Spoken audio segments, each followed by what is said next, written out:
Hey now, what's up everybody? Hey now, hey now, hey now. We are here. It is time. Saturday night style coming at ya. And it's ready for some lore. Yes, YouTube is being a dunce. It's changing the fucking names again. Nothing you can fucking do. You just gotta live with it. Sometimes they change their names back. I think now the clock in though is still working correctly. So like you're not getting screwed on the clock ins, but like it's keeping track of who you are, but you know, what are you gonna do? Whatever. You know how YouTube goes. Anyways, no bullshit. Let's get right into it because we are going to go deep in lore today, my friends. Today the subject is when DSP went cross-country to go house hunting, all right? And we got it all. So I do have a few things to show pre-style. Now this, by the way, I should want to say this is totally inspired / stolen directly from my favorite Tevin stream ever, which was Cross Country with the Piggy. And that is when DSP talks about going, you know, Tevin just watched all that of that fucking playlist, basically, of all of them. And we're not doing that. I don't want to do that. What I did instead is found the interesting shit. We're not going to watch all those fucking videos about, you know, all those videos he has where it's like 10 seconds of a fucking aquarium. We're not watching those. I'm going to skip those for you. But what we have is the house hunting, the food, and the decision-making process that went into finding his house. That's kind of what I wanted to do to keep it cool, all right? So that's what we're doing tonight. And it should be a good one, I promise you. You're going to learn something you didn't know before. That's what I can promise you, okay?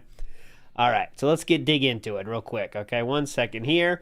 I do want to show you the first time DSP mentioned Seattle as a place to live, okay? So I thought that would be meaningful is because why did he decide in Seattle? What was that? You know, it's kind of a random choice-ish, let's say.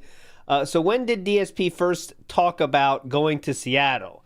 Now, you'd be surprised. It actually was in 2013, late 2013, DSP talked about going to Seattle. I mean, living in Seattle, I should say. It's on DSP Reacts here. Let me bring it up here. DSP Reacts. I have it here ready. There we go. Search there now.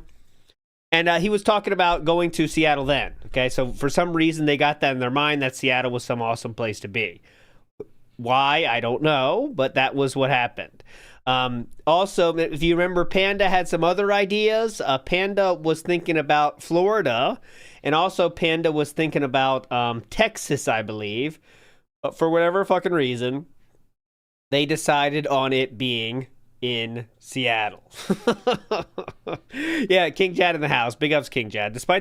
Texas was too hot, despite the low cost of living and good internet infrastructure. So he ruled that out, if memory serves correctly. Okay, there you go. Can't have Texas because too hot. Okay. My Pig Go link is fucking up now, so hold on, give me a second. We'll get right to it. Hang on.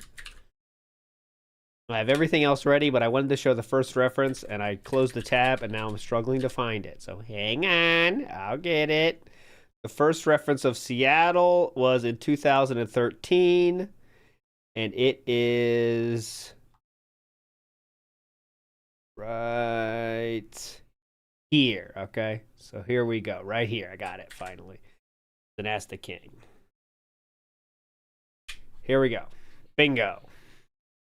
This is when Philip was asked during Ask the King, where do you see yourself living in the future is the first reference. Here we go.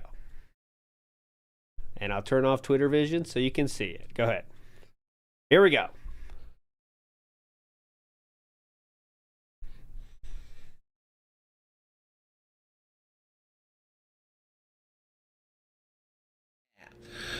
Where do you see yourself? That's okay. You got it. Living in the near future? Will it be with your girlfriend or you didn't miss anything? Just alone? I really recommend moving to Dallas, Texas, where there is less taxes than the other states, and rent and price of apartment or houses is really low. You would love it here. Well, Merc for free.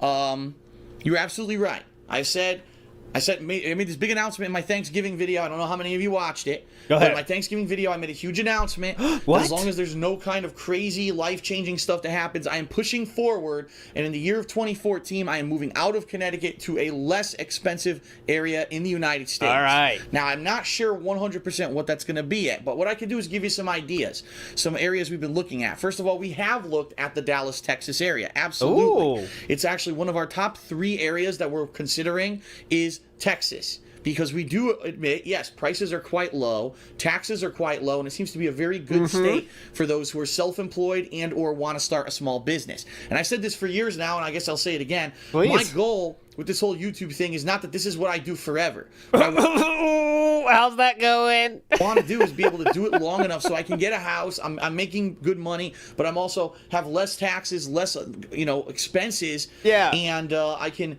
basically take some money that I maybe save up and start my own business. That's what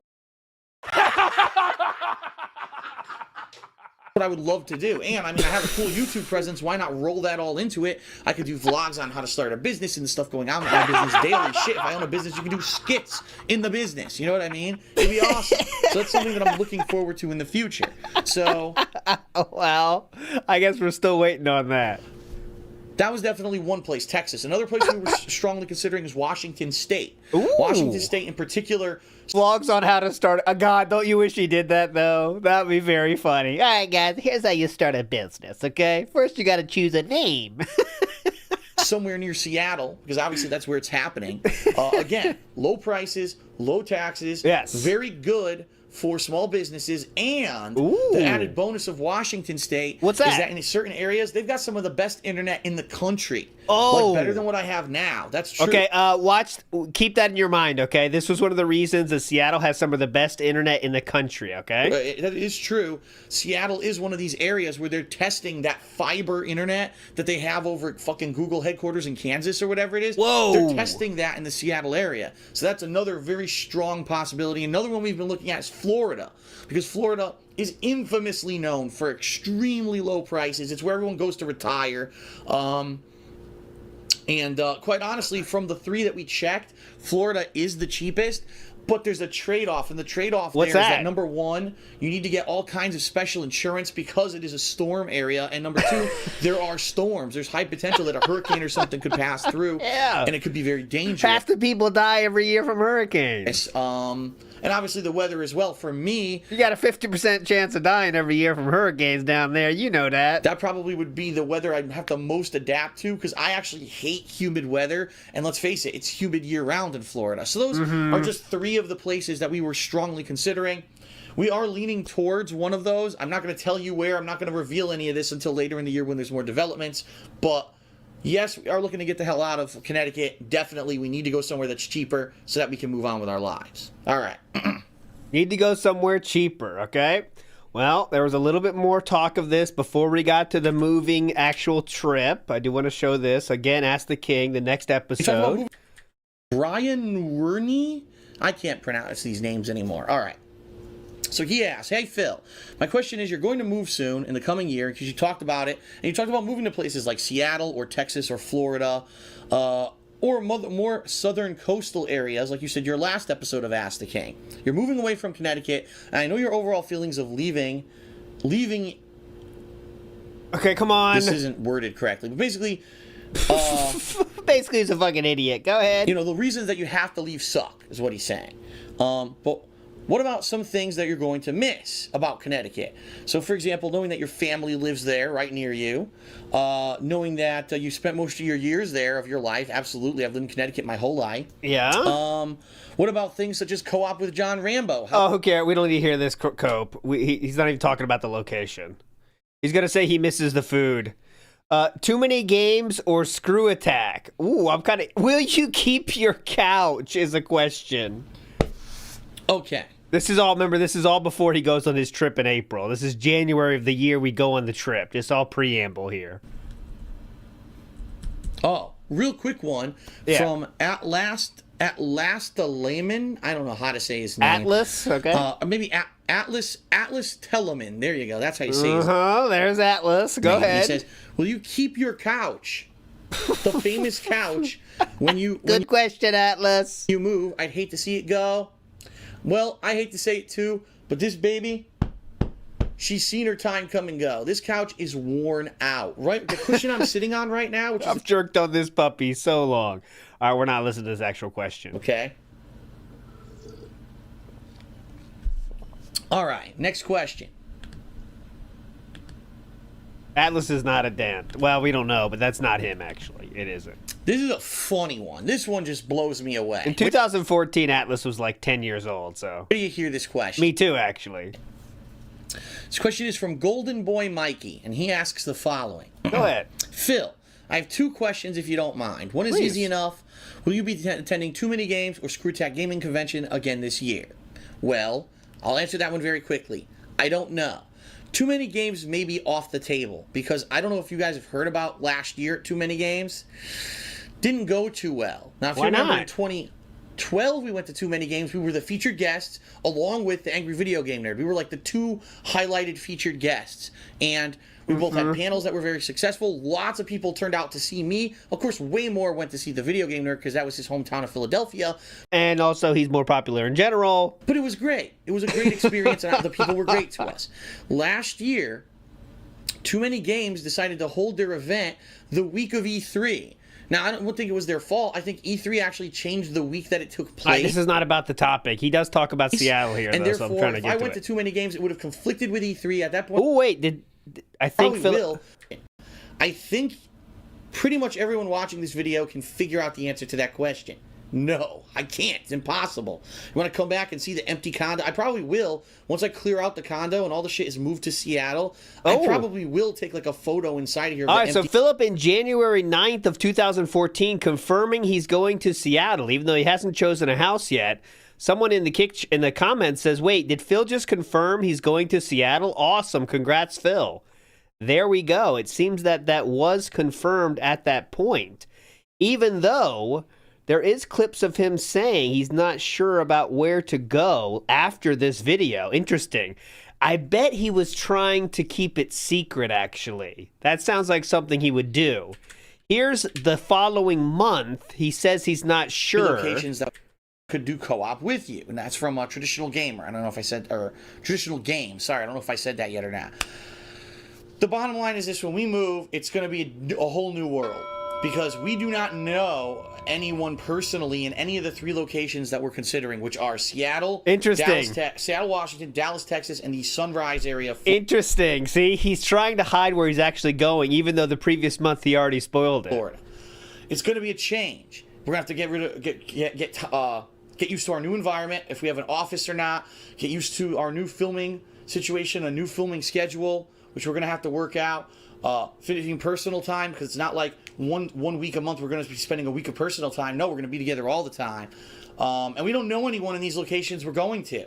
So the only thing that I could say that there's a possibility is I am friendly with Stuttering Craig from Screw Attack. Oh, cool. And if we were to move to the Dallas area, I might reach out and say, listen, dude, I do my own content, but if you ever want to do a crossover, you want to do some kind of a cooperative event, or you want to, I'd be more than willing to jump in with your stuff, whether or not it even means that I'd be happy to jump on your coattails. Absolutely. Screw Attack's a huge website. I benefit from it, and I get videos out of it. It would be cool to to get my name out there. And Screw Attack is a huge entity on the internet. That would definitely be something I would consider doing. But when it comes to actual... I would consider reaching out to someone to hopefully be able to be featured on their website. Pretty cool, man. Co-op. It's going to be, bumpy start. If it's going to be co-op for a game with online... Okay, so anyways, I just wanted to show that because it shows he is still contemplating where to go, even though he already revealed it's going to be Seattle. One more thing here. You and me are going to Seattle, and we're going to go get her. Oh, that's not it. What? They're going to chase her? You're just going to charm? Seattle, that's from Infamous. It's not about him. Okay, so I believe that is the end of the preamble here. Before we take our trip here, I want to see... let's see, Seattle, Washington. I want to make sure I don't miss anything here because we get the full context here. Infamous does take place in Seattle, so. Okay, and he's still on this. March 30th, he does announce he's going house hunting here. real quick. Sunrise, Florida. I want it to be a surprise. I will like around here doing stuff, getting stuff done before we go house hunting. We are going house hunting this weekend.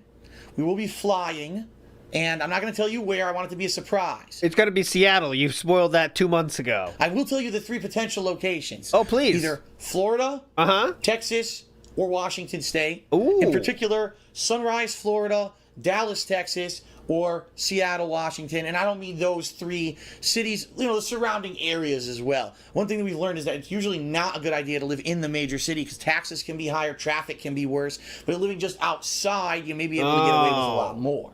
Got it. Okay, so what? that is basically what's going to happen. And so starting Wednesday, there will be no streaming and no videos. I mean, let me take that back. There'll be no streaming. There may be some videos left over because here, for example, if I play for 5 hours tomorrow, I'm probably not going to upload 5 hours of content all in one day. Why not? On Tuesday, I may not want to upload Resident Evil because I don't want that to overshine the April's Fool Day special content that I'm going to be doing for you guys, all right? Maybe what I'll do is like Wednesday, Thursday, I'll be uploading the rest of the Resident Evil, and I got to set this potential move. And so the way that this is going to work is that for a couple days when we travel, you're going to have wait. We got the King. We're going to be I got to hear this. Homeowner, or you're a seeking homeowner. The days of blowing money on big, you know, outrageous things you really don't need are over. So a lot of people used to give us shit. Every time they travel, they got a suite. You know how expensive that is? No more. In fact, the hotel that we're going to be at this trip is a nice hotel. But It's a nice hotel. we got the king-sized room, and we got it primarily on points that I saved up on my credit card from using that credit card for a year and a half. Oh, so pretty much it's on points. almost free. Okay, It's almost free, basically. and we're gonna try to be more frugal this trip than on previous ones. Spend less money. Remember this, guys. Remember this when I show you the trip. You know, do more reasonable things because we really need to save money for this move, this potential move.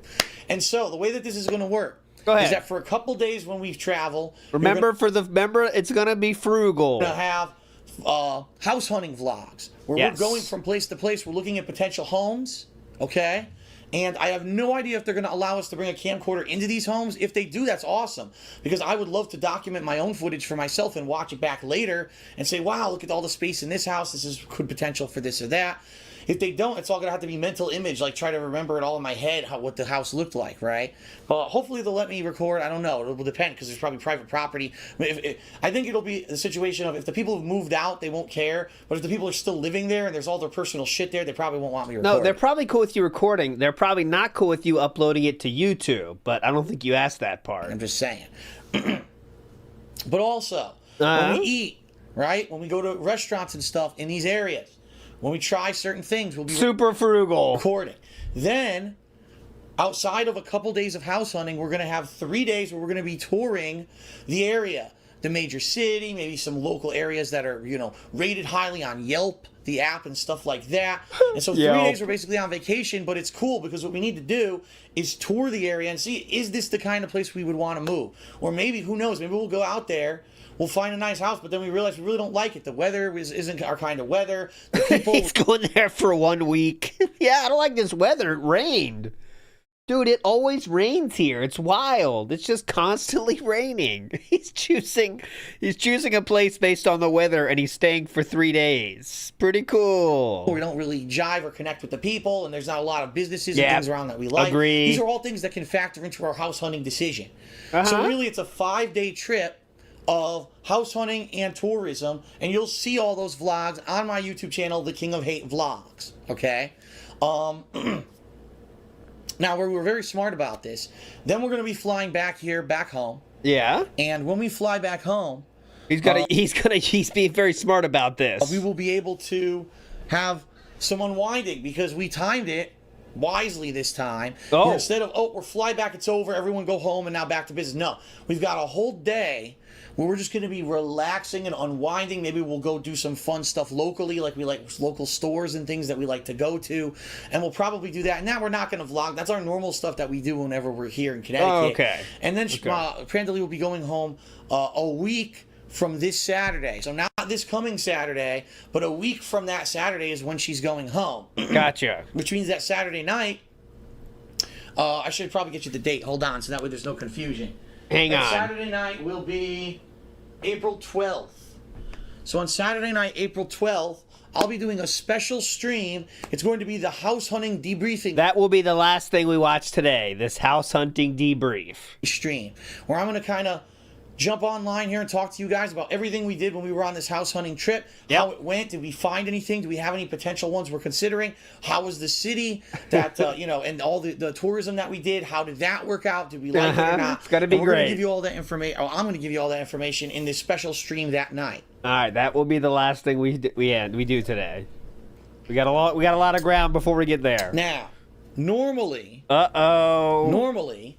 what would happen is that Sunday then I would get back to business. However, my mother's birthday just so happens to be when I get back from this trip. Oh. And therefore, I'm going to be taking my mother out for a special dinner to her favorite seafood restaurant here in Connecticut that she loves.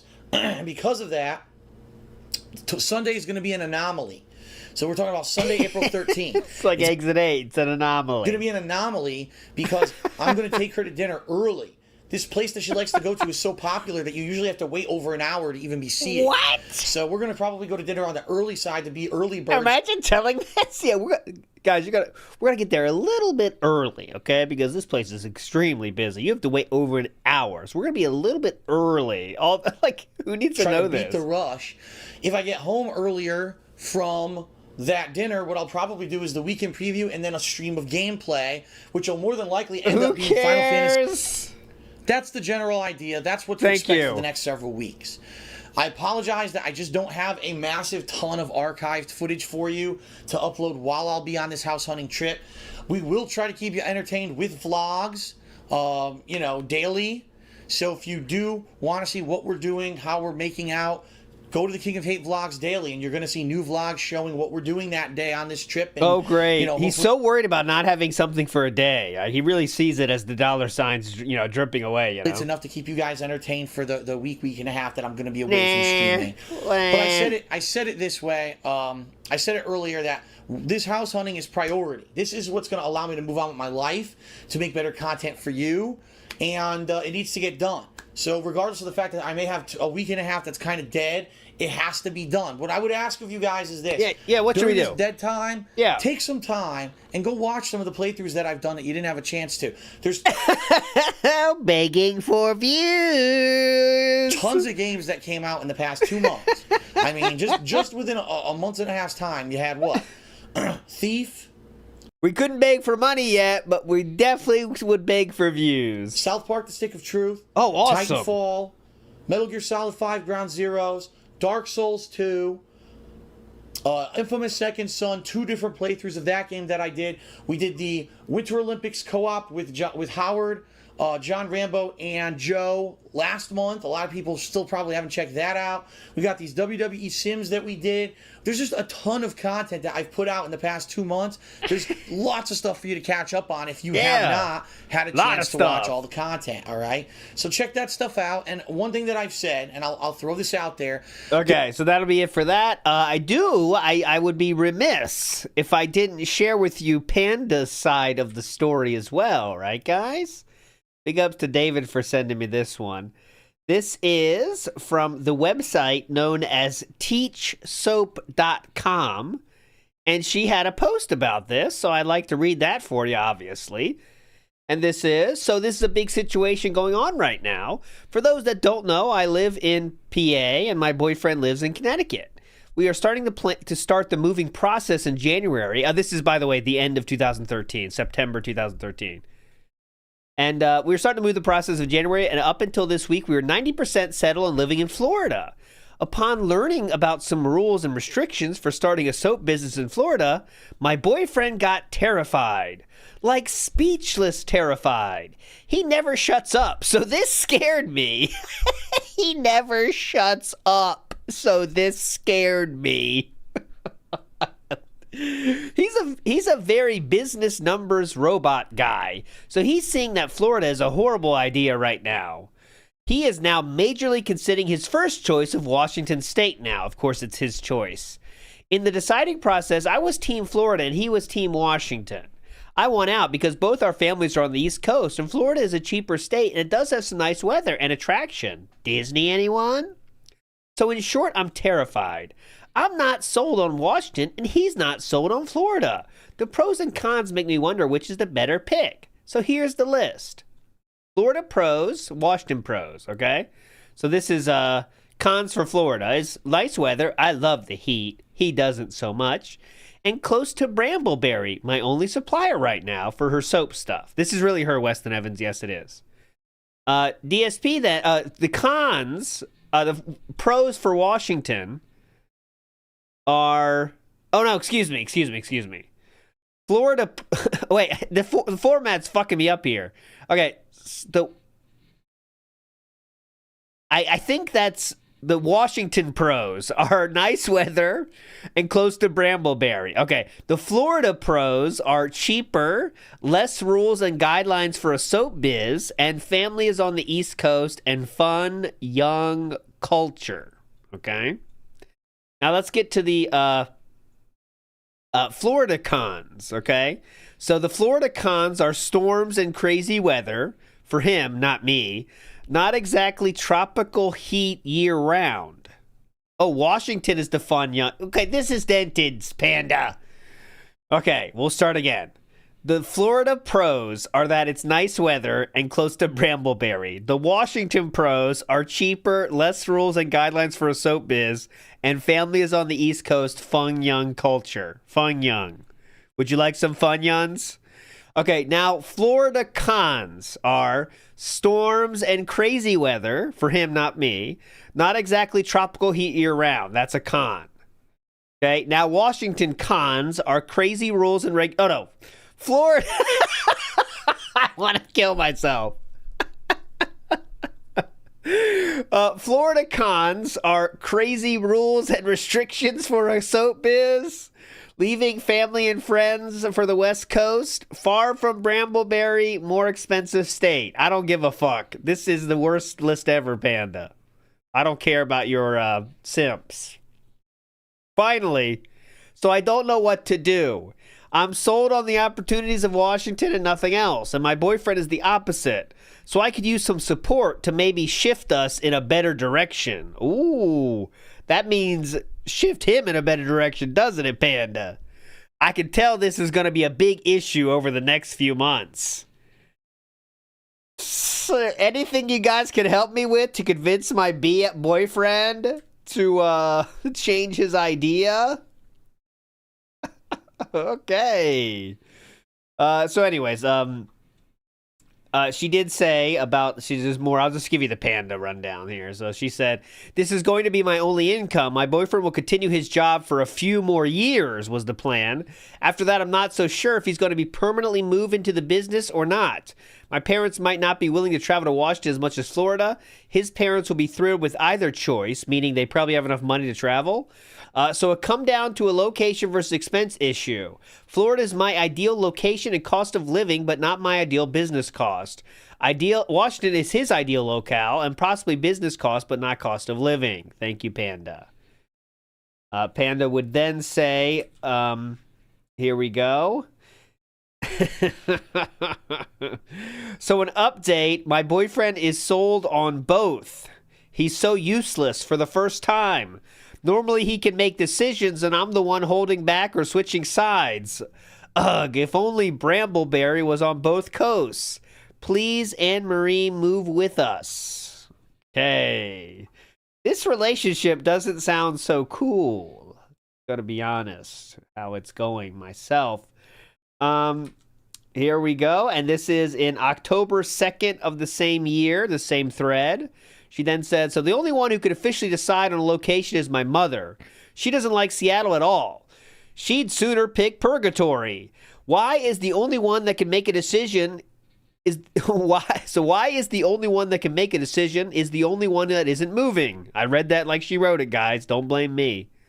Next up, she said, so late night update, drum roll, please.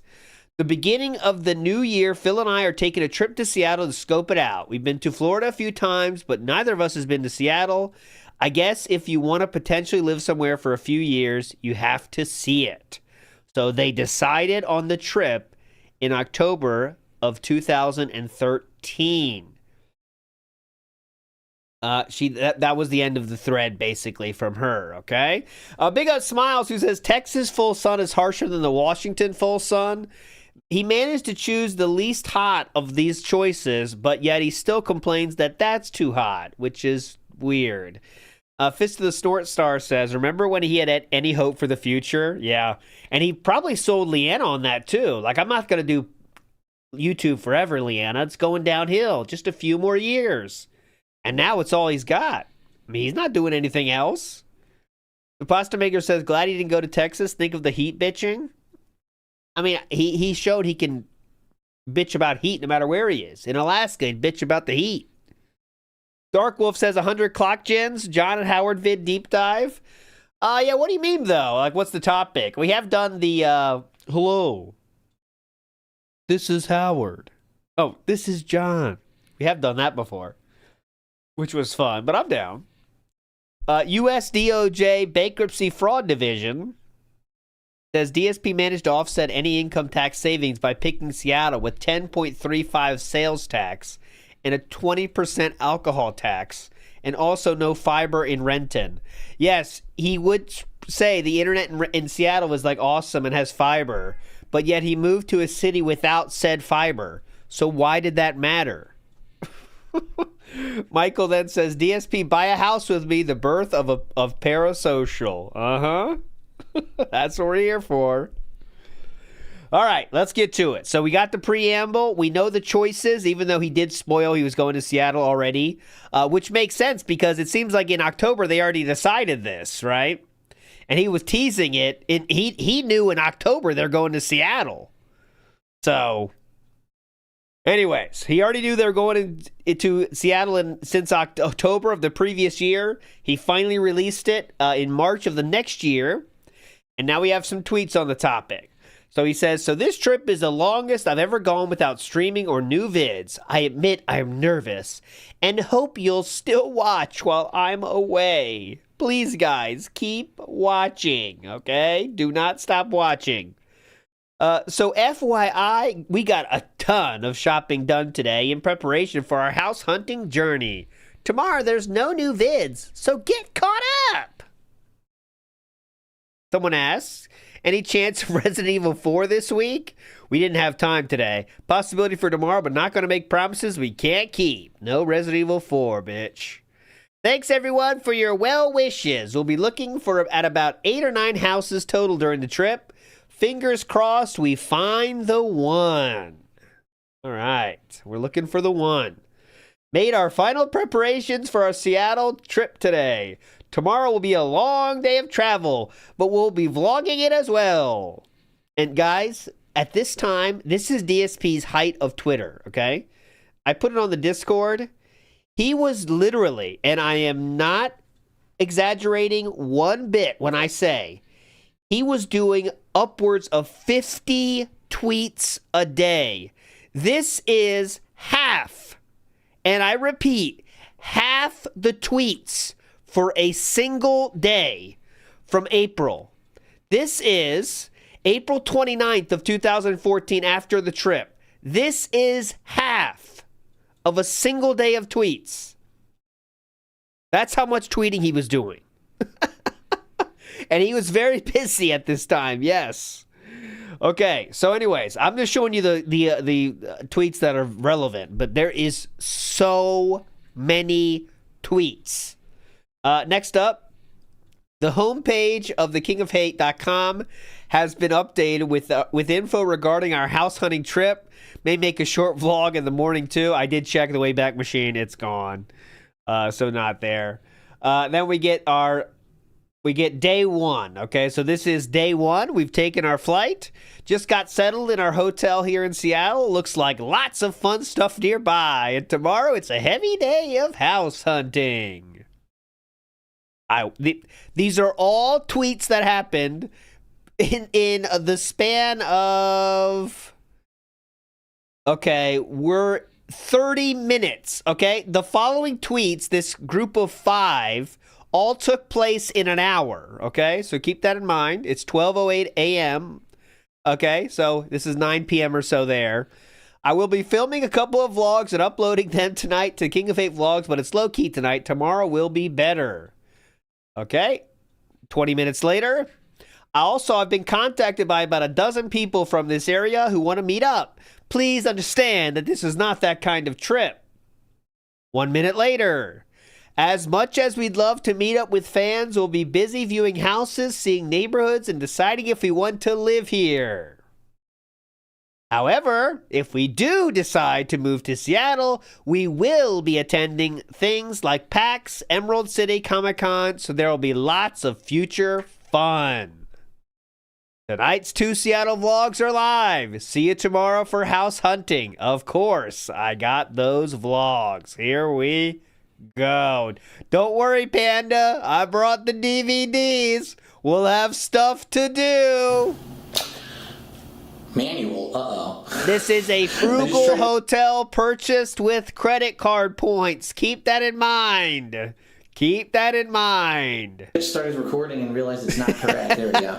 All right, so welcome everyone. First time I've used this camcorder in months. Welcome everyone to the big Seattle house hunting adventure. There I am. Yes, ladies and gentlemen, we've arrived in Seattle. We are very tired.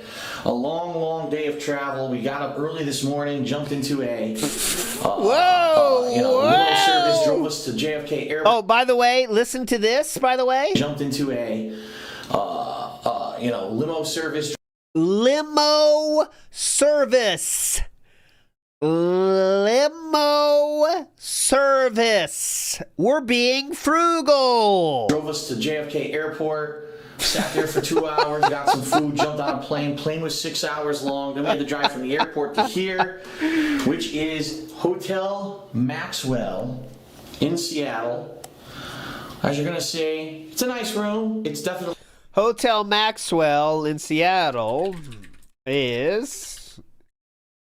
let's see the rate on that puppy. Not anything like we've done on previous trips because we are not splurging anymore. We are cutting corners. We are trying to save money. We're cutting back, not cutting corners. Well, yeah, we're cutting we're cutting back. Trust me, this looks like cutting back. We're living in a construction site. We're living in a box under the freeway. We basically, realize we're going to be spending money, a shit ton of money this year. To make this move happen, and therefore we are not going to be, spending extra money that we don't have to. And so this hotel room, in fact, is paid for about 80% by my credit card points, which you save up after using the credit card after several years.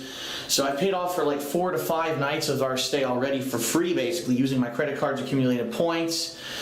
So in 2025, the Maxwell for a king room is $118 a night on certain dates. That's the lowest, though. But the standard room rate average is $320 a night. Okay? So somewhere in between there, let's say. So let's show you, as you walk in here, you got a nice mirror, some pretty flowers.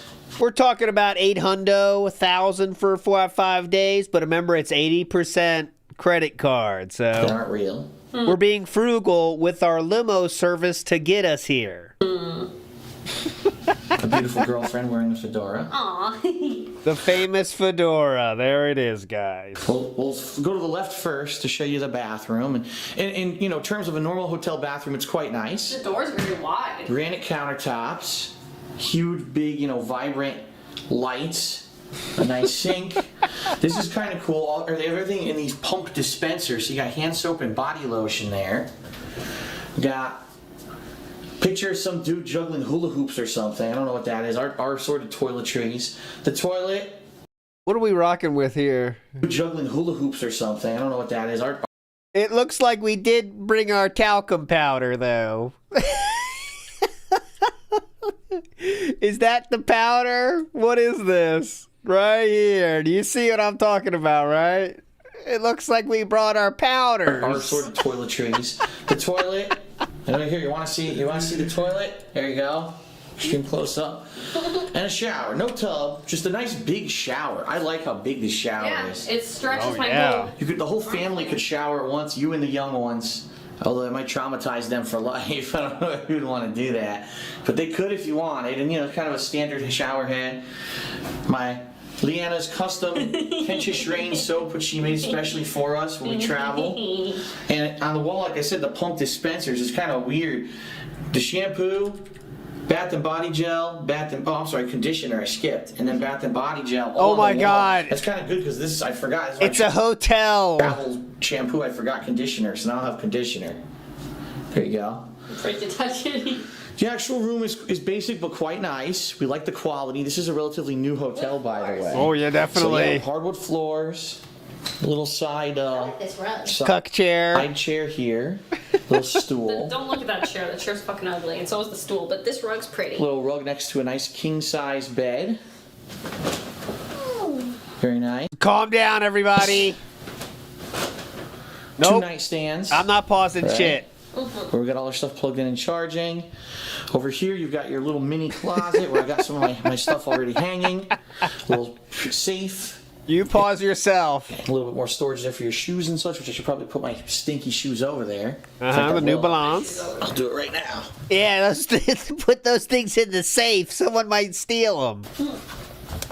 There you go. That's where they belong. Yeah, the New Balance. Another giant mirror. My suitcase. Room keys.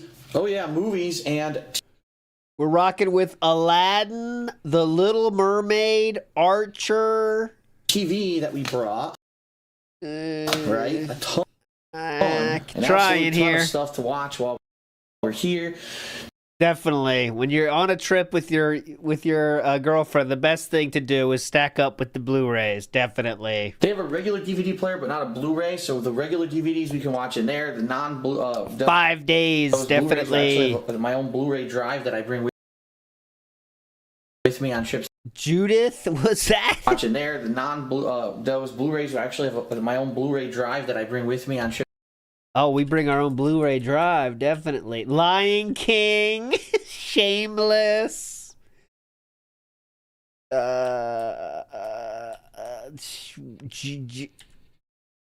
Judge. Oh, Batman animated series. With me on trips to watch on my laptop setup here. You know, all of our stuff, my Nintendo 3DS, We have enough to keep my daughter entertained. which found a ton of people at the airport and probably found them again. I have to check, right? A whole bunch of wires and shit. Here you go, honey. Put on a movie for a while. Everything that's hooked up. Coffee maker, you know, the standard fare that you would get. Oh, yeah, that is some standard fare. We're being frugal with the handle, I see. You would get. Now in Seattle, they actually give you this Tully's or Toolies or however you say it. Coffee. I have no idea how it's pronounced. I know nothing about it, but that's the kind of coffee they do in Seattle. You won't find stuff like Green Mountain and those other ones. Yeah, fuck Green Mountain. Obviously, some liquor for the nights when my back's hurting or after a long day, I just want to kick back and relax. Yeah. Nice That's the back medicine. lamp, you know, all our clothing. Microwave, which is nice. A lot of these places don't have a microwave. This is good how you can warm up your leftovers. Don't more hotels have microwaves? I don't know. I Definitely. think it just makes sense. And this They're not high class as this one, Panda. is a mini fridge. It's empty, but mini fridge right there. How old? Oh, Panda's under 21 at this time? 2013? Can we get an age check? Those creamers in it. Again, the bed, and then of course, air conditioner, which we probably will never have to use. Oh, you can show them the amazing. And the amazing view, ladies 19-year-old Panda. and gentlemen, of the beautiful parking lot outside of the hotel, the best view in all of Seattle. No one else can have this kind of view. This sucks. This view is terrible. Especially, what are we right near? The music museum That and the Space Needle. We're like walking distance. Nope, no view of that. No, we got like the nice room, horrible view. So Definitely. So that's the room. Basic walkthrough. Like I said, we're cutting back. We're trying to save as much money as possible rather than splurge. In the past, on trips, we're getting sweets and stuff. Those Keep that in mind, everybody. days are over. All right, we're mature I adults. like this room. I know. We don't need any more. We're mature adults with limo service to this $400 a night hotel, but we're being frugal. this. When you really think about, what do you need practicality? We don't need more room than this. We're not going to be in it all the time. The nights that we are in it, we've got the setup we need. How about a Holiday Inn for a start? to do stuff and have fun. We're mature adults. Leanna, go pop in Aladdin. Yeah. We're mature adults, guys. Yeah. Let's finish Little Mermaid. Put it in. You know? Now we got a microwave. Microwave. The one thing about this hotel, they do not have room service. They do have a breakfast place in the the first floor. BB breakfast menu. What's Leanna looking at? Here we go. I couldn't tell. Looks like. Yeah, I can't see what she's looking at on her. I'm looking at her iPad thing there. I can't tell. Here we go. Organic, local, Well, cage-free. You are in Seattle. What do you expect? So they've got that. Jesus, Leanna's hardcore. Fuck those kids. Fuck those or cage free. Breakfast place downstairs where you can get breakfast, but you have to go there. And then they also have a, what is it called? Rock Fire Pizza. Yeah, it's actually not with the hotel, but they'll give you a discount if you stay here. Right. But it's not actually connected to the hotel. Well, it's connected, but not connected. So we haven't tried that yet. We didn't feel like pizza. We actually had pizza last night, so we didn't feel like pizza. We may try that this week. We actually ordered out some Thai food. I like my smaller cage eggs, please. From a local place that was rated very highly on Yelp. Thai food. Except Phil argued with me about my level of spice. Well, we won't spoil what it is. We'll probably do a video on the food when it shows up, which should be here shortly because I'm starving. It'd be too spicy. And then tomorrow. Oh, she's berating him here. Hold on. The food when it shows up, which should be here shortly because I'm starving. It'd be too spicy. And then tomorrow is going to have a super She's making fun of him with like Cartman voice. heavy shortly I'm starving. It'd be too spicy. And then tomorrow is going to have a super heavy day of house hunting. I believe It's too spicy. we're seeing 6 houses 6 houses. in a 3-hour span. Actually, I think it's 4 hours. We're supposed to meet our realtor at 10:15 in the morning. Here it is right now. It is 9:19. Of course, keep in mind there's a 3-hour time zone difference. So for us, it's really after midnight already. Wow. So we're going to be jet lagged, but it is what it is. We'll try to maybe after eat the food, we'll start relaxing, go to sleep earlier if we can. I don't know. Thai food's necessarily relaxing for some people. So we'll see. So that's a quick hotel room walk. Thanks, Panda. Through. I'll probably do another video when the food shows up, and that'll be it for today. Just very low key. Nothing major. Until tomorrow. Tomorrow we're gonna be nuts because I actually talked to the realtor and she says we can film in the houses. Oh, great. So I will. I'll be walking through the houses for our purposes, obviously, to see what we like. If it's stuff we like, so we can review it later. And for your purposes on YouTube, you guys will be able to see our potential houses that we're looking at. So What happened crazy. there? All right, that's it. We'll be back probably with a food update. Delicious Thai food. See you then.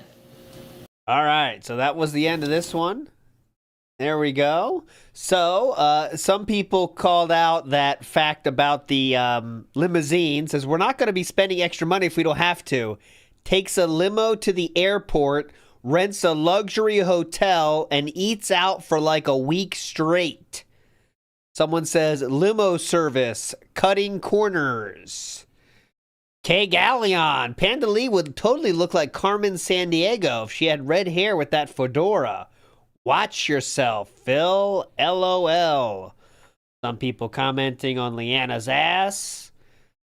And that appears to be it. All right. So let's go to the next video, which is 3 minutes and 16 seconds. He did promise this, so he gave it to us. This is room service. Remember, we're cutting corners. Here's the room service. Okay, so we promised you we would show you our first meal here in Seattle. We went online, we saw what was local, and was able to deliver to the place because we were very beat and tired. Excuse me, food delivery, not room service. By the way, big ups, Jambalaya. Let's get our first of the night. Come on. I am a gay American. Yes. Fucking ass of every man. I am a gay American. Sucking bros pipe. Suck all my life. Big ups, Jambalaya. We got there. Copeside Phil says, Phil fumbled the bag so hard with Panda. He's so stupid. She actually wanted the pig roast for some reason. And he basically said no thanks. He called himself a wild lynx. But yet, he was not interested in said lynx. He was more interested in the the leader of the pack, if you know what I'm saying. Pretty Ice Cream says, whoever says women can't be horny never saw Panda. I think Panda, here's my real take on Panda. I think Panda is someone that loves to be the center of attention. And, guys, she's not afraid to be sexual on the internet for said attention. So I've always held the belief that I don't believe Panda is as sexual as she was portraying. I think she loved the attention that she would get when she was being sexual, personally. But I don't know her personally. I never will, so I do not know. But yeah, DSP, you know, he definitely had chances and didn't seem to take them, though. I do agree with that. Copeside Beggar now. Come on. Can we get another one?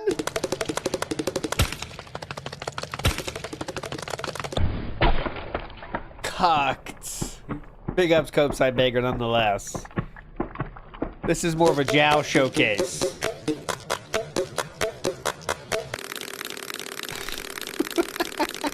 Whoop. All right. Back to the Thai food. We had delivery because we're so frugal. I feel like going out again. Krua Thai Family Kitchen. Thai food.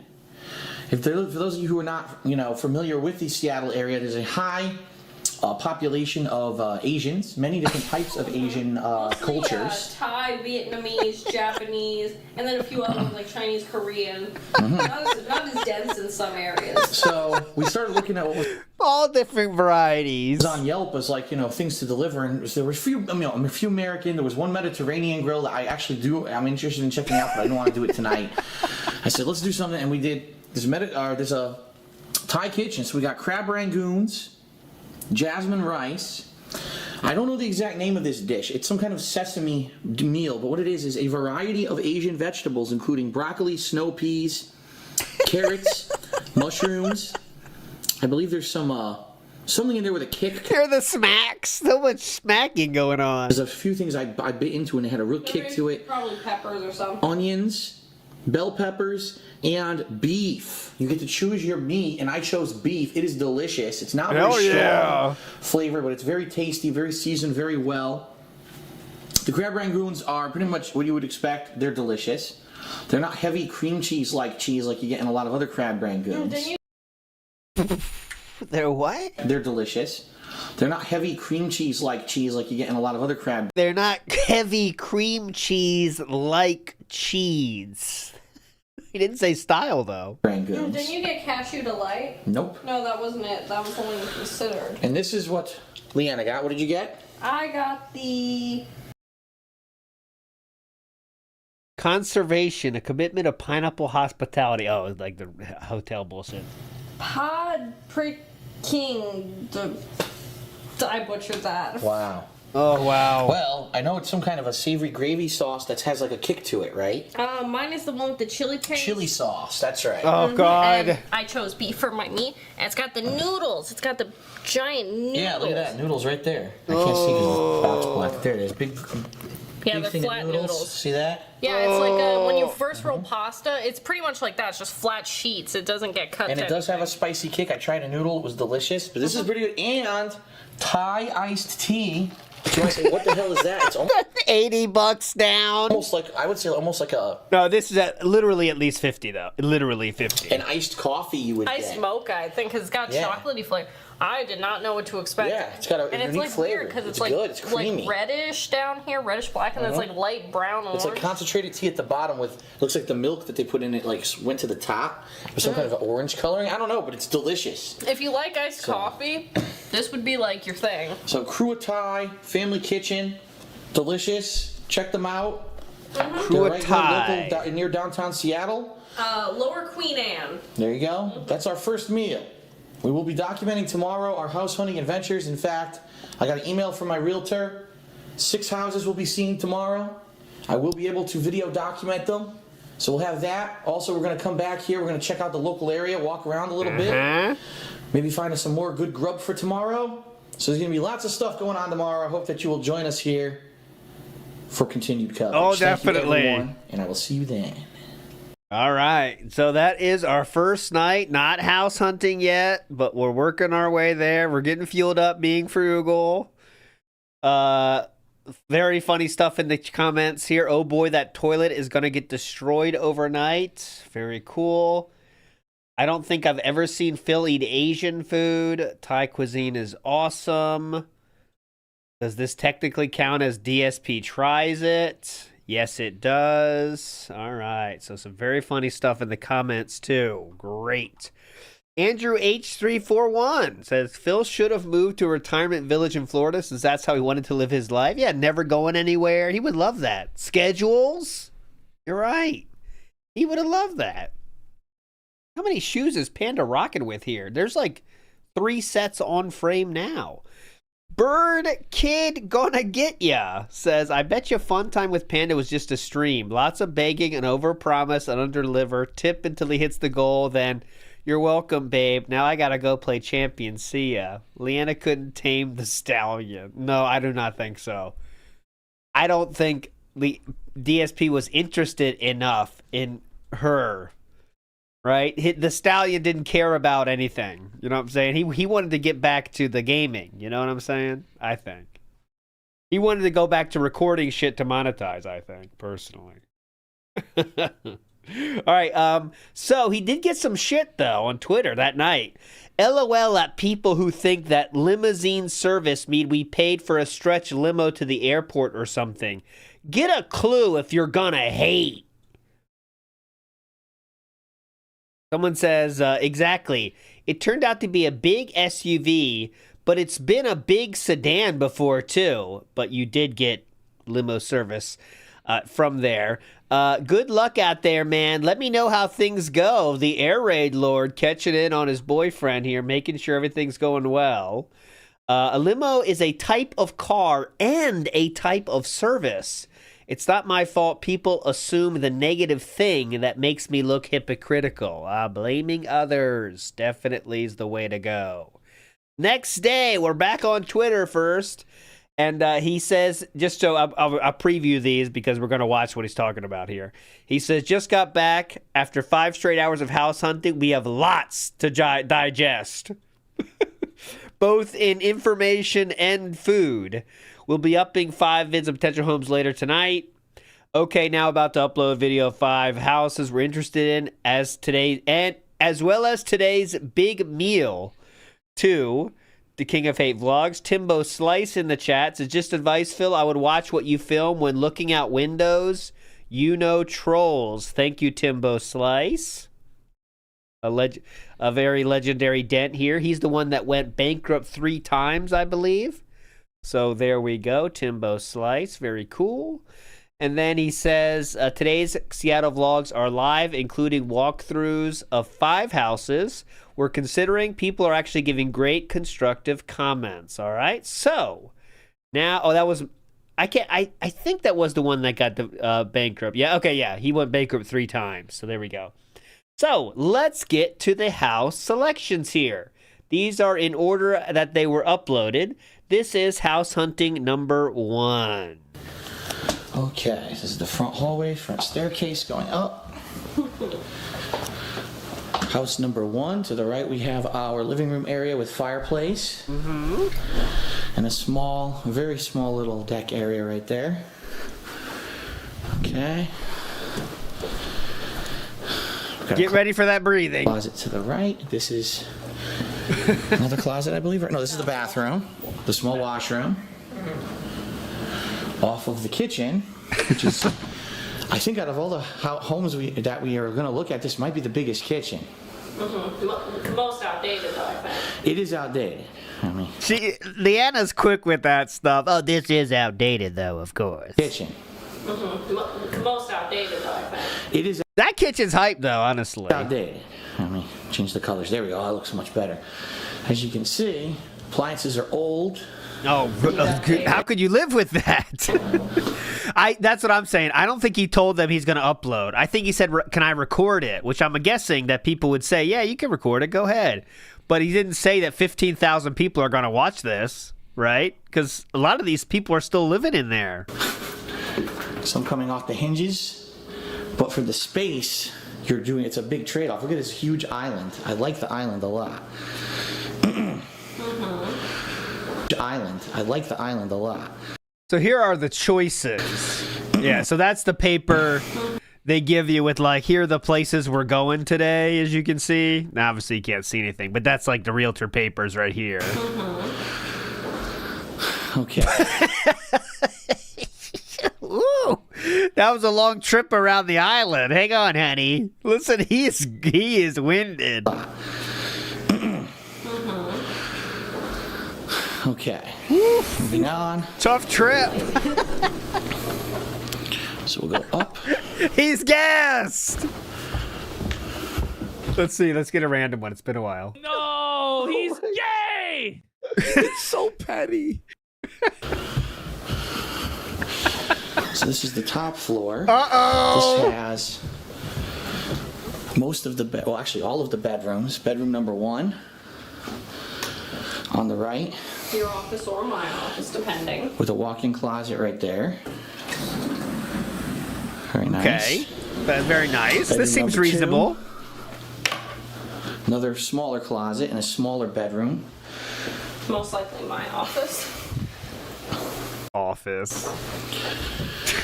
Broom closet to the left. Here's your...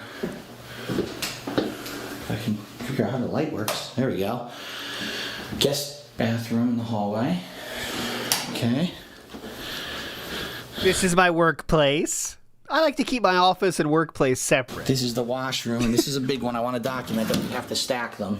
It's not enough room to put them side by side. They're stacked. Okay. What are you, nuts? Oh. Walk-in closet. Very large, lots of space. Very nice. Master bathroom. Nice dual sinks. Huge lighting. Tubs, big tub. Fake stained glass we got fooled when we walked in. We thought it was real stained glass. It's just those sticker things you put on the window. And we got You a thought it was like a church. separate shower. Not big enough for both of us at once. Well, I think the idea is, you know, if you have... Why is that a negative? It's not big enough for the both of us at once. Oh, we never need that anyway, Panda. 2 people, one's showering and one's soaking. And this is the huge master bedroom, which I like. Big windows. The view, not so much.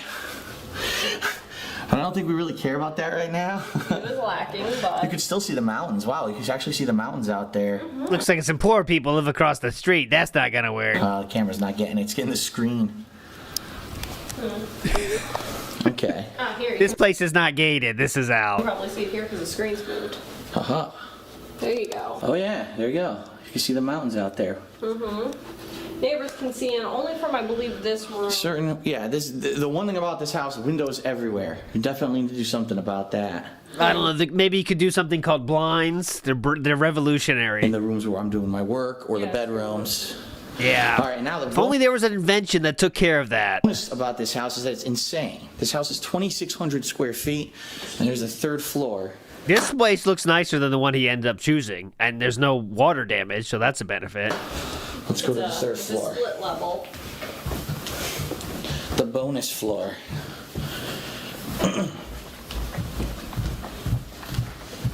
Okay, all the way down.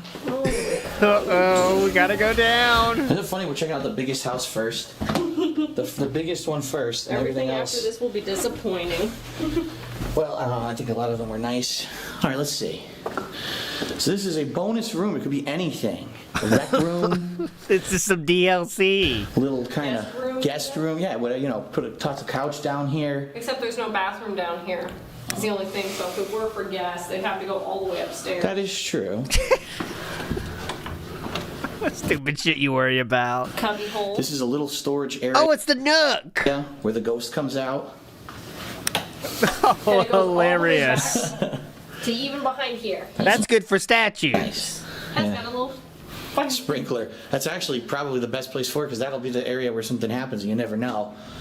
And then this is also nice. This is the garage, which I'm not going to open the garage door again by accident.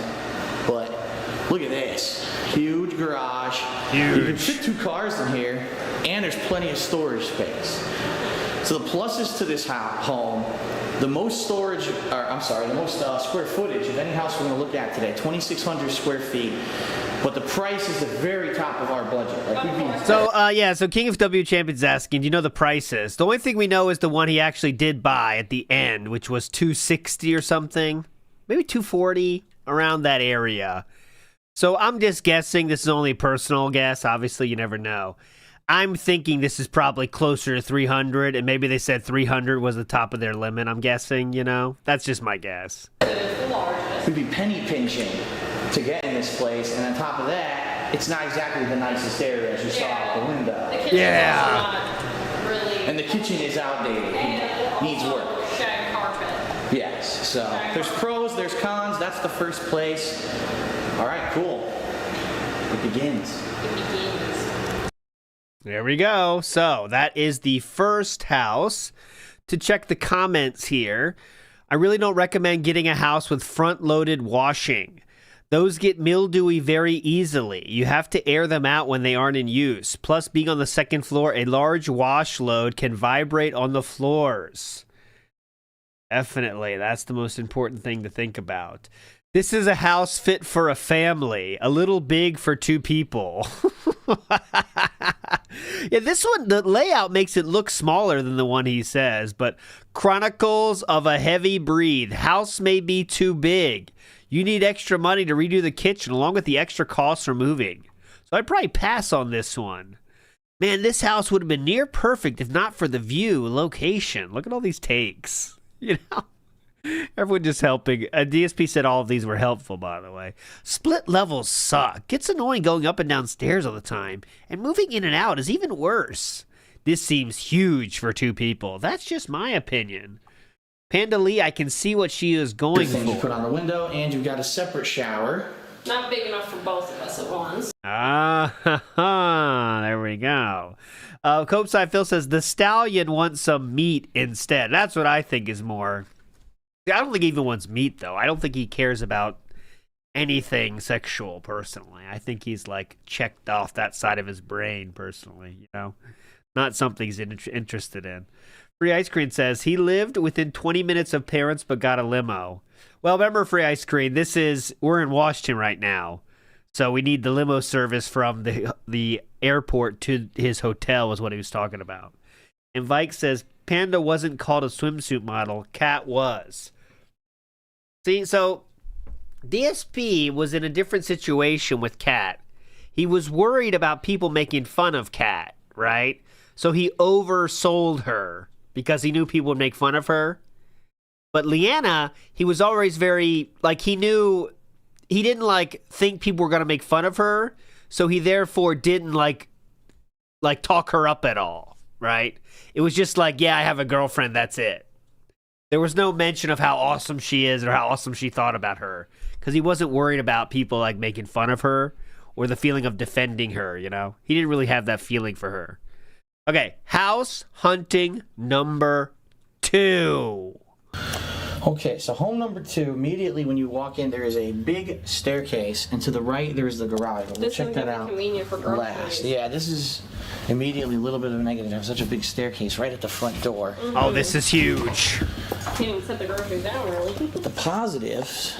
Oh my God, you just climbed Mount Fuji there. Hold on, let's see the steps. Hold on, this is massive. This is too many steps. Okay, so home number 2, immediately when you walk in, there is a big staircase, and to the right, there is the garage. We'll check that out Convenient for groceries. last. Yeah, this is immediately a little bit of a negative. There's such a big staircase right at the front door. Mm-hmm. Can't even set the groceries down, really. But the positives are pretty good. First of all, big dining area, living area in the front here. Mm-hmm. You got a view. Now a lot of weird setups here. Like, why is it so tall? About this view of an airport. That is supposedly Boeing Airport, which would not be too bad. It's, you know.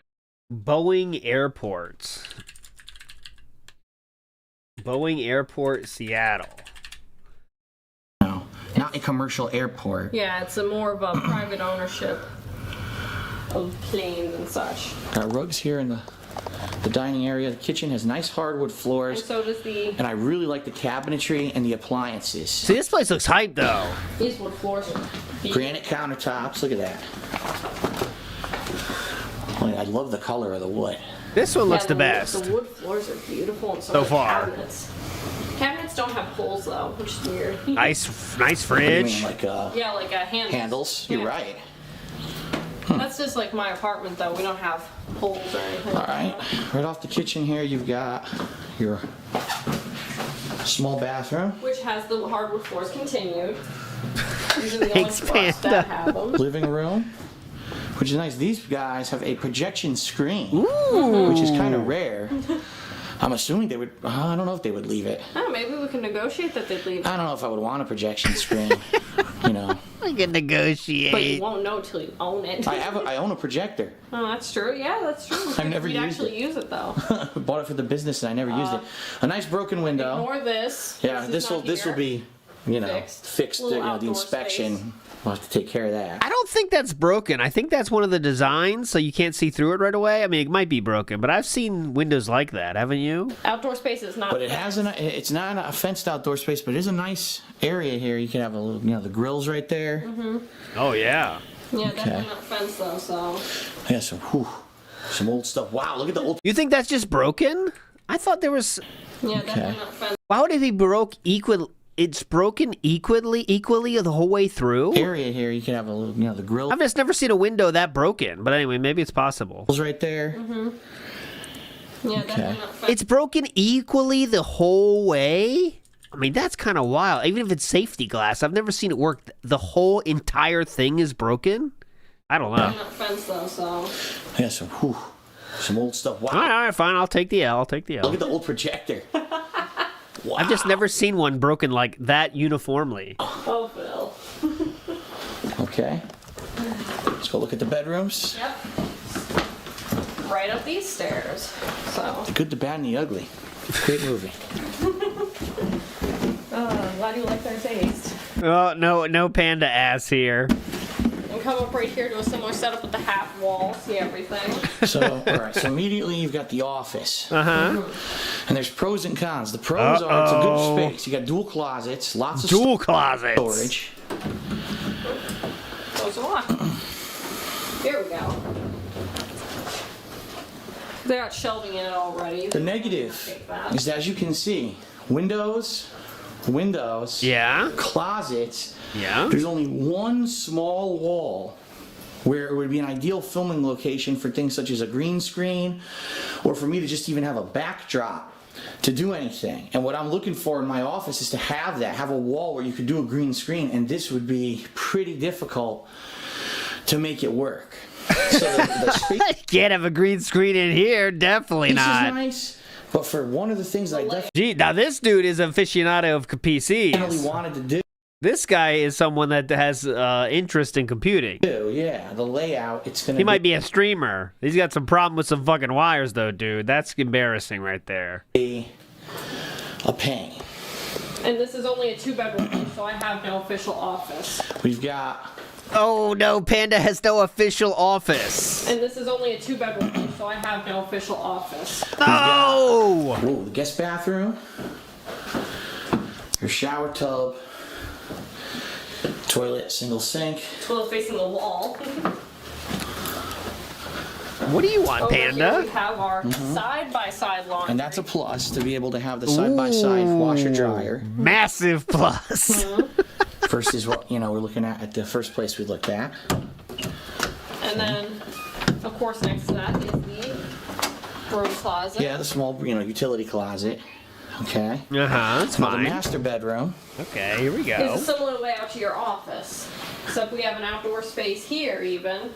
This is a very small deck. Yeah, you wouldn't be able to do anything like cooking or anything No, on it, but, you know, put just to a table sit, there, chairs, yes. relax, get a view of the mountains out there. Yeah. Another big walk. This isn't a walk-in. They've actually put shelving in all these closets, so there's no walk-in Which may closet or in this may house. not be convenient, depending on if they choose to leave it or not. Some people. And we've Okay. got the master bathroom, toilet. Nope, that's your saucepan. Here you go. Dual sinks. Dual sinks is a plus. Nice little outlets right in the mirror. I really like this bathroom because again, you separate tub, separate shower. Won't be able to fit in the shower at the same time, but I'll have a nice tub. No, I mean, I already told you, you're not going to have in these houses giant showers like in a hotel. Oh, why not? So frustrated with her. I already told you, you're not going to have in these houses giant showers like in a hotel. I already told you, honey. Why not? You're going to pay for it. Look at this drip.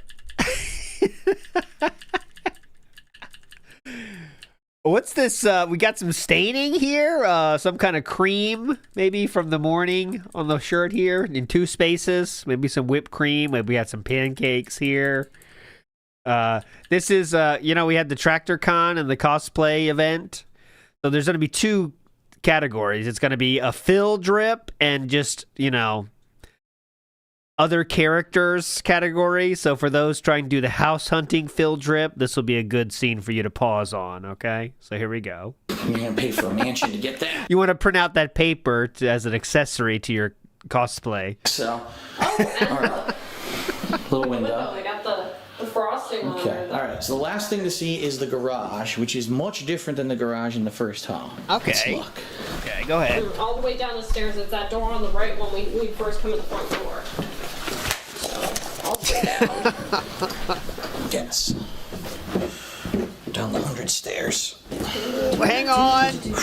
Yeah, Mary Treasure says 1 flight of stairs and he's sucking air like a fighter pilot working against high G forces for 10 minutes. Yep. And now he's bitching about going downstairs. Hang on. Down the 100 stairs.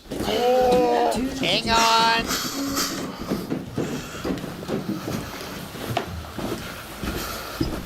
No, they rented a car for all this, I believe. They're just renting. Or the realtor took them around for this, I'm not sure. But yeah, they're with the realtor right now.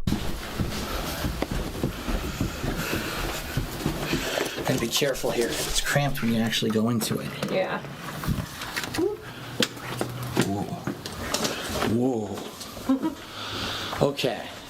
So it's only wide enough for a single car at a time, but it's very deep. Look how deep it is. I was just... That could definitely be good storage in the future. Called a tandem. A tandem. A tandem. Oh, thank you. As you go back here, there's plenty of space. Look, I mean, they used it for like a workshop almost. They got their, their craftsman tool chest there, and all kinds of files and stuff. And I was actually talking to Leanna saying, this is somewhere where maybe we could set her up to do her crafting. Even this area right here would be perfect with it. It's already got electrical. You could probably put shelving on the walls. Yeah, like Panda, your office could be in the closet. You could probably do stuff here. Of course, keep in mind, I mean, your stuff could be in the garage, honey. But I don't know if we're going to do that or not. And of course, there's all your heating and all kinds of storage and stuff. So it's very big, very deep. Very big and to the deep. other garage. This will be your area, honey. Okay. This is for you, Waffle. Pretty good. That's home number 2. That was home number 2. Let's check out the comments here. Phil is such a gentleman, pointing the camera at the wall so he doesn't film Panda's butt all the way up the stairs. House 1 is pretty awesome, and this isn't bad. Though with those stairs, there's no way in hell. Those stairs are going to be a pain in the ass. The rest of the house is cool, though. I think the fact that the house is located near an airport might become a negative. My dad used to live near an airport, and according to him, it was usually noisy as hell. The staircase at the front of the door is foreboding. Wouldn't recommend. So there we go. With those stairs and Phil's back, it's already a no-go in my eyes.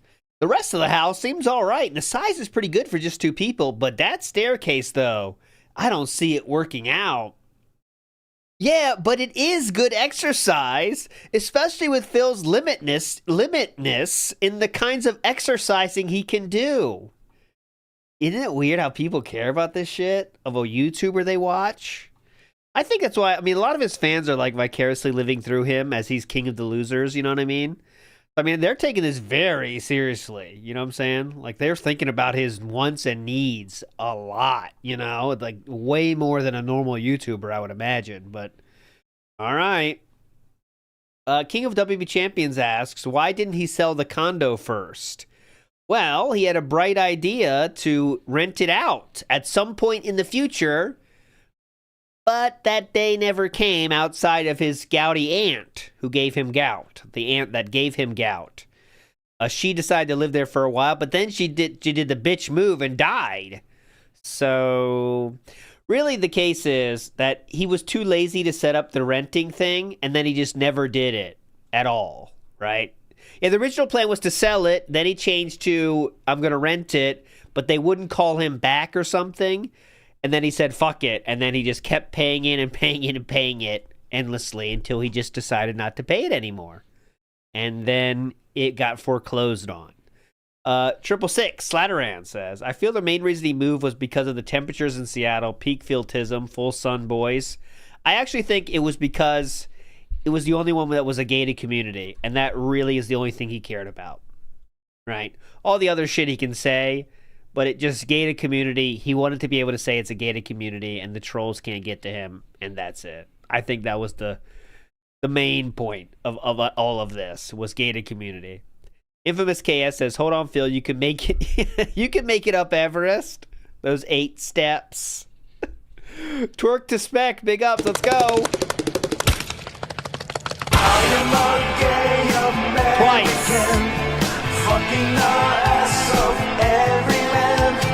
I am a gay American. Sucking bros pipe. Suck all my life. Hogan night. Get your Hogans out. And U.S. DOJ Bankruptcy Fraud Division says second place was Duplex, founded on Zillow, combined building, sold for $495 in June 2024. But that's both units, so interesting how much that would be. But, you know, I'm sure it's between $240 and $300 back in these days for that place. That's my guess. And NW News says, early pignosis, art of the squeal. That's what we're doing. Hope you're ready. House number 3 now. Okay, so this is home number 3. As you walk in, immediately to your left, you have the garage. Okay. One car. Much smaller garage than the other homes that we've looked at so far, but it does have kind of suspended storage. They actually have a mini fridge in here, lots of shelving on the sides. Okay. That's enough. That's clearly enough for you. For us right now, we only have one. Right away, you got a small bath off the side. And the washroom is actually in the bathroom. Which could be really good or really bad. And you do have room in there for side What does that mean? by side, which is what we were wondering. Okay. What does that mean, Panda? As you walk in immediately, you Oh, there is a rare shot for the cosplay competition. Here is the realtor. Okay, so it looks like a white blouse, shortest blonde hair, and you want to have a cell phone with your competition as well. Okay, you want to have a cell phone. and immediately you have a little kind of Kitchenette. cubby corner area here where they've done a small table. Oh, and black pants as well. like a corner seating. I don't know what we would do with this immediately. Maybe something similar, I'd imagine, eventually. Here's the kitchen. What we would do with this immediately. Interesting setup here. Maybe. Oh, that's kind of Maybe hype. something similar, I'd imagine, eventually. Here's the kitchen. The kitchen has like storage on the left and it has nice like this appliances in this kitchen. I like the appliances a I lot. wouldn't touch anything in this except maybe one day paint the cabinet. Yeah, the cabinetry is old, but it's functional. It's not, you know, And this place has a backsplash, which the other place I don't think had one. granite countertops, A little worn, but dual sink. The Definitely. dual sink is nice. dishwasher works. We've got the living room with an incredibly high ceiling in here And with a skylight. Which I love. Oh. Pretty nuts. All of these houses are way better put together than DSP's house ended up being, but there you go. Huge couch. Fireplace, like every other place. Yep. But this is a... Nice fireplace in the living room. This is your dining room area. But there's also a bar area. Yeah, similar to Three my different place. You dining know, areas. my place has Oh, that too. that puppy can fit so many statues. They have it here as well. Here you got a small back deck, not big enough to do like anything major, but you see they got a tiny little grill there. Oh, they're breaking the law. Oh my God. They're grilling right there? Call the FBI. You can't do that. It's got some plans. That's against the rules. And there's a tiny bit of noise that you hear from the traffic, Right. but nothing I think that's right. massive. And we'll head upstairs. Uh-oh. This would be good for the home base ottoman, honey. the break ottoman here. So to the left is the master bedroom. Oh, okay. Woo, we made it. The view. The one concern we were having is that this is a semi-major road, and you can hear the cars. Oh, who cares? So that could be a concern. Something to think about. Something to add in there. And then we come down to the hall of 3 different closets. Yeah, 3 storage closets all in the same hallway, which I've never seen before. Pretty nuts. At the same time, it's nice to have it. Ah. Better have too much storage than not enough. Master bath, 2 sinks. Not upgraded, obviously. No, it's an outdated Yeah, the bathroom. floor needs What? How's this updated? to eventually. Well, that's linoleum. Yeah. Oh, linoleum. Oh, God. This place is out. And, An old oh, look shower. at, they have the dual shower head setup going Old too. shower. Yeah. How was that old? Yeah. All right, But whatever. up down the road eventually, it's definitely workable now. Light, honey. Light, honey. It might be old, but it looked clean as shit. That's fine. All right, over here. This is your smaller utility closet. To the left. This is another bathroom. This house actually has 3.5 bathrooms, which I don't know what we would use them all for. Well, when we get downstairs, got plans for that possibly. Shower. This is a nicer shower than the other one, actually. This would be the bathroom you'd use. I can't understand his judgments here. How is that a nicer shower than the other one? I mean, what? Shower. This is a nicer shower than the other one, actually. Because it has a new shower head? The other one had 2 things. This would be the bathroom All right. you'd use from your office. Right, and this would be a pretty nice office area. Obviously, the wall color, no. But I was looking at it, and immediately, you got a wall right here. Oh, we can use these posters. And you got a wall. Some of the right same here. 2 posters. walls I could use for filming. And you got One side I could have my desk, all the equipment for direct capture and all that stuff, and on the other side I could have green screen and other equipment set up. Actually, you'd want the green screen on the other side because the door's right here if anyone comes in. Bonk, shot ruined. We'll see. And then a big window here that just points out to Yeah, and you'll have those blinds closed. Those people will never see in. the other places. Yeah, the paint color's gotta change though. All right. Oh, On the yeah, floor to that's check it. this Angry Birds poster. Pretty hype. And that's that's where my office is gonna be. Oh, that's Possible my guest room. office.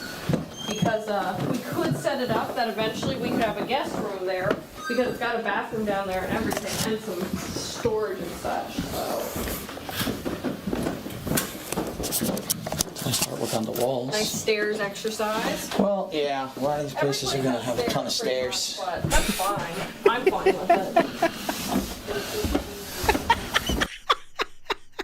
He's But trying, that's fine. guys. I'm fine with it.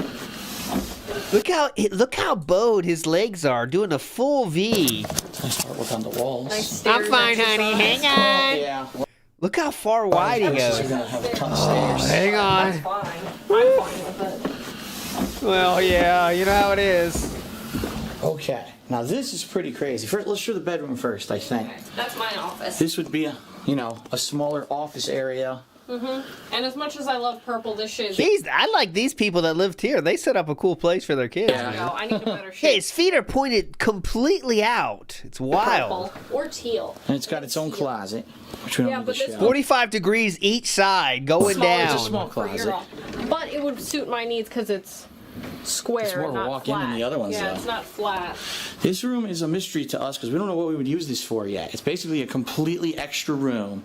Okay. That right now it looks like they've got it set up as almost like a rec room or family room. It's a TV room. Because they don't have a TV in the living room upstairs. Which is weird. I don't know what we would use this if, I mean, you know what I mean? Like, you can tell this is the kids' room. Look, they've got the consoles there. They got the PS4. They've got the Wii. They've got the consoles right there. But the question is, well, I don't know what we'd use Oh, this. there's the dumbbells DSP uses now. Look at them. That's the same size too, I imagine. Adjustable dumbbells. He's maxed these out though, guys. Guest room. What we could do is maybe put up like a weird door or curtain. That's a yoga mat. And They then do the make yoga in here. I can do my DDP yoga finally. Oh yeah, definitely. It takes a whole new house to be able to do DDP yoga. He would still never do DDP yoga. Okay, but we could make this potentially a guest room because there's a bathroom down here, so... This is one of those rooms where you can actually use the Connect, and it works. One of the few. Oh boy, the Connect room. Then we've got another bath, which is good because, you know, this is its own floor. Another bath, and that's what makes it the 3.5 baths. Guests come over, they even have a shower and everything, so they can, we don't have to see them. We don't have to look at them. It could be like they never existed. And then... Whatever, honey. The final thing to show is the storage. Which... I can't... Oh. A full storage room area, which they have.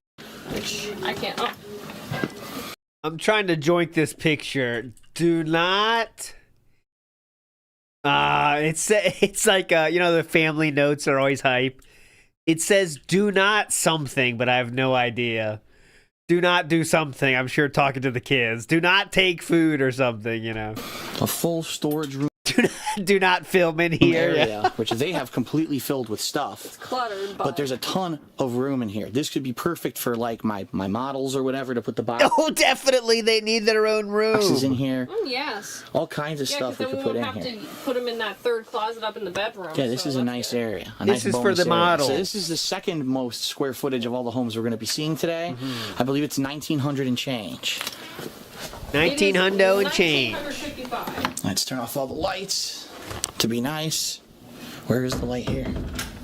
There it is. Okay, yep. And now we know all the kids' information. Pretty cool. Okay, that's the light then.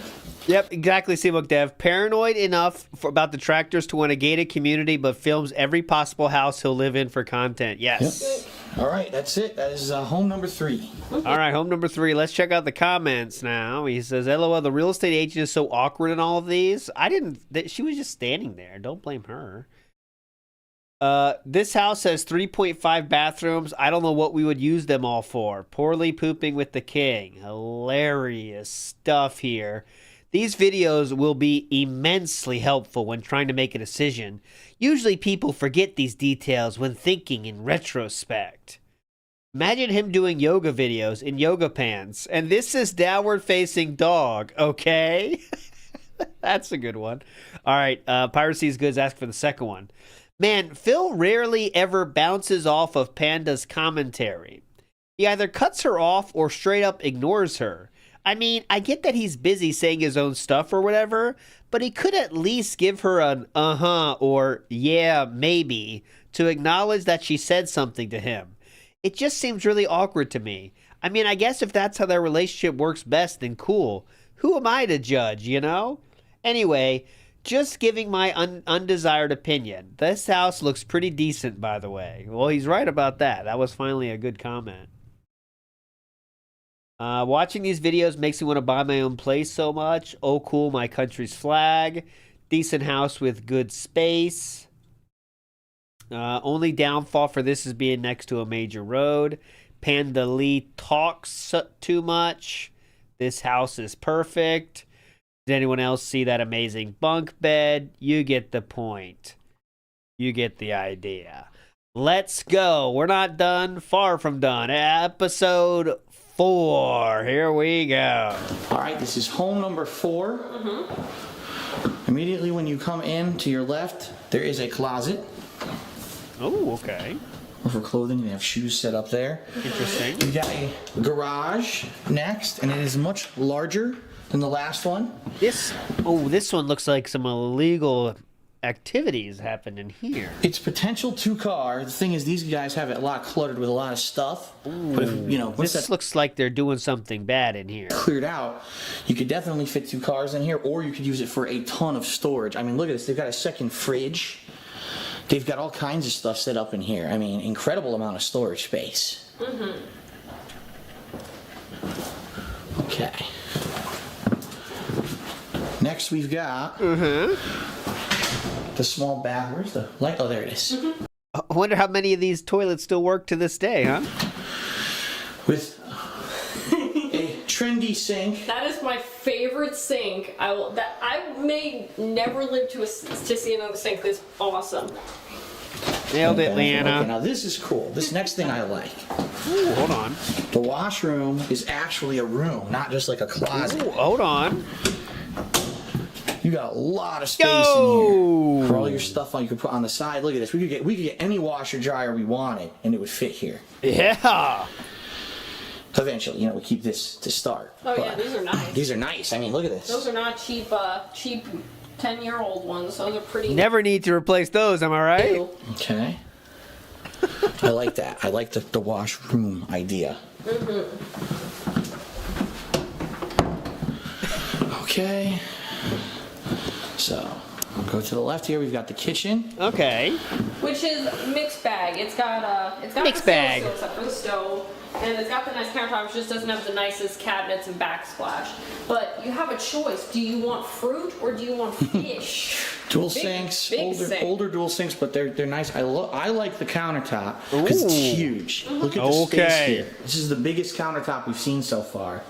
A lot of statues on The that kitchen puppy. has tons of space in it, but yeah, the cabinetry is outdated. The stove is outdated. Actually, there's a pantry. Which the other place had, but we couldn't go into it.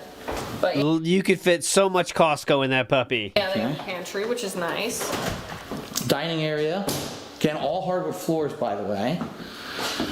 Large dining area. Like this. Okay, here's just a quick example. 'Cause, so, you know, this is the house they end up going in.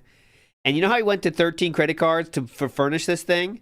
They don't even have a dining table. Why did they think they needed a $1,000 dining table with just 2 people? You know what I mean?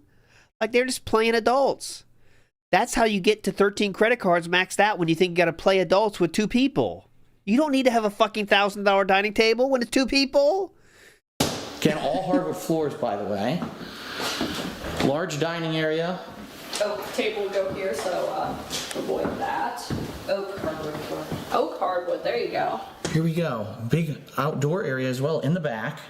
You can feed so many critters out there. You know, room for a grill. They've got a little patio out. Little dirt patch. So, don't you want to know the lore of the feeding the woodland critters? Like, did they just throw it over the fence there, or what? Is it like the menagerie is behind there, and they just throw them out there, and they're just, the squirrels and stuff run up, or what?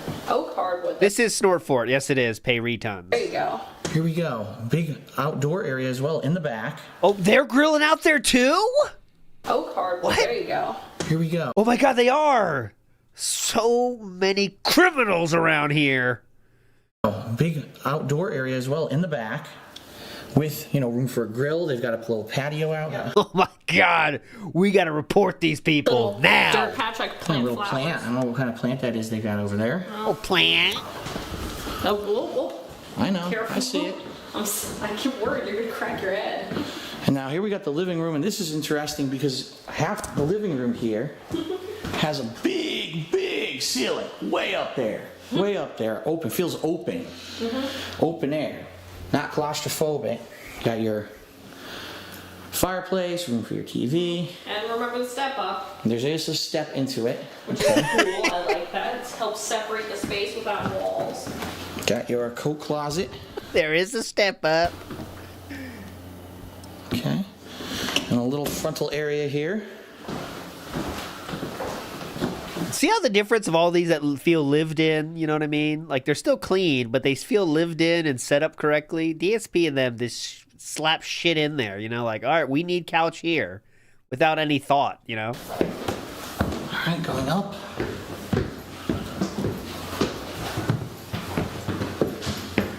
Hold on. Oh, mama. All right. Another closet here. This is like We made it. using it as the linen closet. Yes. We're definitely going to need to add an ottoman here, honey, for breaks. Okay, Waffle? And then right off the bat, you come into the master, which is really cool because you got all this space and a really big walk-in and hide closet. Lots of space in that closet. But you also, There's no water damage in there. Look at that. behind the door to get Oh. in, Look how useful they made that space. Isn't that wild? Look how useful this space is. I mean, what did DSP do the second they moved in? Stuff that bitch full of boxes. with the skylight. Right. And we were talking about this. I mean, unfortunately, this wouldn't work for me It's too because small and it doesn't Yeah, have the, would not has work. angled it's walls. too small and it's got this skylight. That lighting would ruin if I was trying to do green screen or shots like that. But it's definitely nice to have the extra room. This is my space. A little chill. No, Hungy. This is Master Chief's space and Hulk's space, okay? Let's not get ahead of ourselves. Master bath.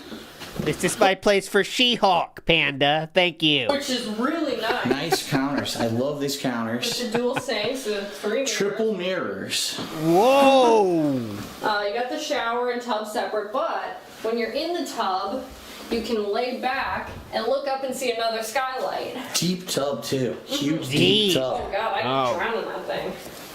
And another skylight up there. I'm not gonna go too nuts. Now you She just said that! You're wondering, where's the toilet? A separate shower next to it, and then the toilet is in its own room, like we've seen in certain hotels and such. And an exhaust fan just for that room. Nice. Nice. What was that nice? Such a happy nice there. Nice. And an exhaust fan just for that room. Nice. Nice. All right, let's turn off Nice. the lights as we exit. It was like a stop talking nice, yeah. Nice. That light was Good observation. Nice. on, I think. We didn't touch that, right? I didn't touch it. All right. Okay. The rest of the top floor. That is an important thing to note about this home. It's only 2 floors. The other homes we looked Or at had 3. 3. This one's only 2. That could Okay. be a positive. Another bathroom. Same granite This one looks functional as well. This will always be functional. countertops in this bath. Smaller shower area. To the left, another bedroom.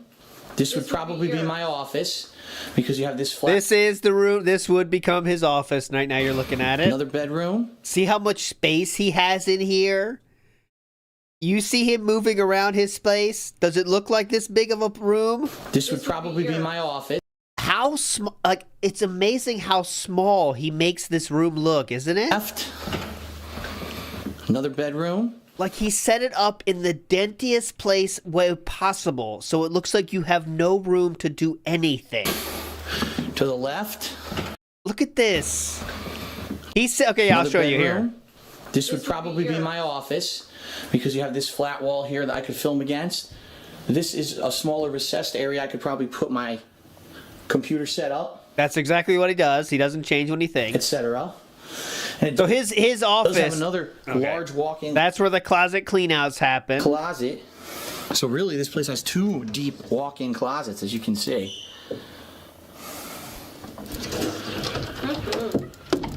All right, so his computers are set right here. This is where you know how he has to look 5 feet around across the room to see shit. His PC's right about here that he looks at OBS from, right here. All right. So, one more room. And this would be my office, minus this heating. Now this is the room, guys, that he can't. It's so filled with shit he can't do flies right now. Okay, so you tell me what's in there filled up so much that he can't do flies in this room, which has the home gym. Minus this hideous color. Yeah, here you've got, it's a smaller than one than the other one. You've got windows out to the front. That's actually the front of the unit. And then I have my closets here, which are nice. Definitely nice, and I like what they did. They put the little the storage organizer on thing. the rod, so I'd probably do that. It's not bad. And the final thing that I need to mention, this is a gated community. This Okay. is not, on the street, public. That's why you barely hear any traffic. And all the houses look the same. They're all parts of the Yeah, complex. it's a gated community complex, and that's the privacy factor is a big plus. Not that people wandering around and Yeah, people can't just get in. They need a There you go. Big plus. code. All right, so that is going to be it for home number 4.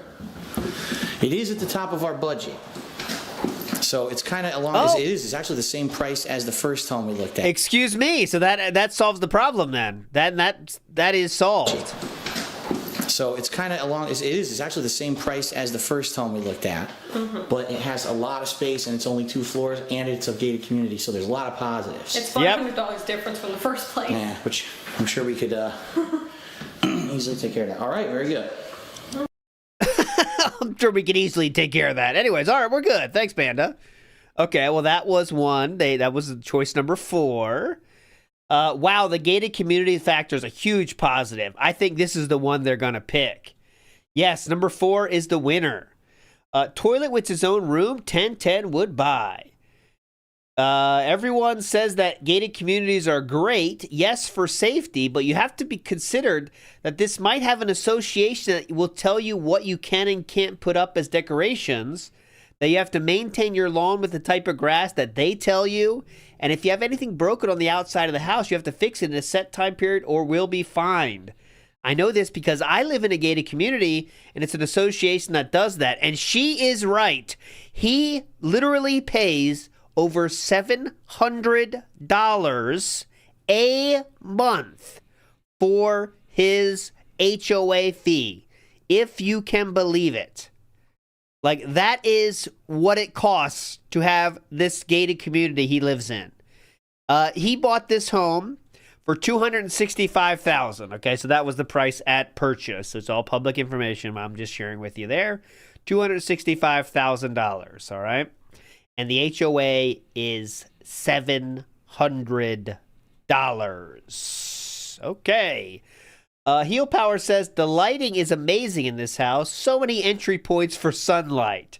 Except Phil wants less of that for some reason. Think beyond your current career, Phil. More sunlight in a house is always a plus. Why do I gotta think about past my current career, you dumb fuck? I'm doing this forever, bitch. Fuck off. There we go. All right. Well, let's do house number 5. We don't know what's going to happen yet. Okay, so this is home number 5, and immediately, once again, we get a very large staircase. Why is that a thing? Does anyone know why this is a thing so much in Seattle? Is this just a normal Seattle thing, or just they chose houses like that? And you must wider go. than the others. It is a wide staircase. 2 of us can walk side by side, except your arms are up, so I'm not next to you. The main floor is very open concept. You've got because they're choosing townhouses. That's right. They're choosing a lot of townhouses. Yeah, townhouses with garages, I guess, are like that. Or small closet here, right up the staircase. You've got an open area over here, which could be, dining room. This is the dining room. Yep. That's why it has the lamp there. We've got living room area.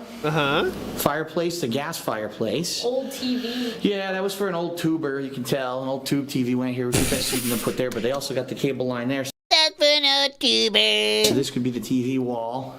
That's what DSP is, an old tuber.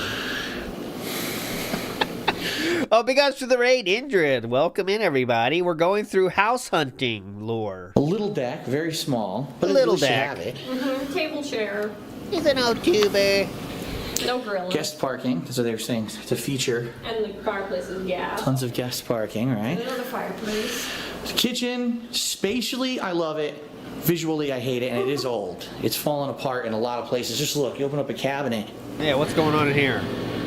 and it's all kind of coming apart. Yeah, we don't want anything that doesn't have any things that aren't working. Could be something where the money would have to go pretty quickly. This would be one of the initial upgrades. The appliances are old.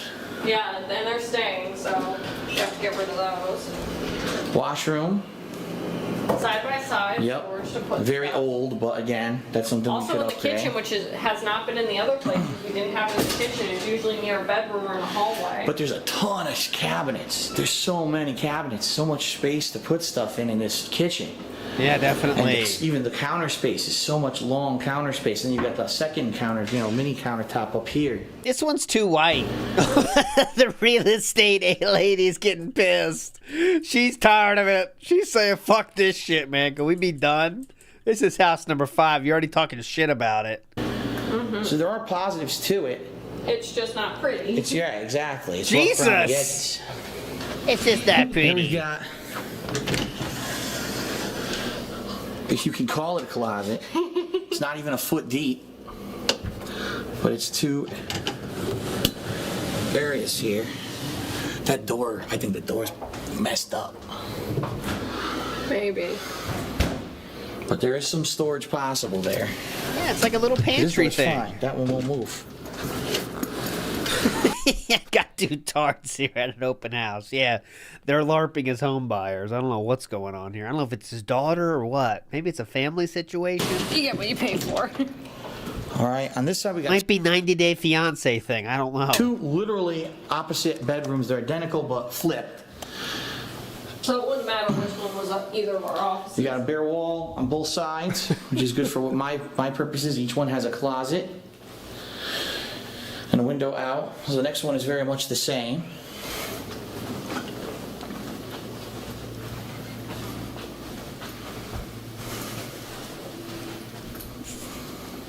Okay. Closet doors, not even real doors. Bathroom, this is the smaller bath.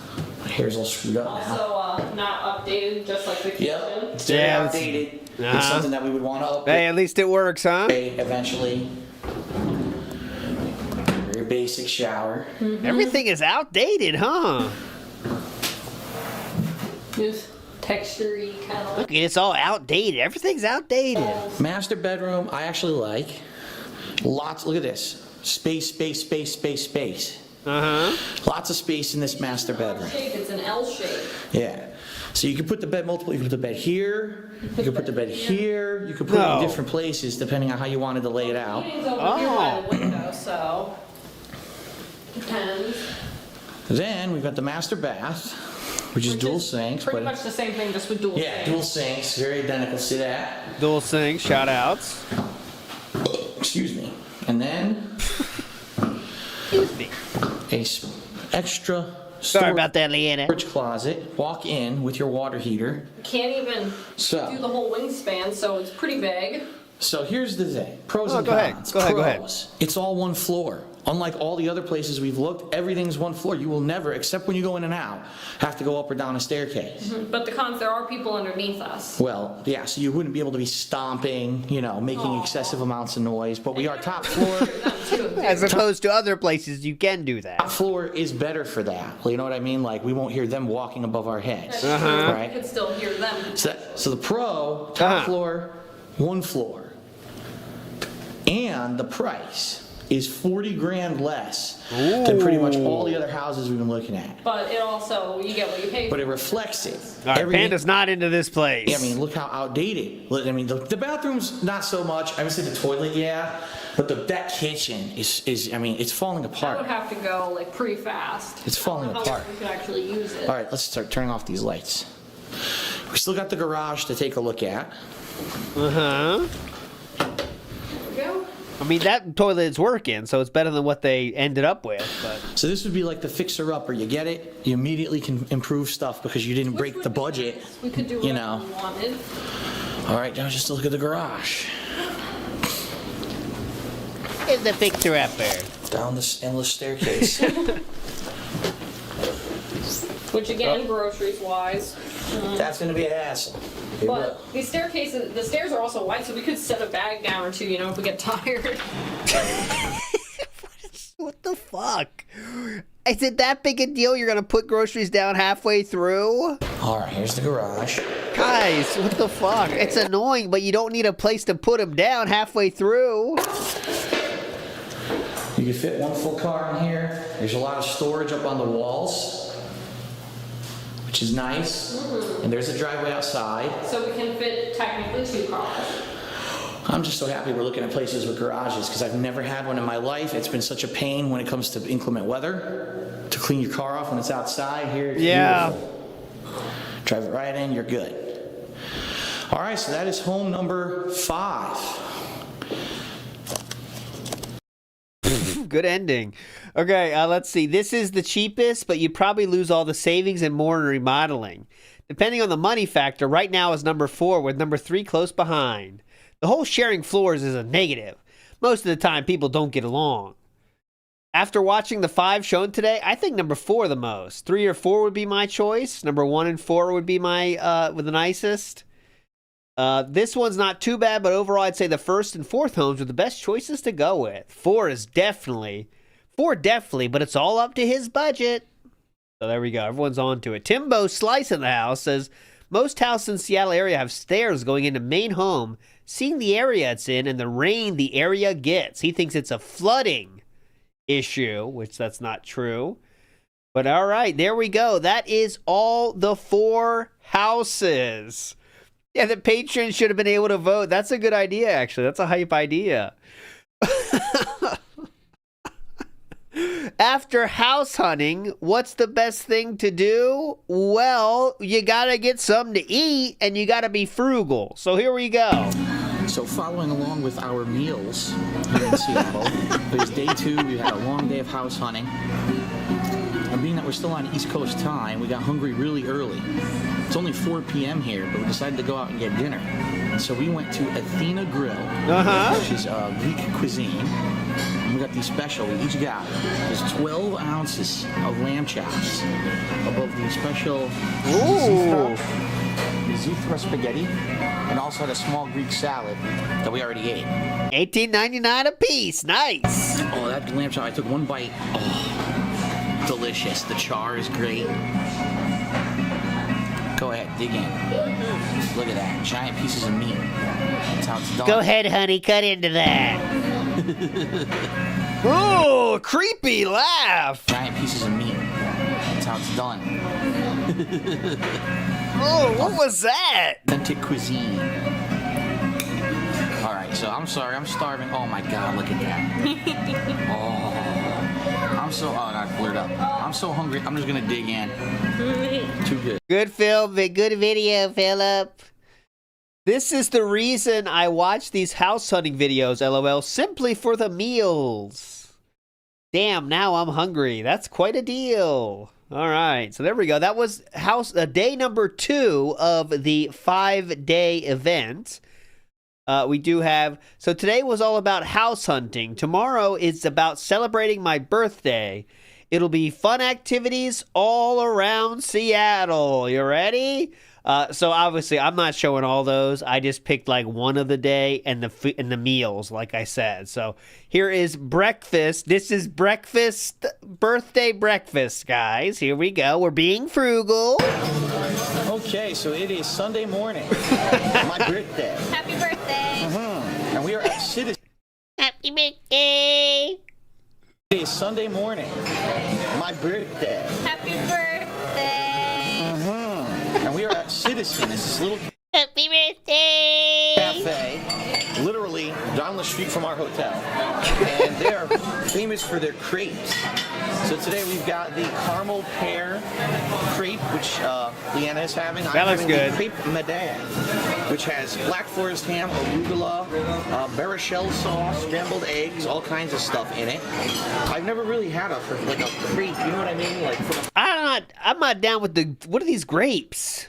Get these grapes out of here. You think grapes and eggs mix? I'm not down with that. place that's known I've had for it. IHOP grapes. Keep those grapes out of here. They're not really Right. that good. You know, you get fast food, it's not the same. Look at that. Oh, looks delicious. We also got some iced mocha drinks and grapefruit juice. Oh, grapefruit juice. Looks delicious. We also got some iced mocha drinks and grapefruit juice. So we're about to dig into birthday breakfast. Double drinks. Nice. You better be frugal, though. How's that frugal? The double drinks. Some grapefruit juice and want some whatever the fuck, iced coffee. At Citizen. Yummy. All right. So there we go. K Galleon coming in with the happy birthday Phil, too. Nice, K Galleon. Get in there. Next up, we have the biggest Master Blaster, by the way, says, what a coincidence. I'm driving cross country, San Diego to Stratford, Connecticut to move back home. I'll be WPIG's man on the street. Big ups, Master Blaster. Hell of a trip. Good luck. Have fun. Hope you can find some food places like this guy did. So here's one of the activities. We went to the fantasy exhibit in Seattle. Okay, so after watching a nice OK Go montage over at music video. a theater, we couldn't show you that obviously because that's just music video stuff. We're now in the fantasy exhibit. Take a look and see what's in here. Ooh. Stormbringer.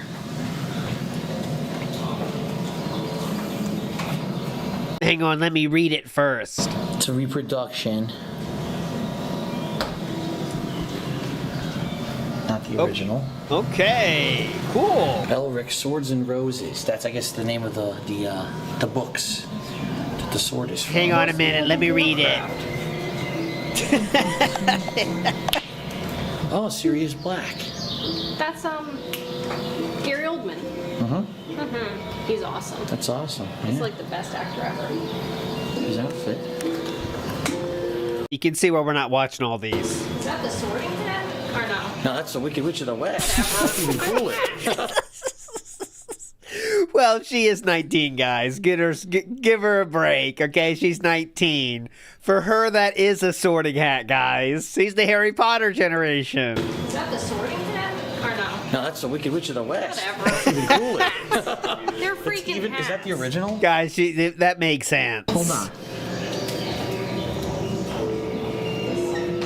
Yeah, it says she wore it. Wow. Yeah, you it's can the tell original spring hat. at the ends there. Yeah, look at the top. It's falling apart up there. Oh, that is cool. I do not remember the Oz premiere. She's not even around anymore. The heck is this? Goes up, I Jesus, guess. just talk right over her? I'm not going in there. Somewhere, I'm afraid. I'm not going in there. Snow White's prison To dress. the other side. Is Oh no. Oh, Snow What? White and the Huntsman. Oh, that's no. a terrible idea to make that. The archetypes of fantasy. The mystic warrior, the maiden warrior, the knight, the barbarian, the trickster, the antihero, the shadow, the warbringer, the wise wizard, the earthshaker, Lightbringer. the witch, the rogue, the damsel, Just read them all. the unlikely hero, Oh my god, he went back? A the mouse? iron woman, the hero's muse, the mystic, the fool, that's me, the magical prodigy, and the companion. Of course he's the unlikely hero. I mean, who would pair that outfit together? Hilarious, Panda. From the Unwritten, an ongoing comic book series. Okay, as you can see, this is a mess. He only got 2 comments that he left up here. He only got 3,000 views, too. This is from Panda's Tushy. Fantasy without Dark Souls is no fantasy, from Panda's Tushy. That's the username. I'm just reading them. Next up, we have birthday dinner at Crow. All right. We're being frugal. So for my big birthday dinner, we decided to go to a local restaurant called Crow. It does American and European fare. This is handmade tagliatelle, which is an Italian pasta with all kinds of stuff. Cheese, veggies, walnut, hazelnuts. And Leanna got The lasagna. So Lance is asking, does he have gout yet? Nope, gout would come after he moves. So we're working towards our gout at this point. We're working towards it. hazelnuts. And Leanna got The a lasagna. homemade lasagna with That lasagna looks hype. Italian sausage. I like that burn. The char there is so key. That's so clutch, the burn. Jiggle, jiggle. It looks really good. It's cool because we're actually here at the chef's counter.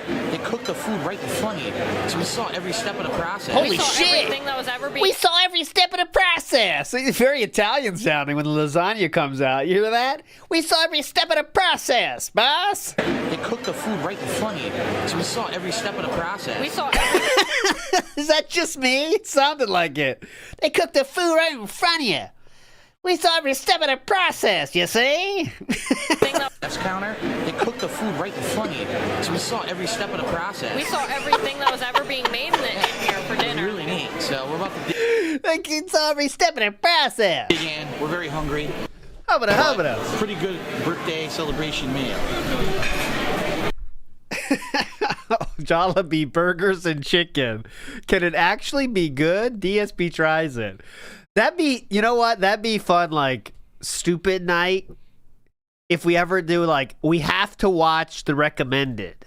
You know what I mean? That could be dangerous, though. Like, we have to have some skips available. I'm not doing it, but, like, that'd be kind of funny. We have to watch the recommended that comes up. Maybe that's a kick thing, though, because sometimes it's going to be dumb. All right, anyways, we're not watching Jollibee. I promise you that. All right, now we have desserts. We're being frugal. All right, so after an Same day, by the way. This is all the same day. amazing main course, it's now dessert time. I'm getting the grasshopper sundae. And you got? You had the chocolate mousse, Chocolate truffle cake. chocolate truffle sundae. And you got? Panda's working on Facebook, it looks like. You had the chocolate mousse. Chocolate truffle cake. Chocolate truffle cake with a side of ice cream. Yes. And candied coconut. We're being frugal. Oh yeah, candied coconut on it. That's nice.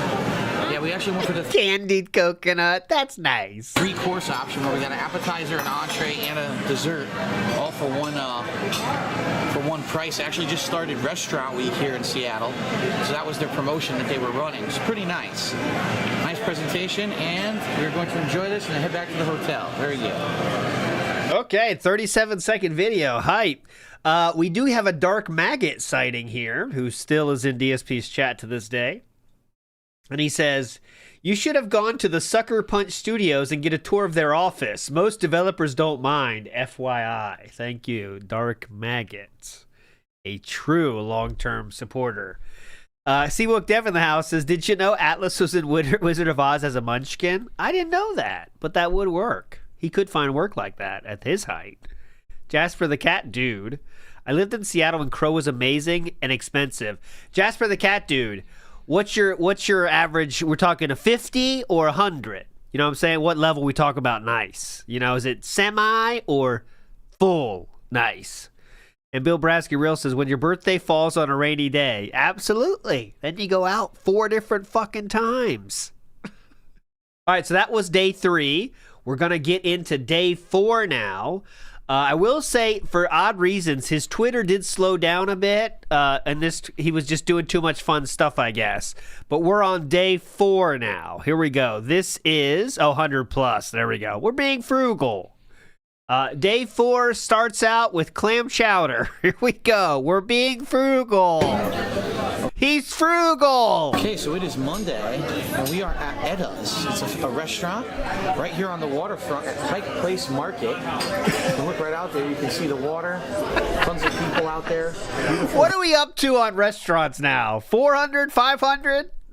But anyways. View of the mountains. And to start, we are having the famous Edda's clam chowder, which has bacon, salt, a little sprinkling there, a few other things. And parsley oil. And parsley, what is it? Parsley oil. Parsley oil. Ooh. All right. Very first meal here at Pike Place. We figured let's go with seafood. And that's what we're doing. So, all right, we're about to dig in. 35-second video. Next. Okay, day 4. The same place. Oh, that was the appetizer. That was the appetizer. Here's the main courses. We're being frugal. Okay, so for our main course here at the Edda's at Pike's Place Market. I thought that was the meal. No, that's the starters. Leanna has gotten the crab cake. A single Dungeness crab cake on looks like a bed of, what is that, potatoes? Some sauce to dip the crab cake in. Some delicious, probably like bacon or meat or something like Looks that. really good. And then I got fried shrimp. Local Whoa! fried shrimp, handmade cocktail sauce. Look at that. And the French fries are actually very thin. A lot different from what I'm used Your gal's gonna love that, sir. Enjoy. to. And some slaw. Fried shellfish. That's gonna be great. Very nice. Good start to the day, right? All right, so we're gonna dig in, and then we're actually gonna, investigate the market. We figure get food first, so we're not hungry while we're walking through. Get the food and first. Then, investigate. So, onwards. All right, onwards we go. Next up, 1 console per generation. Well, that'd be fun to think about. All right, next up, you know, guys, when you're trying to be frugal, after you get your app and main course, you go to Starbucks next. I mean, who doesn't? Let's see how Starbucks went. Oh, yeah, so we are stopping. We have actually, after we got some food, we walked through the Pike Place Market, down one side of it. We haven't seen the other side of it yet. But as we were walking, we decided to walk even further, and we actually walked far into downtown Seattle. As you can see, it pretty much looks like any other major city downtown. You got all these big buildings all around you, skyscrapers, businesses, steakhouses. He's a pig-splaining a city. Stopping at a drink, and of course, where do we stop? It seems that this is one of the most prominent coffee things around, although there are others. It seems like Starbucks is the dominant coffee force. It's in dominant in Seattle. every state. And it might be surprising because you hear about Seattle's Best and all these other ones. Well, apparently, Starbucks still has the foothold. They still have the power because that's we've seen in the building we're in right now. There are 3 Starbucks. I'm not even joking. There's 3 Funny waffle. Starbucks. So relaxing, getting a trip drink. We're gonna head back to Pike Place Market. I'll probably do some filming when we go back. I didn't do it initially as we walked through. This is good. And Philip, you want to even show what she's trying to show? and then later today we're gonna head to Oh my god, what a douchebag, man. She's trying to show something. the aquarium. Finally, Leanna said, all right, that's it. We're gonna head down to the waterfront, where apparently there is an arcade, and there are other shops, and there are restaurants. So that'll be later tonight. But yeah, I just want to do a little downtime Sweetie, you're ruining my framing, okay? This is not on the storyboard. video as we head back to Pike Place Market. Put it right I'll back. see if I can get some good footage in there and go from there. What, you want to Instagram your cup while you're at it? Yes, the same Ooh, got him. thing everywhere. Got him. Anyways, big ups, Nibbity. Let's go. Can we get 3 Hogans in one night? That's what we're looking for. Go!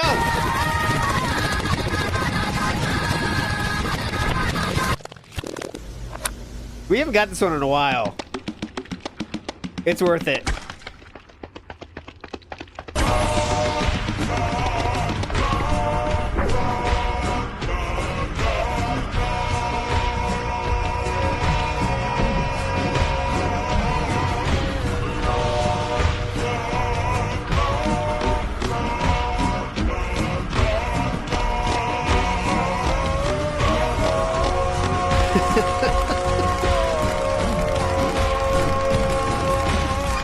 That's a hype one, though. That is hype. Lance Ivan Bryan says, I think Kat used to watch these videos of Panda going on trips and think she was going to have fun, but instead she got fat.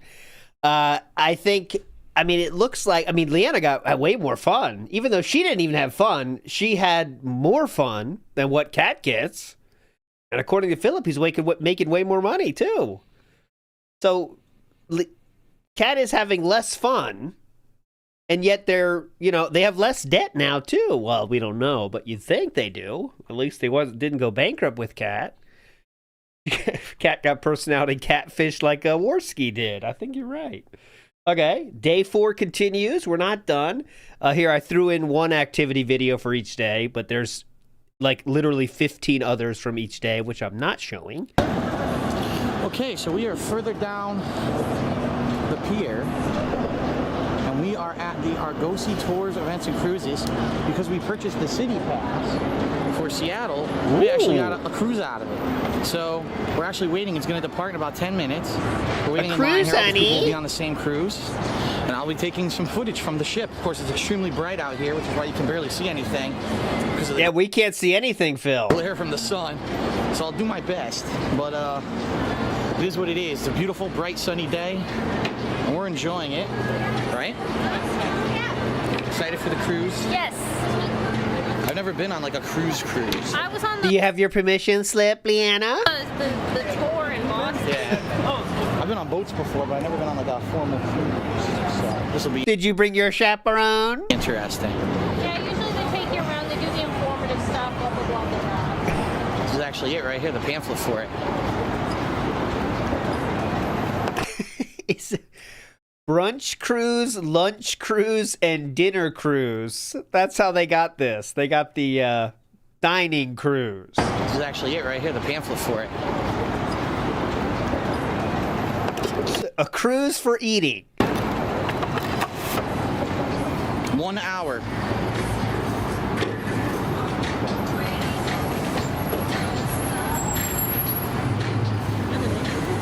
Yeah, look, it takes us all around the bay. See that? It's gonna take us all around.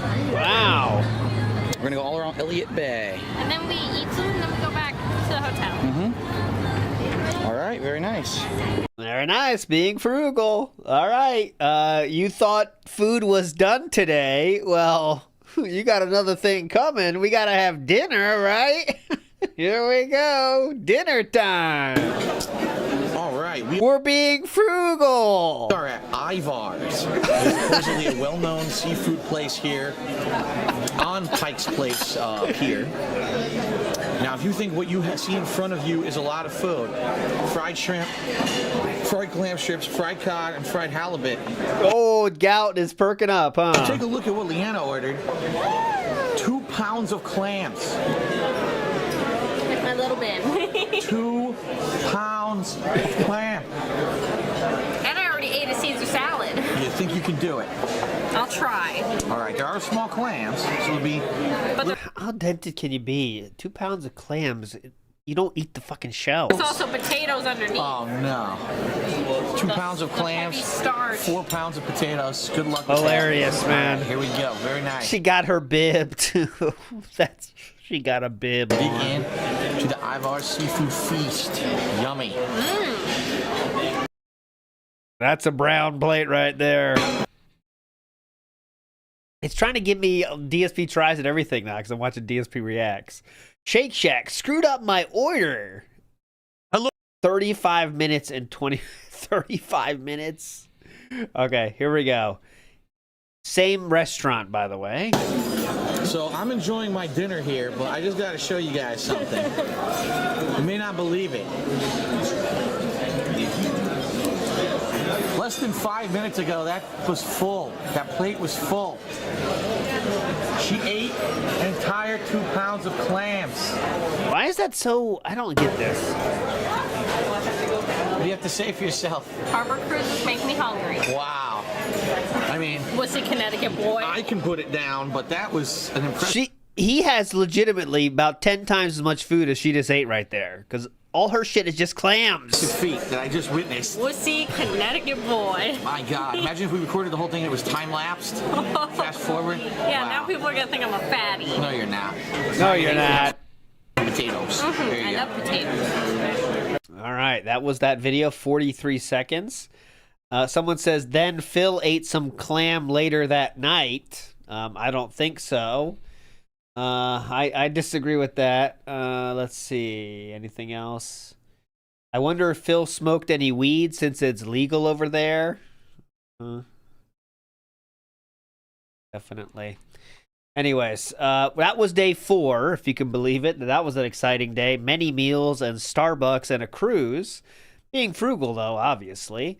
Let's go to day 5. There's no video. Oh, there is one video from day 5 here that they put out. But I do want to get to the tweets that happened this day. And it says, if anyone lives near Seattle, what internet do you use? Is it fast and reliable? This could literally kill any chance at moving. And yes, he's asking this while on the vacation, okay? So someone says, I would check broadband reports. DSP says, nothing online is reliable. Found multiple sources saying Verizon Fios is available. Talk to them. It's not. Very outdated info. Okay. He then says, so tomorrow it's back to business. Finding out if I can get business level internet at 2 potential homes and investigating the surrounding areas. So now he's not looking for Fios anymore. He's looking for business level internet. Business level. Business level. Huh? That's the extra speed. Business level. Yes. Now he said today will be much more scaled back vlogs-wise. That's why we don't have as many videos today, guys. Heading to the neighborhood surrounding areas where we house hunted to investigate. Someone says, talk to the neighbors. Helped a lot when I got my first home. DSP said, unfortunately impossible since it's a gated community and we can't get back in. So DSP here kind of spoiling the one they're thinking about, which is the gated community, obviously. All right, as everyone knew. He then says, I already showed that one. He then says here, if we like what we see today, there's a chance we may actually be considering making an offer on a home out here. More info to come soon. So remember, what they're doing is they're going to that place around the gated community and seeing if they like it. That's what they're doing today, okay? To those complaining I'm making too many trip vlogs, you sub to my vlogging channel, and I've been talking about this for weeks. Okay. Don't stop complaining you knew what you were getting into, you dumb fucks. It's incredible how stupid people are. I'm in the wrong for documenting a life-changing trip when you subbed and I gave you weeks of notice? Get it, Chiefs? Yeah, Big Ass Wolverine Doll says most businesses only use internet for point of sale and emails. Yeah, so that is 100% the case with DSP, in case you don't know. DSP's business internet just gives him a customer support line that other customers don't. There's no increased speeds, it's just you have a place to bitch at that other people don't. That's what business internet means. He thinks it means special, a business pipe for you only. But no, that's not what you get. But he wants business level anyways. And a static IP too, yes. He does have a static IP, which you know, it's with his uses, you don't need that, but you know. How about this? If you don't like the trip vlogs, unsub. 150 people already have. Nothing is stopping you. I'm okay with it. Really. Thanks. So that's the fourth tweet about this and telling people to definitely unsub. Okay, so cool.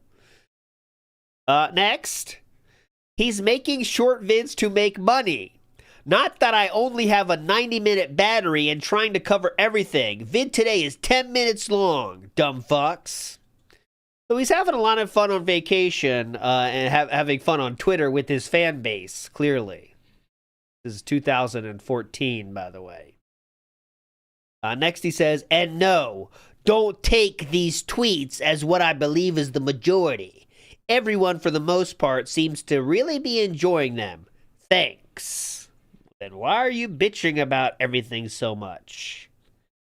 Anyways, here is we don't get a full video of any activities, but we do get a day 5 recap, okay? Matthew says, it's almost like a father taking his daughter out for a daddy-daughter day in Seattle. That's really the vibe he gets, too. And he seems somewhat annoyed at her comments, too, you know? Like you wouldn't normally be when you're on a vacation with your wife, or, excuse me, girlfriend in this case. Jasper the Cat says, this is Jasper the Cat, not me, I'd eat Panda's 2-pound clam, no bib. You can figure that means by yourself later. And Tricorder Transmission says, big ups for all the work on these deep dives, bro. Big ups to you, Tricorder Transmission. This one wasn't too difficult, to be honest. The hardest ones by far the hardest ones are density scrolls. Because the website's slow, and you never know if it's worth it until you're halfway through the fucking thread. These ones are way easy. But I do need to do a density scroll soon. It's been a while. I do think that needs to be done soon. But okay. Day 5 recap. Let's go. Okay, so today is Tuesday, and it is around, I'd say, oh, here you go. It's 7 p.m. on the dot here. In beautiful, cloudy Seattle. It's 7 p.m. on the dot here. And we got a second handle. One handle wasn't enough, so we had to get a refill. Double handle. Remember the first video of this trip? He had one. So we made a special trip for a second one. We're being frugal, though. In beautiful, cloudy Seattle today, unlike yesterday. What the hell, I got caught up here in these curtains. Unlike yesterday, the weather was typical Seattle weather. Cloudy and raining all day long. So we finally did experience a full day of real typical Seattle weather. We're back here in the hotel. Yeah. Whoa. And the reason this is the first vlog for the day, and probably will be one of the very few that we do, maybe we'll do a vlog of our dinner or whatever. Look at my nice hair. Beautiful. Is because today we did basically what I guess you could call a run through of the local area, okay, where we... Two handles, why?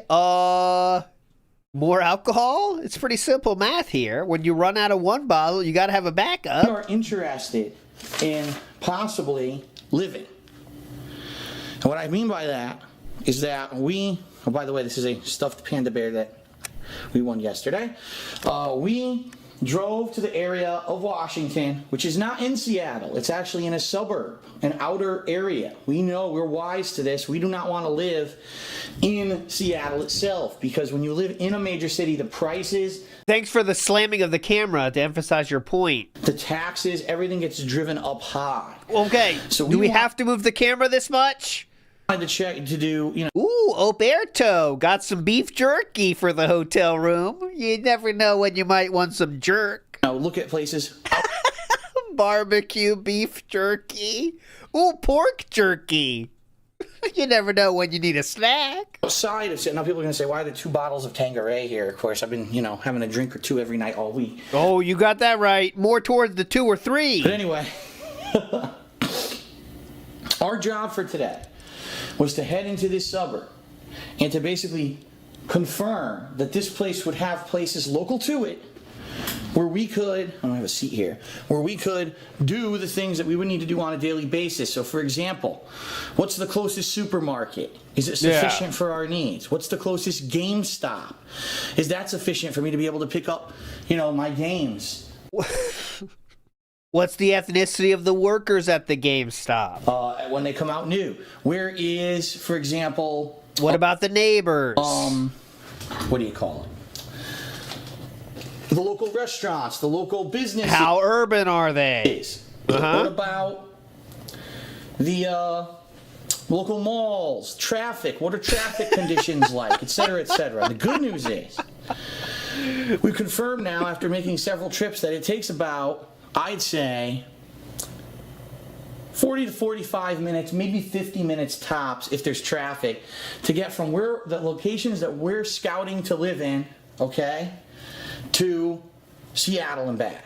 So that's perfect, because we're going to want to basically be able to come to Seattle when we want to for events, for things, for example, as we've stated previously, Emerald City Comic Con, PAX, I think there's an anime... I mean, the spelling of this is legitimately PAUX. Previously, Emerald City Comic Con, PAX. I think there's an anime convention. There's this Emerald City Comic Con, PAX. I think there's an anime convention. There's this. I think there's a sci-fi Comic Con.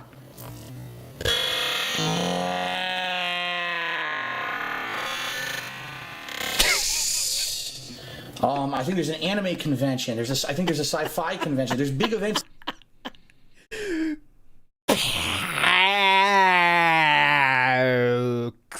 that happen in Seattle all the time.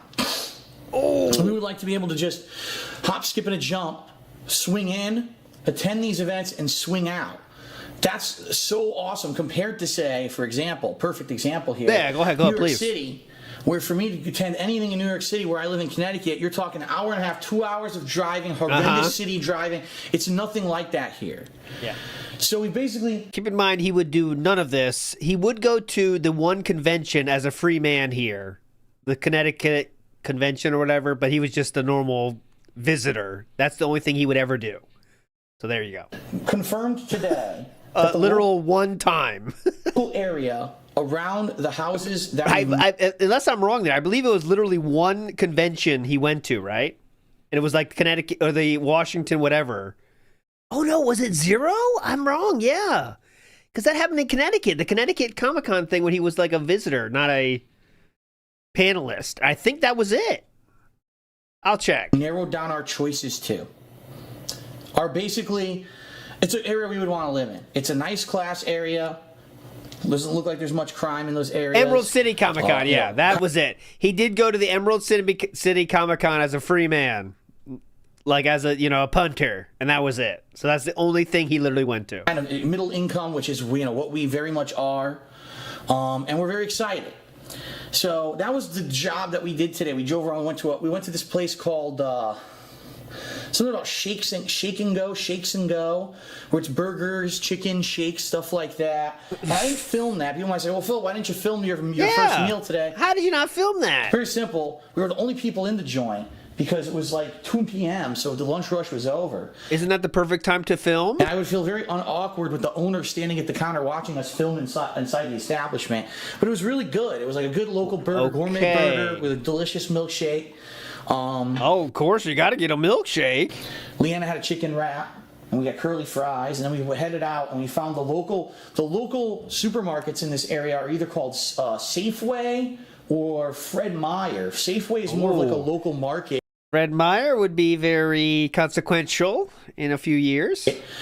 Similar to, say, a Big Y, which is what we have in Connecticut. Fred Meyer is kind of like Walmart, where they have everything. They have groceries, they have all kinds of stuff, but it's more like if Walmart was owned and operated by people who cared about their employees and customers and actually had a soul. The place looks nice. It's not 1,000 people crammed in there, products strewn about, people who don't give a shit because they get treated like shit and paid. Safeway is a local market, by the way. No. Safeway is a chain grocery store that is there's thousands of them, I bet, and they are just like Walmart. I mean, maybe you can't say not as bad as Walmart, but they're a major fucking chain that probably tries to pay their workers as little as they fucking can get away with. But okay, go ahead. Nothing.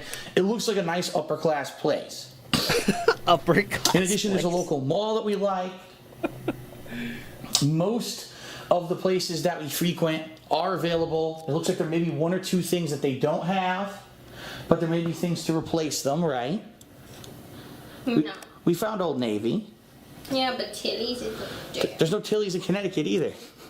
Yeah, well, there's one in Pennsylvania. There's one right in my local mall, and now I Calm can't. down, I'm not pausing. So there's gonna be some sacrifices we're gonna have to make, and there's gonna be other things that are gonna be new things. Like, for example, there's whole new chains out here. I guess I just won't wear clothes anymore. Oh no, we saw all kinds of chains out here, like Taco She's tantruming. Del Mar, like not In-N-Out Burger, Jack in the Box. We saw a ton of. Kids often do this. They have tantrums. There's things out here that aren't on the East Coast that we're going to be checking out if we do decide to move here. And actually, what I did tonight is I'm going to email. I haven't done it yet. I'm going to email links to those videos which we're seriously considering of the video walkthroughs. I send them to my parents. Oh, and yeah. My parents watch them and send us feedback and what they see, and what they think.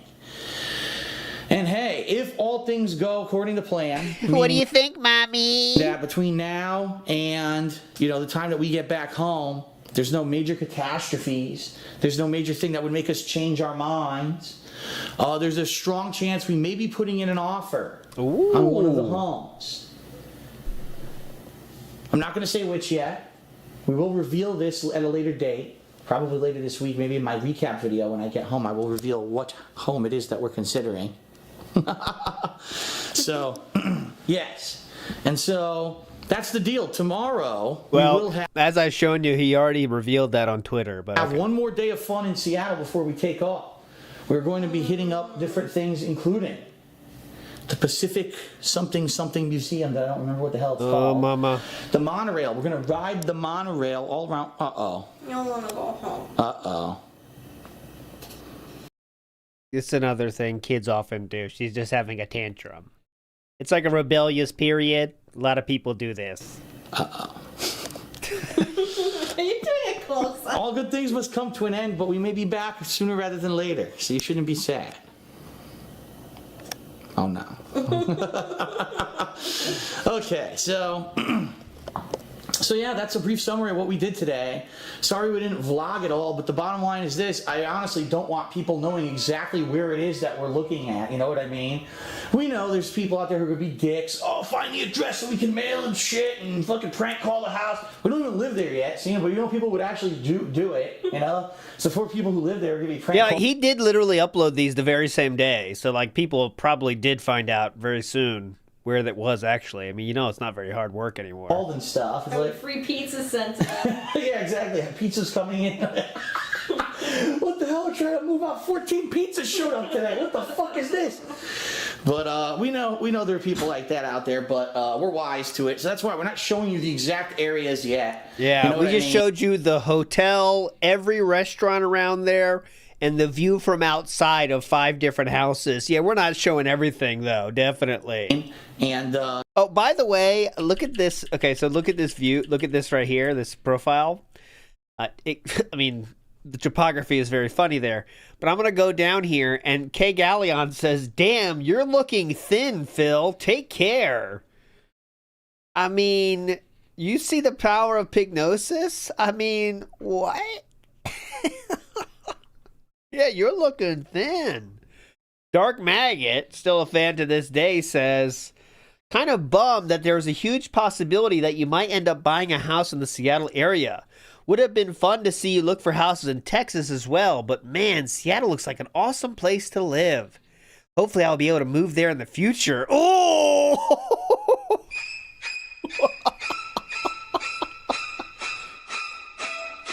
Also, go to Sucker Punch Studios and ask for a tour. Most devs don't mind. Would be awesome as a vlog. Dark Maggot, don't you get it? He's ignoring. Just send your thumbnails and shut the fuck up, dude. He doesn't care. Air Raid Lord says, I fucking lost it at 6:54. I like how Phil said a silent uh-oh to the camera. Have we watched that part yet? Oh, we did. Let's see what he meant here. Uh-oh. That was a silent uh-oh. Okay. It's very silent. Oh, man, I can't with these dents. All right, here we go. And so that's why we're not showing you the exact areas yet. You know what I mean? And that walk is something. So that's why we're not showing you the exact areas yet. You know what I mean? And that's it. That's all we did today. Tomorrow we'll have more footage for you guys. We may do like one vlog more today if we oh, I'm so lovely with this hairdo. If we order that's the bad part. Absolutely. Definitely. That's some food, 'cause I think we are going to order some food. We're very beat. We don't feel like going anywhere tonight. room service again. We're being frugal. So we're going to check out what's local delivery. We found out there's 47 different restaurants that deliver to the hotel. We already did Thai. We've already done Greek. We've already done American. We've already done French cuisine. American. So maybe we'll go for like maybe, I don't know, Mexican. Maybe we can do... What's this? What's this, you think? Pizza. Real pizza. We had horrible pizza the other night. I don't know. We're going to see what our options are, and we're going to go from there. But so far, so good. Oh, leg pillow on the hotel bed. I make sure. The trip has been a major success in my eyes. I hope that you guys have been enjoying the vlogs that we've been doing. You know, I've been enjoying gin and beef jerky. It's been a lot of work, I'll be honest here. We're taking the camera all around, and I only have an hour and a half battery. A lot of people, oh, why is Phil only making 3-minute videos? Well, because they're trip vlogs, okay? And I don't have a massive amount of battery life. I only have one battery for this camera, so I'm trying to get as much as I can without running out of juice. Yeah, you got so it. Thank you to those of you who've been watching the vlogs. We're very appreciative of that. It's cool that you guys are watching the content, well, you know, while we're here, so that you know, I don't have a tank in my whole business because we're out house hunting. He would have a tank in his entire business and bitch about it a lot. Tomorrow we'll have more vlogs for you. We'll be back in Connecticut, I believe on Thursday, yes. And then we've got a day or two where we're going to decompress and really think hard about what we want to do. And then I'm going to be back Saturday night with a live stream to recap the whole trip and tell you guys everything we did and to give you the results, okay? Sound good. Couldn't we have just ended the video before we have to take a sip?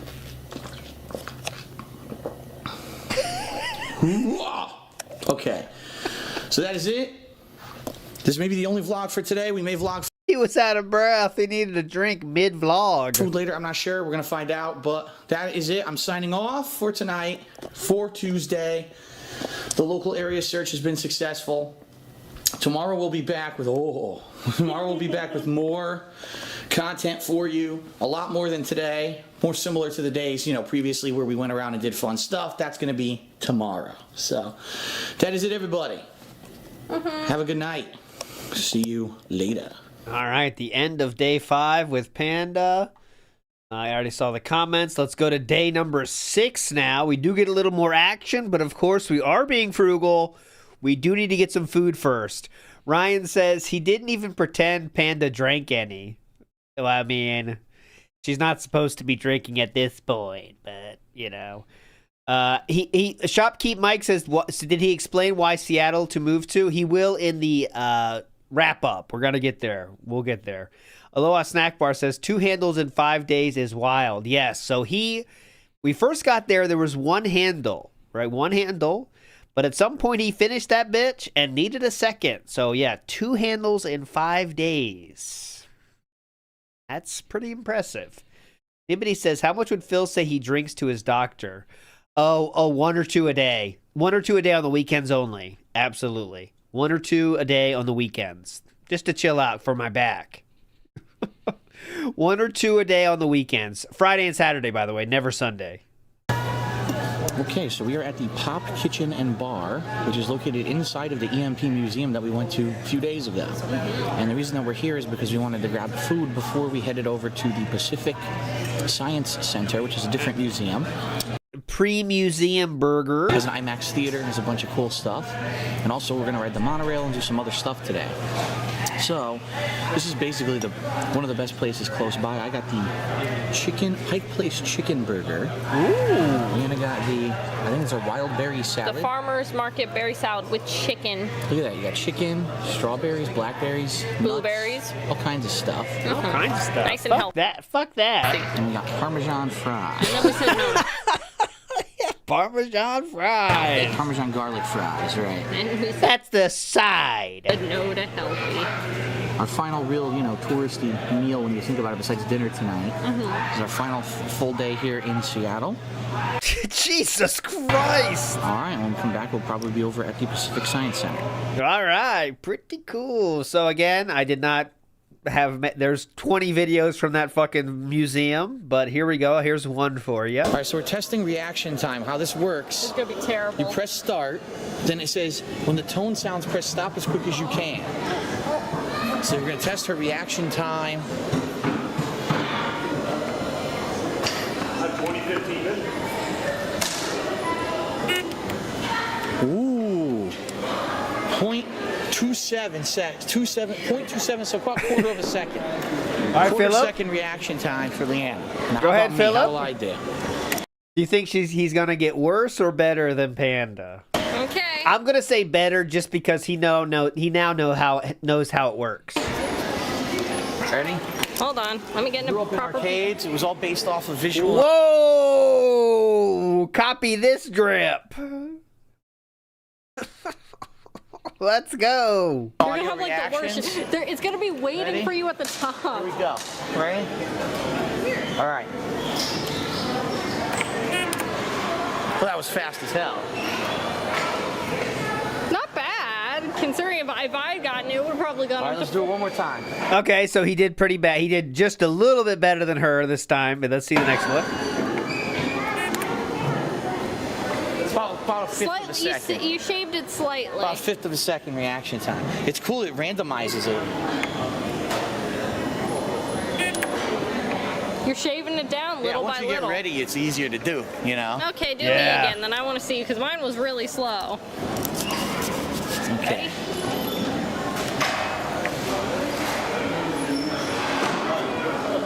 Yeah, but this is weird. Oh, you did better. How- 0.22.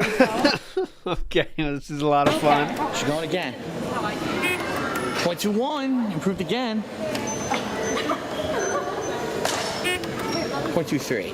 No, that one I didn't. You got the idea.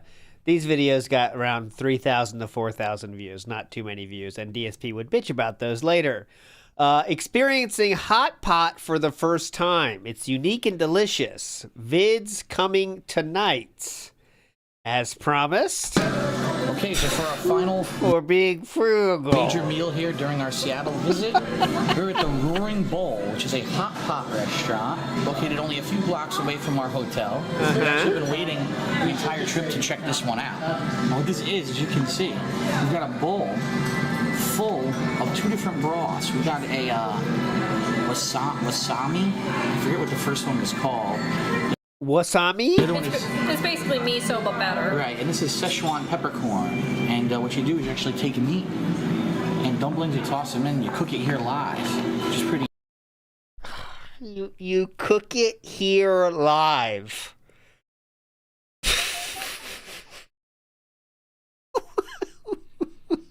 What? You cook it here live. You cook it here live. Fuck it, we'll cook it live. What you do is you actually take meat and dumplings, you toss them in, and you cook it here live, which is pretty neat. Also got a plate of Asian Okay, so what would be the opposite of that? Recorded? veggies that we'll be throwing in there momentarily. Like and bok choy and udon noodles as well down the side. Ah. So basically you cook it yourself. We're down to about a minute and a half has passed, so maybe want to toss in some of those veggies. the bok choy, definitely. There you go. Here you go, honey. Toss some in there. Toss them in. Basically, you cook your own meal here at the table live, and you can do it to your own choosing. If you like your vegetables overdone, cook them longer. If not, you like them crunchy, do it short. Any of the squash? Sure, go for it. Toss them in. Into which one? I don't know. Both? One? Either one. There you go. Try it in there. Separate them out. Try each version. Get them in there. You don't have enough time to pay your bill from the email.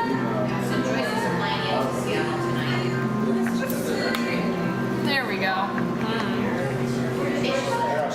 Look at all those peppers in that. Not supposed to use the same spoon, but I'll allow it. Szechuan peppercorn. It's gonna be good. So Here's what our we've got, Wagyu beef. we've got the pork dumplings. I just know that because Chew would get pissed at me when I would do that. Not supposed to use the same thing. All right, sorry. We've got the dry rub aged short rib. Delicious. Very nice. I've never done this before. Leanna has. One time, a long time ago. Can we toss any of those noodles or just let this cook for now? I think we should for now. The noodles don't earn as long. All right, 2 more minutes, it says.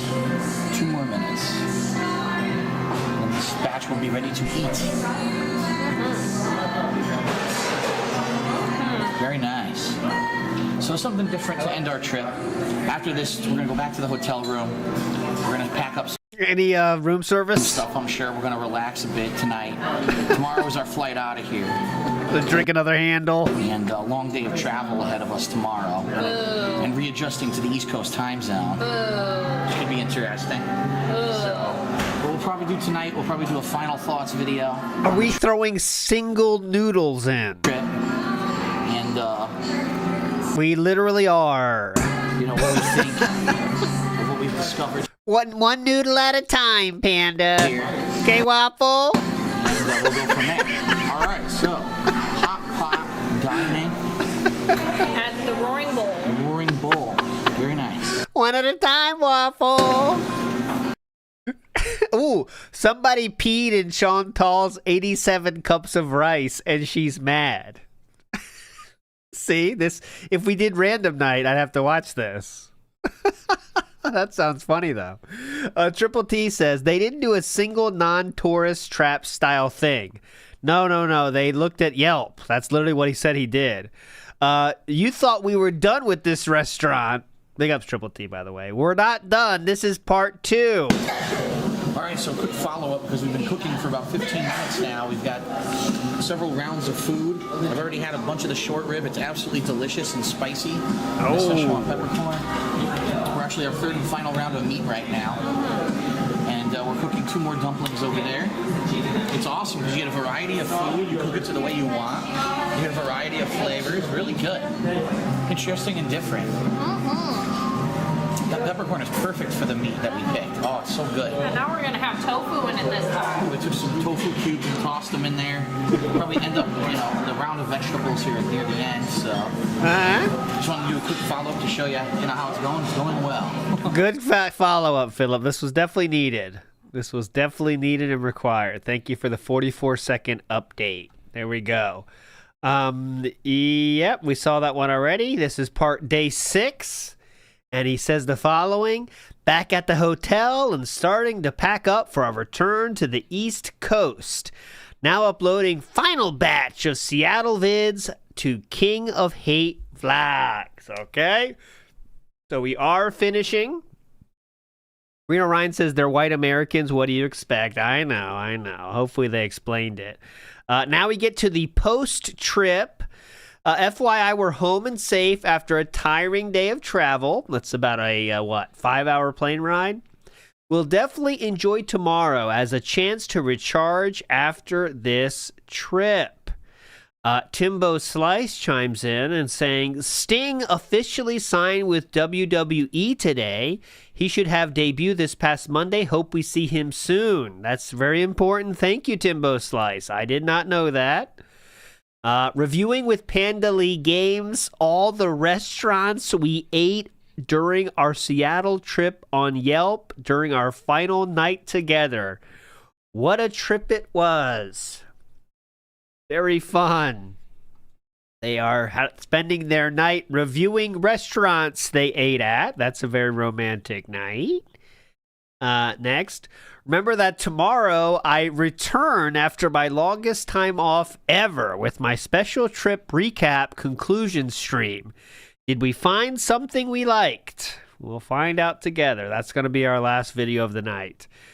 I returned from my house hunting today. Lots of behind-the-scenes info on the trip, what we found, and the outcome, plus info on this week tonight. Hope you're ready, guys. Okay, seriously, more people need to check out the derp fish. Surprise so few have so far. Do not miss, okay? And of course, I want to show that to you because he said it's very funny and more people should watch it. He did say tonight's return stream starts at 8:30. We're going to watch that. I do want to show you the derp fish that's so hilarious. We had to tweet about it because less than 4,000 people have watched it. All right, ladies and gentlemen, we have found our new internet meme star here. Ladies and gentlemen. Derp face Pacific fish. Look at his face. Just look at his mouth. Look at his mouth. Dude. He's got buck teeth. Look at him. All the other fish are trying to block the shot. They want their 15 minutes of fame, but we found the derp face fish. Dude. Dude. I like this one. This is the ones we see like in the pet stores. Only this is a giant one, see him? He's huge. It's the smooch fish. Look. It's the LA plastic surgery fish. Oh God, it's the Joan Rivers fish. There she is. Just hilarious people here making videos on YouTube. You know what I'm saying? Anyways, he wanted you to see that, so I showed it to you. Did you see it's the next meme? Last video of the night. You see the length on this, that we're going 1.5 for this whole thing, and I might boredom quit if it gets into other topics, but it is the good wrap up to the house hunting. Let's go. Okay, what is up, everybody? DSP here, and this video slash stream that I'm about to start is for the purposes of fully explaining to you and recapping and giving you the results of my house hunting venture to Seattle, Washington for the past week and a half. Now, in advance, I want to apologize if you were watching this on stream tonight. I've had lots of problems with frame drops. It may be choppy, okay? For YouTube, it shouldn't be too bad. Now, if you don't know what I'm talking about... This image is DSP, and the comments on it are, come on, man, so much lag, what the hell, man? What a pussy. There's nothing I could do. YOLO is power. That's pretty much it. Talking about. For the past week and a half, I've been off of work, meaning I have not done any new gameplay whatsoever. I haven't done any streaming whatsoever. Basically, for the past week and a half, I've been out. Netflix and chill, no. DVD and Yelp, yes. And actually, what's even better is they use Disney DVDs. That's the best thing. And 2 handles of gin. And about in the state of Washington with my girlfriend Leanna, house hunting. So I was actually seeing potential homes in that area to which I could possibly move. And I also was basically touring the Seattle itself, the major city of Seattle, and some surrounding suburban areas where we had picked as candidates for us to possibly move to. Cool. Okay, so here we go. Okay, go ahead. Are you ready, guys? Hello. Fingers crossed that the stream does not get super choppy, but if it does, I apologize in advance. Okay, everybody? So I'm back. As you can see, I'm unshaven. I haven't shaved since I returned the other day. Oh this my was God. the longest time frame ever since I started doing any content for YouTube, for Twitch at all, that I did not make any new content. So what I want to say in advance, first of all, is that I did not whatsoever think about views, think about numbers, think about thumbs up, likes, thumbs down, dislikes. I didn't think about the number of videos I was putting out. I didn't think about putting shit into playlists. I didn't think about any of that. For me, the purpose of this week and a half was to solely disconnect from all that, let the tension relieve itself, and focus primarily on the Washington trip seeing what we could find when we were out there and seeing if I could potentially make it a good future place to live for myself. As I said previously this year, my goal is by the end of this year to get out of Connecticut. There's just too many negatives here, including high prices, high taxes, and one thing that all of you, if you're watching on stream tonight, are experiencing, shitty quality internet that is inconsistent and is not sufficient for my business needs, continuing to do this as my job. So, what I'm going to do in this stream is tell you all about the Seattle trip and then give you the final results, and I want you to know where we are along in the process, okay? This stream is not to talk about video games, it's not to talk about gameplay. If you're looking to know what exactly am I going to be playing this week, that's going to be tomorrow. Tomorrow I'm going to be doing the weekend preview like I always do. This week is incredibly interesting because we've got two things that actually came out while I was off. You had the new Killer Instinct character in story mode, plus you had the next episode of The Wolf Among Us. No, this is only 1.5, Gal. Conclusion of Resident Evil 4 and the additional mode with Ada Wong. He talked way faster back in the day. We've got a continuation of Final Fantasy X. We've got Ask the King. Yes, I'm doing Ask the King this week. This is the first time I'm mentioning it. We've actually got the beginning of Oblivion. That's right. Elder Scrolls Oblivion starts this week. John Rambo returns this week. We got the return of Smart Guys, and we've got the beginning of Lego The Hobbit co-op. So we've got an outstanding amount of great content coming this week, despite the fact that the past week and a half there's been nothing. You're going to be overwhelmed with great content this week, and I hope that that's my, thank you for being patient to my viewers and fans who've been sticking around waiting for new content. Now, what I want to say is a very special thank you to all of you who, during this time period when I was in Washington doing serious stuff, that you guys continued to watch my content, whether it was the gameplay that I put up daily on DSP Gaming. I'm sure most of you have not watched all of that content, and I get the feeling a lot of you took the opportunity to catch up on those playthroughs, okay? Fuck or that. you were following my daily vlogs. When I was in Seattle, I was actually doing daily vlogs dependent on what we were doing, whether it was house hunting, whether it was touring Seattle, going to dinner. There was a ton of stuff that we did that I really enjoyed doing, and I hope that you enjoyed those vlogs as well, okay? So thank you for understanding that what I had to do over this past week and a half was incredibly important to myself, to Leanna, to the business as a whole, and just to everything it needed to be done. And do I like stepping away from work for a week and a half and not having new content and knowing that my views are going to drop and I'm making less money? No, I don't. But at the same time, it was a necessary thing that needed to be done. So thank you for understanding. You don't have to explain this. Okay. Go ahead. All right. So now, let us talk about the Seattle trip. It started on, it was actually, I believe, Friday of last week. So a week ago Friday. Leanna and I jumped into, and this is where already immediately controversy starts. We jump into it's called a limousine service. It doesn't mean it's a Here we go. stretch limo that costs $1,000 to rent. It's called a limousine service. And what this is, it's the name for a service that drives you to and from major transportation, such as a bus station, a train station, or an airport. Now, apparently, there's a lot of people who don't know that terminology. And so when I got to the hotel, I said, we used a limousine service to get to this airport. And people were like, Phil said he's cutting back on cost, and he rented a limo. So immediately it was ridiculous. There were people misunderstanding things and trying to twist them negatively. No, it was an SUV. A guy comes, picks you up in an SUV, drives us to the airport. Now, why do we need to do that? It's very simple. My back. Drives us to the airport. Now, why do we need to do that? It's very simple. My back. My bum back. My back's messed up. As you guys know, I have a severely herniated disc in my lower back. The good news is, recently it's been very good. I've had very few problems with my back. This whole trip, I didn't have any back pain. Oh my God, I know. What I thought for sure with all the stress. It's called a shuttle, actually. He just wanted to make it sound cooler than it was, but then he realized he fucked himself because 2 minutes before he said the limousine service, he said they're being frugal at his nice hotel that he was staying at for 5 days. So going out there and trying to find a house and tourism, I have no back pain at all, even with all the walking I did on this trip, and that's a great positive thing to say. Definitely. That being said, it's a huge risk for me to drive on the highway because let's say I'm driving, I get a shooting pain in my back. Well, I was going 65 miles per hour, I couldn't hit the brakes, dead. So that's why I don't do highway driving. At least I'm not going to until I possibly get my back fixed. So I have to do a limousine service, and it costs over, I think it was over $100 to do it. But it was worth it. Again, it was limousine service. Because there's no stress. They're responsible to get you to the airport on time. We're being frugal. I'm not driving. I don't have to worry about parking the car or anything. And that's what I do for all my travel because I can't physically get to the airport otherwise. So we did a limo service to the airport. We flew out. It was a direct flight, about a 5.5-hour flight from JFK all the way out to Seattle. At Seattle, I picked up a rental car, and we jumped right into it, drove right into downtown hold on. Seattle. Doomer Ziggy just sent something. Breaking news. This is before this in chronological order, so hold on a second. We'll get back to that video. I want to see this. I've never heard this. Oh, I got to tell you a story. This is a good story. So we're at the airport in Seattle, all right? And our flight takes off in about, I don't know, I'd say hour and a half. Yeah. So we got time to kill. We want to get food. Yeah. But in the terminal that we're in, there's only 2 food places. A fast food burger place we never heard of, and a sit-down restaurant. Yeah. Right? So we go to this, all right, we'll go to the sit-down restaurant. We have enough time, right, before the flight starts boarding. So we get seated, and this woman comes over. She's probably, I'd say, 40 to 50-year-old Asian woman. Okay. Sure. Kind of portly. Okay. Sure. She says, oh, ready order. Just like that. I swear to God, I'm not trying to be racist or nothing. She couldn't speak English, right? So I say, okay, well, we each like to drink. First of all, we'd each like an iced tea, and we'd each also like a glass of water. I'm going to get this burger, and she would also like the burger, so we're each going to get the burger. Okay. Makes sense. Like this. Yep. She writes all this down. She walks away.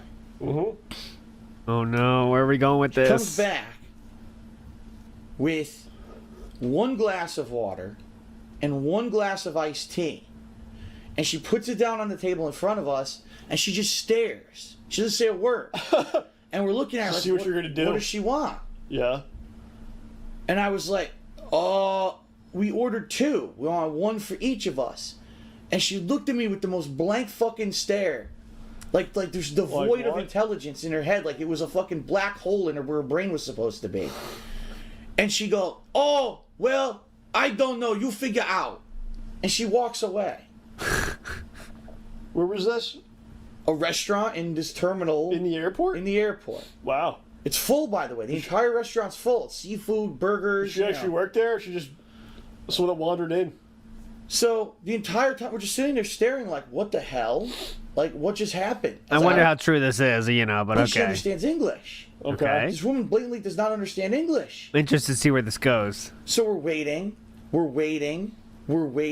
A half an hour goes by.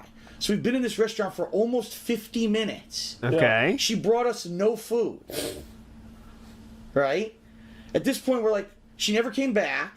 She never asked us how are the drinks. She never said your food's coming. So you're thinking like you ordered the food and then just come 50 minutes you're sitting We don't there? know what's happening. You got the drinks. So we're looking around, and she's helping. Everyone else around us is getting food.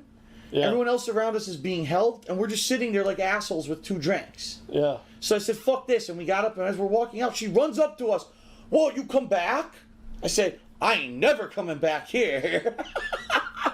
And we walk out, and her face again, devoid of any intelligence, like she has no idea what we're saying. Wow. This woman had no concept of English, and she's a waitress. Wow. How long were you there for? Over an hour. Damn. I've got no food. Then you get on the flight and that was it? Well, what we did, we walked across to the fast food place. Within 5 minutes, we had our food, we ate it, it was good, and we were on the flight. Great story. Well, that was something. I was like, That was before you left? What a storyteller. yeah, before we left Seattle. So you had like one bad experience on the way out? That was the only bad experience we had the whole time we were there. Everything else we had was good, except for that, like I said, the pizza was awful out there. You The gotta, pizza was you terrible. gotta go back there. I couldn't believe it. You gotta And go then, back. and then my girlfriend looked up. She looked it up on Yelp, and it has like the worst reviews possible. People getting the wrong food. People taking 2 hours to get their meal. You know, and overpriced. It's like I waited 2 hours for the burger. The burger came out, and I could have ordered it at like fucking Denny's. It was like crap. crap Hilarious, food. man. Yeah. So it was all everything that we What a experienced roller coaster of a story, was man. on Yelp about it. Like it's the worst place. But the thing is, that terminal only has that restaurant or the fast food burger, so people get fooled and think, oh, it's so much better. Yeah. And they go there and pay massive amounts of money for. Hilarious stuff there. Okay, story over. That's how it ended. Whew. All right, back to it. Seattle, where we went to our hotel, as you saw in the vlogs, the Maxwell. We set up camp, and here's the thing, this is what a lot of people don't know about the trip, is that yes, this trip was primarily for house hunting. But going out there, we had no idea how many homes we were actually going to see. We had sent a list of, I believe it was over 10 homes to our real estate agent. Yeah. Who, her name is Johnette, and she was very, very good to us. So I want to say Shout shout out outs. to Johnette for being so helpful. Shout out outs there. Johnette. Johnette, what she basically did is she took the listing of these maybe 10 homes that we had picked that we wanted to see, and she reviewed all the information on them to see if they were viable. One of them was actually in an area which we didn't know, an area that is far, far northwest of Seattle, in a place called, I think it's called Shoreline. I'm not sure. I don't know because we never went there. She told us that's like the worst possible area to live because if we want to get to Seattle, there's the most amount of traffic between that area and Seattle, and it takes over an hour to get to Seattle from that area. And I said to her, well, I don't even drive on the highway, so you're talking maybe 2 hours to get to Seattle for me, and I want to be closer to the major city. So I said, we're going to eliminate that one right away. Then there were 2 homes that we wanted to see, but unfortunately, they changed status from active to pending. And what that means is that during the time period, literally the 1 week where we had looked on this website for homes we wanted to see when we were out in the Seattle area, people made offers on the houses and they were already off the market. So we're like, wow, what a bad luck there. Two potential places immediately got basically almost bought. And finally, there was a final home where Johnette did some research and found out that this place had some of the highest homeowners association fees I've ever heard of. So let me explain what this means. How much are they, I I live in wonder? a condo right now. And what happens in a condo is that I'm responsible for everything inside the walls, but everything outside, including the parking lot, the roof, the back of the condo, the grass, that's all taken care of by a condo association. But I pay money every month for them to take care of that, okay? But that's good for me because let's face it, I've got a bad back. I couldn't go plow show or shovel a ton of snow. Face it, I've got a bad back. I couldn't go plow show or shovel a ton of snow. You couldn't who can plow show, honestly. Face it, I've got a bad back. I couldn't go plow or shovel a ton of snow. I couldn't go mow the lawn because I can't do it physically because of my back limitations. So I pay them to do it on a monthly basis. This townhouse that we wanted to see. Who among us can plow show? Had like the most astronomical, it was like over $500 a month homeowners association fees. But why? Everything else in the area is like $200-300. Why is this place over $500? And we all looked at it and we're like, we can't figure it out. Really? Like maybe it was because they considered it a more ritzy part of town or something. We couldn't find out a reason why they would be that high, so we eliminated that one too. We said we're not going to see that one. That's absolutely ridiculous. Yeah, that's ridiculous. Over 500. Now he spends over 700. But you know. And so we ended up going out to see 6 homes, and that's right. You might be saying to yourself if you watch the vlogs, 6 homes, Phil, you only have 5 videos. Homes 1 through 5. You're absolutely right. There was a 6th home that we're going to talk about that I could not film in, and I'll explain why, okay? So we saw everything. We saw giant houses with over 2,600 square feet of space. We saw smaller houses, but that were a lot more reasonable in price, but they were kind of cramped. It was more like living in an apartment than in an actual place. We saw townhomes. We saw condos. We saw 6 different places, okay?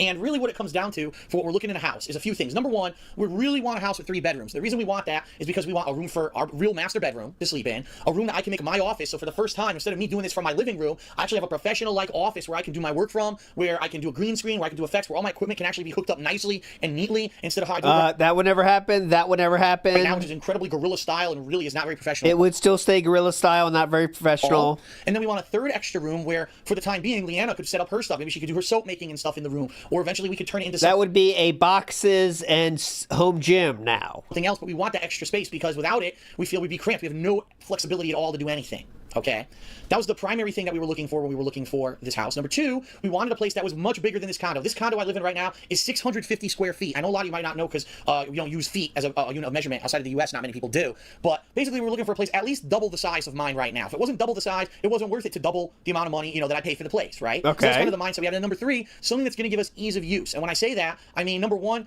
internet that works. We know right now Optimum Online doesn't work. Optimum Online is not internet service set up for people who live stream. It's just not. And apparently they have no plans to fix it, and they have no plans to improve it so that live streamers can actually reliably do their stuff. Okay. So I need to find somewhere where the internet is going to be consistent enough to do what I do on a business level basis, and I have the flexibility to choose what I want rather than here I have to get Optimum or I can't get anything else. Okay.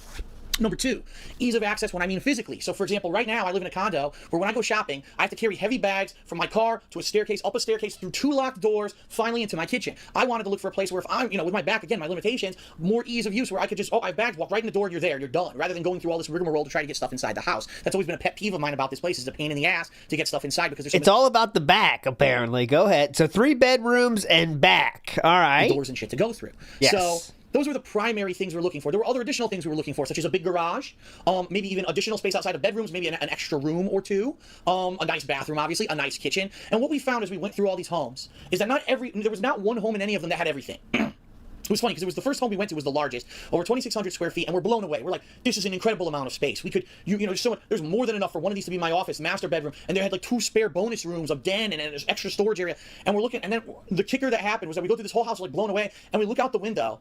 And across the street, directly across the street from this house, is a burnt-out old fucking car in a yard. The yard is unkept and overgrown with, like, bush. The house that's there looks like there's some hillbilly that fucking lives in it. And as you look across... Told you he thought they were poor. ...across the neighborhood, you realize something. They built these condos and these townhomes in a bad area. I don't know why. Why would you build, like, middle-class level townhomes in a low-income area where everything else is all burnt out and ratty? If anything, all that's going to do is tempt those people to try to come right over and rob people and break in and steal shit. And we're like... Yeah, they're licking the poor people licking their chops. We can't do that. Like, that's way too risky. Why on earth is that in such a bad area? Fresh meat, boys. They just moved in. We were like, what the fuck? What happened? Get over there, boys. Here with this planning. Not very good planning. Yeehaw! With these units, okay? Now, we found kind of a middle level of condo/townhome, which we have some things we liked and some things we didn't. So, for example, if you watched the videos, home number 3 was really nice because it has a huge extra room in the basement that really isn't a basement. It's more like almost like a den or a family room that we can turn into whatever we want. And it had a huge extra storage room where, I mean, let's face it, all this shit over here, here we go. You see all this shit? Oh, God, yeah. All this shit? She-Hulk stays out, though.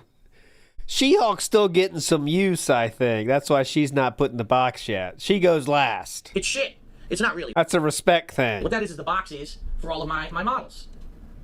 And now I should have done that because now the camera's fucked up. Okay, there we go. I need somewhere to put all that shit. And right now I have nowhere to put it. The boxes for all my models are sitting there. if I had extra storage, I could put that in an extra storage area. So it was like, wow, this could be really good. If we could get this extra storage, it would be great. But the thing about this place was a few things. Number one, the bathrooms were incredibly outdated and ugly. Yeah. And really, the tubs and the showers were like old and ratty looking. And we were like, ratty. is that the kind of place you want to pay a lot of money to move into? And then number two, there was a staircase to get up into the main part of the house. And we were like, oh no, if we were to have all these bags or whatever, now we got to go up this huge staircase to bring this stuff into the house. That's a big negative. Big negative. So that was house number 3. House number 4, we saw, also had positives and negatives. Major positives. First of all, this is the snort Ford he's talking about here. one had ground level access. There's a 2-car garage, and immediately from the garage you walk right into the house. So again, if we're carrying a ton of bags, walk right into the house with the bags, no problem. Perfect, right? The kitchen had some outdated stuff, so there was able to cabinets, and the stove was ancient, but oh my god, gorgeous countertops, granite countertops in the kitchen, huge amount of space. The bathrooms also were updated. They had huge granite countertops and dual sinks in the master bath. The master bathroom had a super deep jacuzzi style tub. We were like, wow, this is so good. There's a lot of good stuff about this place, but there were some negatives too, to weigh and balance. And so really, as we're looking at all these houses, we're like, they all have good things and bad things. It's hard to make a decision. There was nothing negative there, by the way, on the fourth choice. What we're really looking for, right? So then, the last 2 places that we looked at, one of them I did record and one of them I didn't. Houses number 5 and 6, and let me explain why I recorded one and not the other. So please, we went please, to house please. number 5, which, if you've seen the video, is much smaller than the other places. In fact, I believe, if I remember correctly, it was only about 1,200 square feet. If that, maybe it was 1,000. I'm not positive. So by far, it was much, much smaller. Okay, but it was also way cheaper. So these other homes we were looking at were probably 40, 50 grand more than these other 2 houses that we looked at, which were, very honestly, think about my condo expanded. Imagine if my condo had 2 extra rooms. That's pretty much what these units were. And it was funny because the one that we did record, so kind of perfect for had this you. huge staircase to go up before you actually got into the unit, but that's because you were on a 2nd level. The other one that we looked at was a downstairs unit where you were under another group of people living above you, which would be very similar to what I have in this condo right now. The bummer here is that I couldn't record number 6 because the people were home. That's right. There was one of the people who was actually home, and they were allowing us to come into the home to see it. But they obviously, if you're in someone's home and they're home, you don't film. You know, that's very disrespectful. Oh, can I film your fucking house? By the way, I'm gonna make fun of this shit later. You know what I mean? No. So we didn't film number 6, but number 6 was literally identical to number 5. You made fun of the other ones though, with a couple changes. Number 1, it had 50 square feet were gone, so it was very minorly smaller. But number 2, it was a ground level, which is good for us if we just want to walk in with our bags. But it's bad because there's people upstairs, so you hear people walking around thumping, just like I do now. I hear people thumping and shit upstairs all the time. I would hear it there too. So really, when we started thinking about it, we said, unless by some freak reason the mortgage broker who we're working with says that we can't afford the other houses, which I really didn't foresee happening because I'd already previously contacted that mortgage broker and gave her a ballpark idea of the amount of money we were looking to spend, and she had said we had looked good up front. I said we're probably just going to eliminate 5 and 6 right away because they're too cramped, too small. You have neighbors that are going to be making noise. They're just not what we're looking for. Okay, so pretty much 5 and 6 and 1 and 2 were all eliminated, and when it came down to it, we were just looking at homes number 3 and number 4. Okay. So excited. And as I said, both had positives and negatives, and we were kind of on the fence as to do we want to narrow it down between these 2 and actually pick one and say this is the house we want to try to get. And we said, let's be relaxed. Let's be smart about this. And instead of jumping... Let's not go crazy. And immediately making an offer, we'll spend the week. We'll go around Seattle. We'll go around the area where these homes were and see all the local businesses. Let's see how we like the weather. Let's see how everything goes this week, and then we'll intelligently... I love how let's see how we like the weather in a 5-day trip is really magical, isn't it? Let's see how we like the weather, guys. Gently sit down and think about it. And that's exactly what we did. So now I want to give you some observations of mine that I made during our visit to the Seattle area. Number 1, you guys, if you live on Washington State, have incredibly clean air. And I mean that. A lot of people may not realize it if you've lived there your whole life. You guys have some incredibly clean air compared to where I've lived my whole life. The New York, Connecticut, New Jersey. This area is smog heavy because we've got a lot of industry. We've got a lot of things where the air blows east into us. And it was funny because being in Washington State, just looking around a view from like a building, you see so many trees in the beautiful Pacific Ocean, and the wind, basically the wind blowing clean air off the ocean into the trees processing the air, spewing out more clean air. And I was just able to go, and feel good, and it felt refreshing, and it felt relaxing. And I'm going to be honest, a lot of you guys say, gee, Phil, when you actually do your videos, you're constantly snorting, you complain about your post-nasal drip. Unless I was indoors in air conditioning in Washington State, I didn't have that problem at all. I was out. No snorting. It cures snorting. My sinuses were clear. I didn't have any kind of phlegm going on, nothing. It felt beautiful out there when I was out there air quality-wise, and I was like blown away that I was so able to be like feeling so refreshed that I was able to do stuff. He doesn't snort anymore. I mean, clearly, he's living in Seattle now. Number 2, traffic. And it was hilarious to me. And here's why it was hilarious to me. Oh, please, so go ahead. The real estate agent. She's complaining about the traffic. She says, oh, just to warn you guys, we've got really bad traffic. Once it hits a certain time, if you're in Seattle, you're going to see it's horrible traffic, and you're going to hate it. So I said, I'm going to purposely do it. We're going to purposely drive during those peak times. What the hell? People don't know how good they have it. Because keep in mind, I've lived in Connecticut my whole life. I've driven through New Jersey, through New York. These are some of the most traffic-heavy areas of the country. Is where I grew up. So when you tell me there's traffic, it was a joke. We were getting through busy downtown Seattle in minutes. We would look around. I was like, what it really feels. This is very important for someone that leaves their house so frequently too. To us, so. is that the population density is nowhere near as high as it is on this East Coast where I live. Right now, anytime I go out and I try to drive down the street or drive on the highway, and I'm going to hit traffic no matter what. There's just too many people in a confined area that the roads can't handle the capacity of people that live here anymore. They just can't. There's bottlenecks everywhere. And if, God forbid, if there's ever construction on something, you're waiting for an hour, okay? Yeah. That's what the reality of what I grew up with. No construction in Seattle. Everyone knows that. In Connecticut. So for me to go out to Seattle and she's complaining about traffic, yeah, I'm able to drive 15 to 20 miles in and out of Seattle within 45 minutes. I was blown away. I was like, this is amazing. The traffic was very low volume compared to what I'm used to. And the drivers, for the most part, there were some assholes. There's always going to be some assholes. But for the most part, seemed to be pretty reasonable. People were letting people go. They were helping each other out. They weren't, the assholes in Connecticut and New York were just stupid or so out for themselves they'll cut you the fuck off and they'll flip you the finger. I saw none of that. And I actually made the comment to Leanna. It wasn't until like the last day that we were there that I actually heard a car horn beep. I don't think I could drive for 5 minutes in Connecticut without hearing a car horn beep. So just he does bitch about stupid drivers in Seattle now, but yes. Completely different mindset and mentality. And like I said, it seems like there's more space per person out in Washington State than there is on this East Coast because there was just fewer people. We were walking around at prime dinner times in the city, and we weren't seeing many people. And we're like, I thought this is supposed to be like a really busy city. People are like, oh no, this is a busy nightlife. Like, this is busy to you? Have you ever been to New York? You know what I mean? So yeah, all the people we talked to said that. And everyone clapped, too, when they said, wow, you're not snorting. Everyone was clapping. It was awesome. Different kind of mentality of the people out there. It's just a different way to live. What the fuck, man? How much is just invented? That was another observation that we made. Prices. Prices in Washington State seem to roughly be about the same as they are in Connecticut. So what I mean is you go to the grocery store and you buy something, it's probably around the same price in Washington State as it is in Connecticut. Okay? Fine. Gas prices. We actually thought that gas prices in Washington State were higher than Connecticut because we were in Connecticut and gas was about maybe $3.60 a gallon. We flew out to Washington and everywhere there was like $3.70. Come to find out, when we flew out to Washington, gas prices rose by 20 cents. Oh so my really, God. When we came back home from Washington. Well, that's a deal breaker. Gas prices in Connecticut are now $3.80. So actually, the gas prices are lower in Washington. But here's the thing you need to factor in to everything I'm telling you. Washington State has no state income tax. So I'll be paying the same prices to buy things, but I'll be paying no additional income tax for the state. Right now, I literally piss away thousands and thousands of dollars a year to the state of Connecticut for them to provide us with some of the most shitty roads, the most congested, unsafe conditions of any of the fucking 50 states, and they just piss the fucking money away because the government here sucks. They don't know what the fuck they're doing or how to operate a state. Yes. Washington, on the flip side, I don't think I hit a bumpy road the whole fucking time I was there. I was all around Seattle. I was in all the suburbs of Seattle. I put a lot of miles on that car, and the roads were great. So I'm paying no income tax, yet the state somehow found a way to operate and make everything safe and nice and smooth. Wow. What a difference, right? What a difference. So, the way I see it, lower property taxes, the same prices for everything I'm going to buy, but no income tax at all. Immediate thousands of dollars of savings, money in my pockets to reinvest into the business and to start saving up now for improvement of this place if I get one.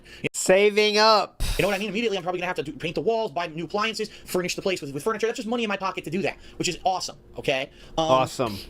Food-wise, in general, I'd say Washington has a variety of food, but it is much different. In this area of the country, Connecticut, we're heavily into Italian food, pizza, and seafood. That's kind of our major specialties here. When I say seafood, I mean lobster, shrimp, that kind of stuff.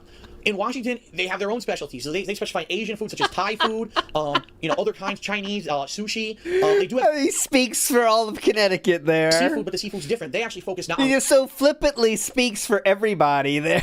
Yeah, we are into our Italian food, let me tell you. lobster, but on crab and actual fish, rather than, say, primarily shrimp and lobster. They're different in what seafood that they focus on. Mexican, French cuisine, and American cuisine. One thing about the Seattle area that we noticed that we're like, wow. Yeah. No one in there knows how to make pizza. No. What? We went to 3 different places that supposedly they called it pizza. Not one of them made a real pizza. We went to one place that said it was a wood fire grilled pizza, right? So we ordered this pizza, and it comes. What's up? We pick up the slice, and first of all, the pizza is like crunchy, like almost like a cookie, which isn't how pizza is here on the East Coast. The pizza dough is cooked and warm, but the toppings are ice cold. We said, what the fuck is this? So basically, what they did, they made a pizza, a generic cheese pizza in an oven, and then they just tossed cold toppings on it and served it. And we were like, this isn't fucking pizza. This is dumb gross. fucks. So we hated that. Later on, we saw there were 2 pizzerias that were highly rated on Yelp. Which is an app that rates restaurants. And so we said, which one should we order from? So we just picked one. It was Greek pizza. It literally was Greek pizza, which is a different kind of dough. It's a different kind of crust. It's just a different kind of pizza. It's not Italian real pizza. It's Greek-style pizza. They didn't even know that. They thought that this was like genuine pizza, which it's not. It's a variation of pizza. So, yeah, they were all saying that. They were saying, hey, yeah, this is genuine pizza. And I was like, what? You're wrong. They're like, yeah, you're wrong, too. And everyone high-fived me and stuff. A lot of people did standing ovations there. It was awesome. really, it looks like there's no way to get actual pizza in Washington. No one does it. No Italians live there, apparently. No Italians went over there, migrated over there to pass on that culture. I may be one of the few people with Italian heritage, if I choose to live there, that's going to be there, which is kind of weird. Wow. Wow. Wow. I'll play that again. That's going to be one of the few people with Italians went over there, migrated over there to pass on that culture. I may be one of the few people with Italian heritage, if I choose to live there, that's going to be there, which is kind of weird. He'll be one of the few people with Italian heritage if he moves to Seattle, Washington. So that was like one of the startling things. We just tried all these different pizzas and none of them were any good. So that's just kind of my general observations about the state. So that was the house hunting adventure. What we actually did one day is we decided that instead of going touristy stuff, we were going to stay in the local area of the houses that we were looking at, okay? And we were just going to drive around, and we were literally going to do a laundry list of the places that we were going to have to check up on or visit if we were to He's move bringing there. Italian to the West Coast. Yeah, he's going to show them a whole new world, boys. Wait till you hear about garlic knot, Seattle. It's going to blow your mind, boys. We said, well, what's the number one most important thing when it You comes ever seen this? Yep. It's garlic. You're going to love it. to a local business that we're going to need to frequent? A grocery store, because that's where you get your food, you know? And so we hit up 2 different kinds of grocery stores that were local to that area where the homes were that we were looking at. And one of them was, I'd say, it almost was like a Walmart, but it was run by people who have a fucking soul. Whoa. And not just a megalo conglomerate corporation. It looked like the employees were happy. The store was not overcrowded with people just looking to get the best possible price on something. You know what I mean? The store was neat and organized, and there were kids unattended fighting each other and parents fighting over shit for $1 and just disgusting shit that you find at Walmart. None of that. It was like Walmart for like... You mean the shit you see on Twitter about Walmart? Go ahead. I don't know. Like, I don't know if you want to call it upscale, because I don't know if the product quality was higher than anything at Walmart, but it was just a nicer fucking place. And it was a one-stop shop. You had half the place was a grocery store, which literally had everything we could think of.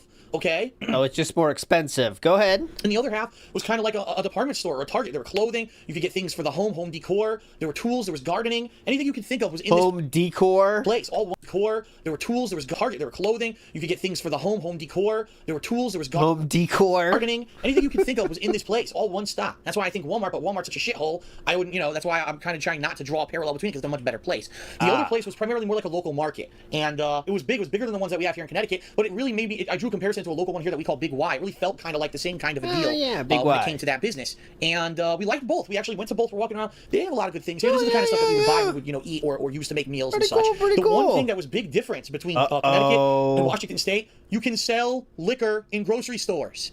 And that's a massive benefit. Yeah, in the state of Connecticut, it's actually illegal to sell liquor in grocery or convenience stores. You can only sell liquor at a licensed liquor store. You can only sell beer at a grocery store. So if you want to go, you see, you guys saw, I like gin. Let's face it, when I'm on vacation or I'm sitting here at night, I'm relaxing, I have a gin and tonic. I like it. It's clean, it's refreshing.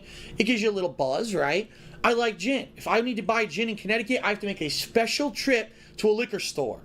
There are no liquor stores in Washington from what we saw. All the liquor was contained in the grocery stores. And that's just such a big difference. I like gin. Because for me, that's the detractor meme. I like gin. I grew up thinking I have to go to a liquor store. Not so. This is life-changing for Philip, that you can buy alcohol at a different place. Washington State, they make it incredibly easy. Everything's in one place, and you can just go to that place and buy your food, your supplies, things for the home, liquor, anything you could think of, all in one shopping trip, which is insanely useful. I mean, that's incredibly good. That's incredibly useful, and I was really pleased to see that. I said that would actually be another cool improvement. Think about that. That's a huge improvement to your life. Wow. We went to GameStop. Yes, there's a GameStop local to the homes that we were looking at, and it looks very typically like any other GameStop. It's about the same size as the one that I frequent here in Connecticut, and GameStop is GameStop. I couldn't tell you right now how often they're going to do midnight releases, right? Because you never know. I can tell you this, my GameStop here sometimes does it, sometimes don't, and it looks like they actually have been reducing the amount of midnight releases they've been doing in Connecticut. Leanna, who lives in Pennsylvania, her GameStop does no midnight releases at all, so there's a chance that if we move to Washington, there will be no midnight releases. However, he would never do a midnight release again. What you guys probably realize at this point, a lot of games have been getting day one digital release. A lot of the games that I've been getting recently, including Infamous Second Son, which did not have a midnight release at my local GameStop, had a day one digital release on... All right, he's talking about games here for a while, so I want to get to here. Okay, here we go. All right, so I'm not going to go on too much longer about that, but it was culture shock to see. Wow, there's no Hispanic people, but there's a ton of Asians. Wow, these chains don't exist, but these do, and it was very interesting to see that. And of course, as I said, wow, here on the East Coast we primarily focus on shrimp, lobster, and pizza. Over there, they don't have that stuff. They've got completely different menu offerings and different restaurants and stuff, and that was cool to see. I like the variety. Look, honey, look at all the Asians around us. Whoa, so many different varieties. I like the fact that if I do move somewhere new, it's a new Can I take a picture with you, Asians? I don't have so many where I live. experience for me. It's me getting accustomed to totally new culture and totally new things rather than just more of the same, okay? As for Seattle, the good news is that the area that we're looking to move to, if we do, I'm not definitively saying yes or no yet, I'm going to give you more information on that at the end of this video. Oh, thank God. The place that we're looking to move to, we can easily get into and out of Seattle. It takes about 40 to 45 minutes to do it without highways. People say with highways it's like 20 minutes. I can't drive highways. I believe he would go to Seattle 3 times in the 10 years following moving in. But yes, this is very important. About 45 minutes to go to Seattle from where we're looking to potentially live. Yes. And that's okay with us. And here's the really neat thing about this. We Go know ahead. that Seattle is an absolute hotbed of activity for the kind of stuff we like, primarily Oh, yes, it is a hotbed. Let's hear all the times we're going to go. video games, comic books, pop culture, animation, all those things. They've got just a few It's a hotbed. top of my head. PAX Prime once a year. They've got Emerald City Comic Con. They actually have, I believe there's a big anime con that goes on there as well. There's 3 to 4 major conventions that happen in Seattle every year. So if we were to move 45 minutes out of Seattle, how awesome would it be that when those conventions happen, we go to them? And I'm not saying I'm a guest and I have a panel. I'm going to be honest with everyone. At this point, I think that boat's kind of sailed. There were people who... The ship has sailed, but yes, the boat has sailed too. Whether it was that, I don't know if we got blacklisted somehow. So someone somewhere has a bug up their ass against us. Yeah, meaning the people that run the events noticed what you brought to the event and decided the following year they didn't want that thing anymore.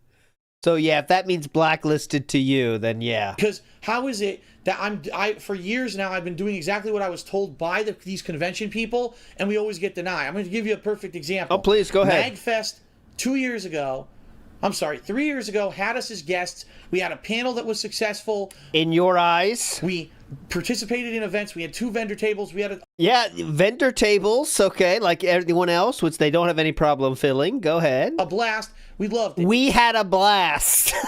Yeah, we had a lot of fun, guys. Hey, MagFest. We had a lot of fun there. Why can't we have another panel? We had a ton of fun. Successful. We participated in events. We had 2 vendor tables. We had a blast. We loved it. We kissed the event's ass. We made a ton of videos about it, promoted the hell out of it, and probably got hundreds of extra people to go. If that was the case, they'd happily have you back. The next year, we did the exact same thing. Denied a vendor table. Denied the guest list. Denied a panel. Denied everything. Yeah, I need a MagFest hat now. They sound pretty fucking cool to me. They got you the experience that happens when DSP comes to their con and decided it wasn't worth it. Is that blacklisted? To which I said to the guy who was the director, I said, listen, we kind of feel like we were mistreated this year. Why you blacklisted us off of everything I don't know? And he insisted it wasn't intentional. We can't have everyone every year. It wasn't anything personal. I said, okay. Yeah, so it sounds like he had a very measured response as well. We can't have everyone every year, especially people that don't put people in fucking seats at their panels, man. It's pretty simple. He insisted it wasn't intentional. We can't have everyone every year. It wasn't anything personal. I said, okay. So worst case scenario, next year, I want to get a vendor table, just a vendor table to sell stuff. When should I do it? And he says, apply for it the day of Otakon, because Otakon is the huge anime convention, and that's where they go to actually sell their tables. They go around selling tables to people there to come to MagFest. The day that registration opened, I put down my deposit and I applied for a vendor table. They denied me the vendor table and didn't tell me until Christmas Eve. Okay then, so either it's the most unprofessionally run event MagFest fucking rocks. ever, or someone has a bug up their ass against some of us. So we said, fuck this, and at this point, I don't care about conventions anymore. I'm not going to sit around begging, oh, please, can I have a panel? Oh, please, sir, you, Mr. Big Convention guy, who's really a grassroots dude who's only rich now because you run this convention, and you should be thankful to the gamers who want to help promote your event. I'm pretty sure MagFest got successful successful for making decisions just like the one they made by not having you back. Oh, please, sir, please, can I suck your dick and kiss your ass to get a table at your convention? No, fuck this. Seriously, Yeah. fuck it. Fuck that, man. So, at Fuck this him. point, I don't care. I don't care about getting vendor tables. I don't care about being parts of events anymore. I don't Joke's on you. I don't even fucking care. care. So But if I live in the Seattle area, I can attend to those events at least. I can come as a free person. Yeah. do vlogs of everything going on. And if I meet up, maybe I'll announce, hey guys, I'm at this certain booth for the next 20 minutes, 15 minutes. If you're here and you're a fan and you want to meet up with me, come up and meet. Guys, I'm at the bathroom in front of the McDonald's. I'll be there for the next 20 minutes. It's a meet and greet. I'll be standing there. No, it's not official, and I'll just be there. Look for me. And we'll have a good time together. And I'm willing to do that because I know a lot of you guys who have wanted to meet me in person really have not had that kind of opportunity. And I've tried. I mean, I tried my best. But it seems like we're blacklisted. I'm sorry that I'm not the hugest YouTuber, and I didn't sell out, and I'm an outspoken personality who stands up for what he believes in. I know everything that the other YouTubers don't do, right? Because all they do is make content and they keep their mouth and be successful and get lots of people to come to the event. shut. Yes. I'm an idiot, and I open my big mouth, and I think it gets me into trouble. So people don't like me, so I guess I'm blacklisted. I don't care anymore. I'll just go as a normal attendee, and if people want to meet up, You mean you'll pay to get in? Whatever they can. So that's a major thing I'm thinking in the back of my head is if I move to the Seattle area, there's a ton of activity in that area that I could attend and people could kind of meet up and it could be a cool thing to do. Oh, definitely. Okay, so Let's see. I want to get to the internet part now. That they're doing it. Okay. They really would. They'll maybe even lie to you and say they're not doing it. There we go. Level internet. There we go. Number 2. There we go. I did the research, and I found out that I can get business level internet. We're not just talking normal standard consumer Joe Blow, pay 20, 30 bucks a month and get slow speeds. Business level internet, they actually have 2 levels of business connections that I can get, and I would probably, it looks incredibly likely, I would be able to get multiple connections, multiple accounts of this connection into my home in the Seattle area if I were to move there. So what this means is that what I can't do here at all, I could have one line that's coming in that's for live streaming, for the internet when I'm playing games, and I could have another completely independent line. It actually is not completely independent. For uploading and for all of the wireless devices in the house to connect to and use the internet. And it would So remember, his business level, the only thing it gives him is a customer service contact. It doesn't mean your speeds are magically faster because it says business level. be completely separate. So that means I could be streaming here, uploading here, and they don't affect each other at all. And I have no frame drops and no slowness, nothing. Okay? Now, I know a lot of people are saying this. Yes, there is a very strong rumor / facts. I don't know because I'm not... I mean, that's real redundancy would require different providers. Absolutely, West Hightower. However, what he did was the same provider, one business level line, one normal line. So they're not doing 2 lines from the street either. I doubt it. I mean, maybe they could, but I don't see them doing that. 2 different lines from the street. In the mix, that Comcast throttles internet. Now, what does internet throttling mean? It basically means this, that they say that your internet is unlimited. They will say that. However, if they find someone... No, the 2 business lines is a recent addiction, a recent thing.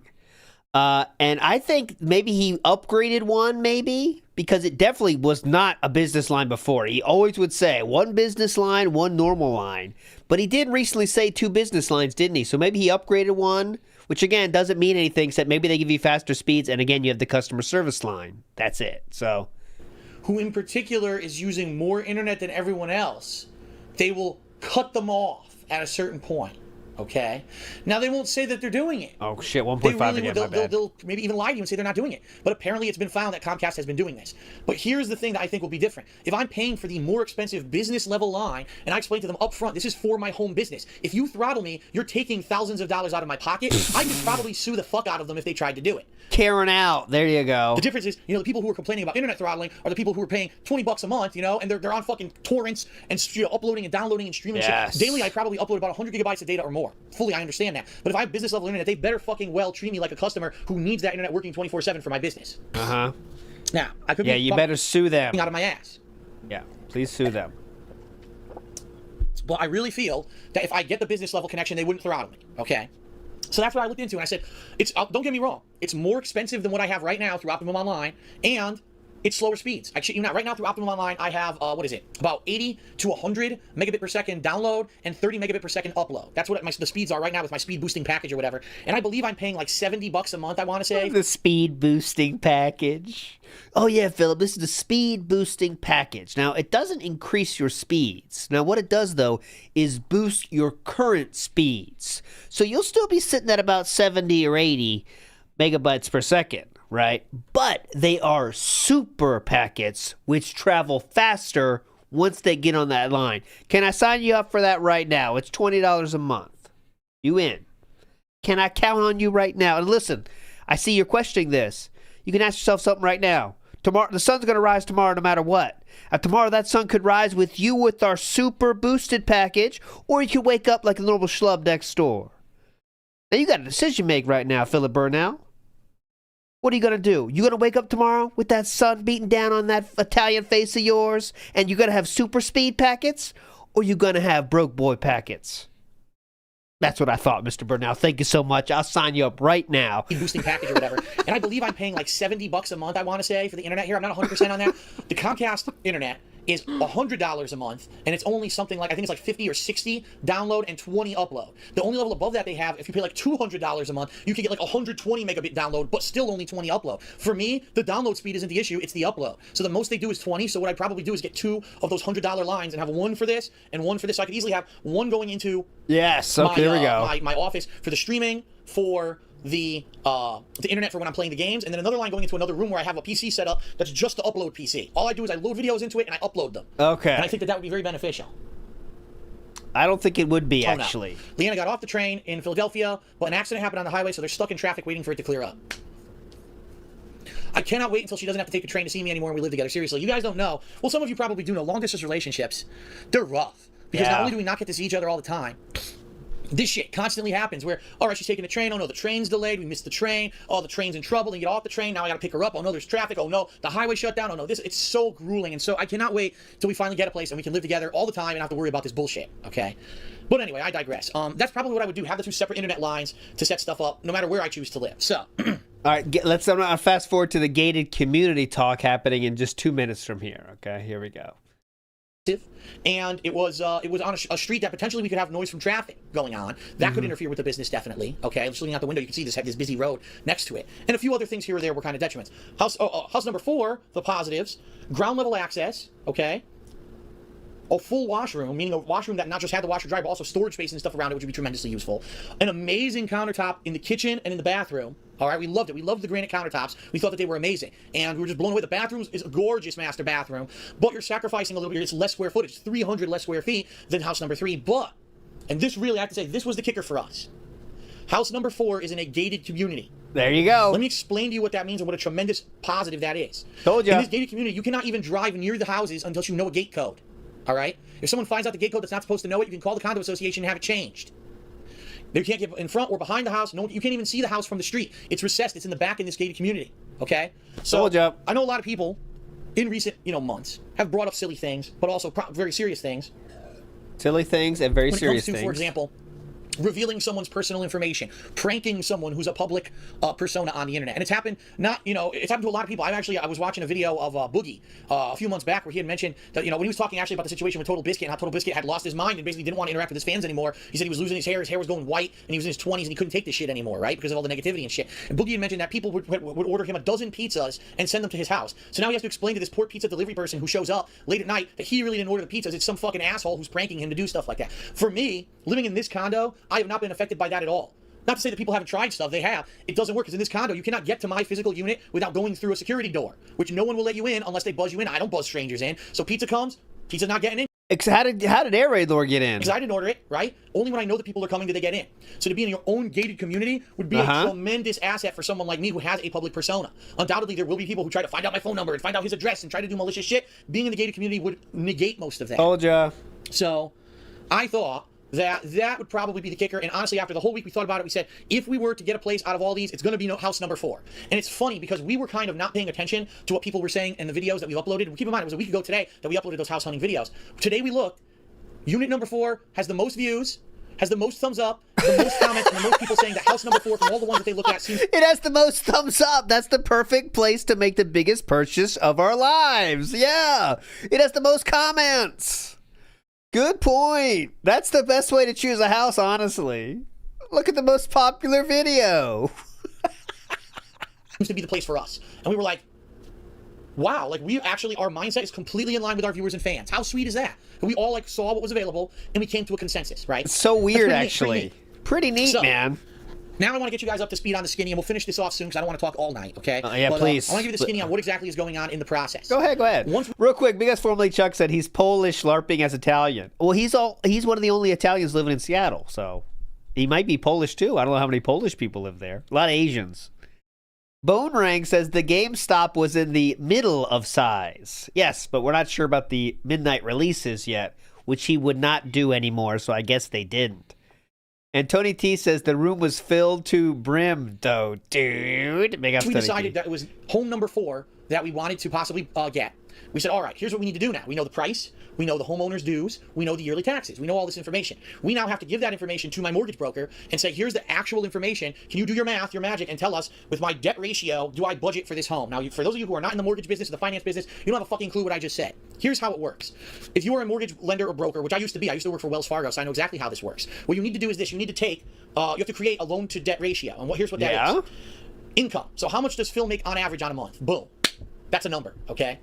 What are Phil's recurring payments every month? Listen up. Well, he's got a car payment. Boom.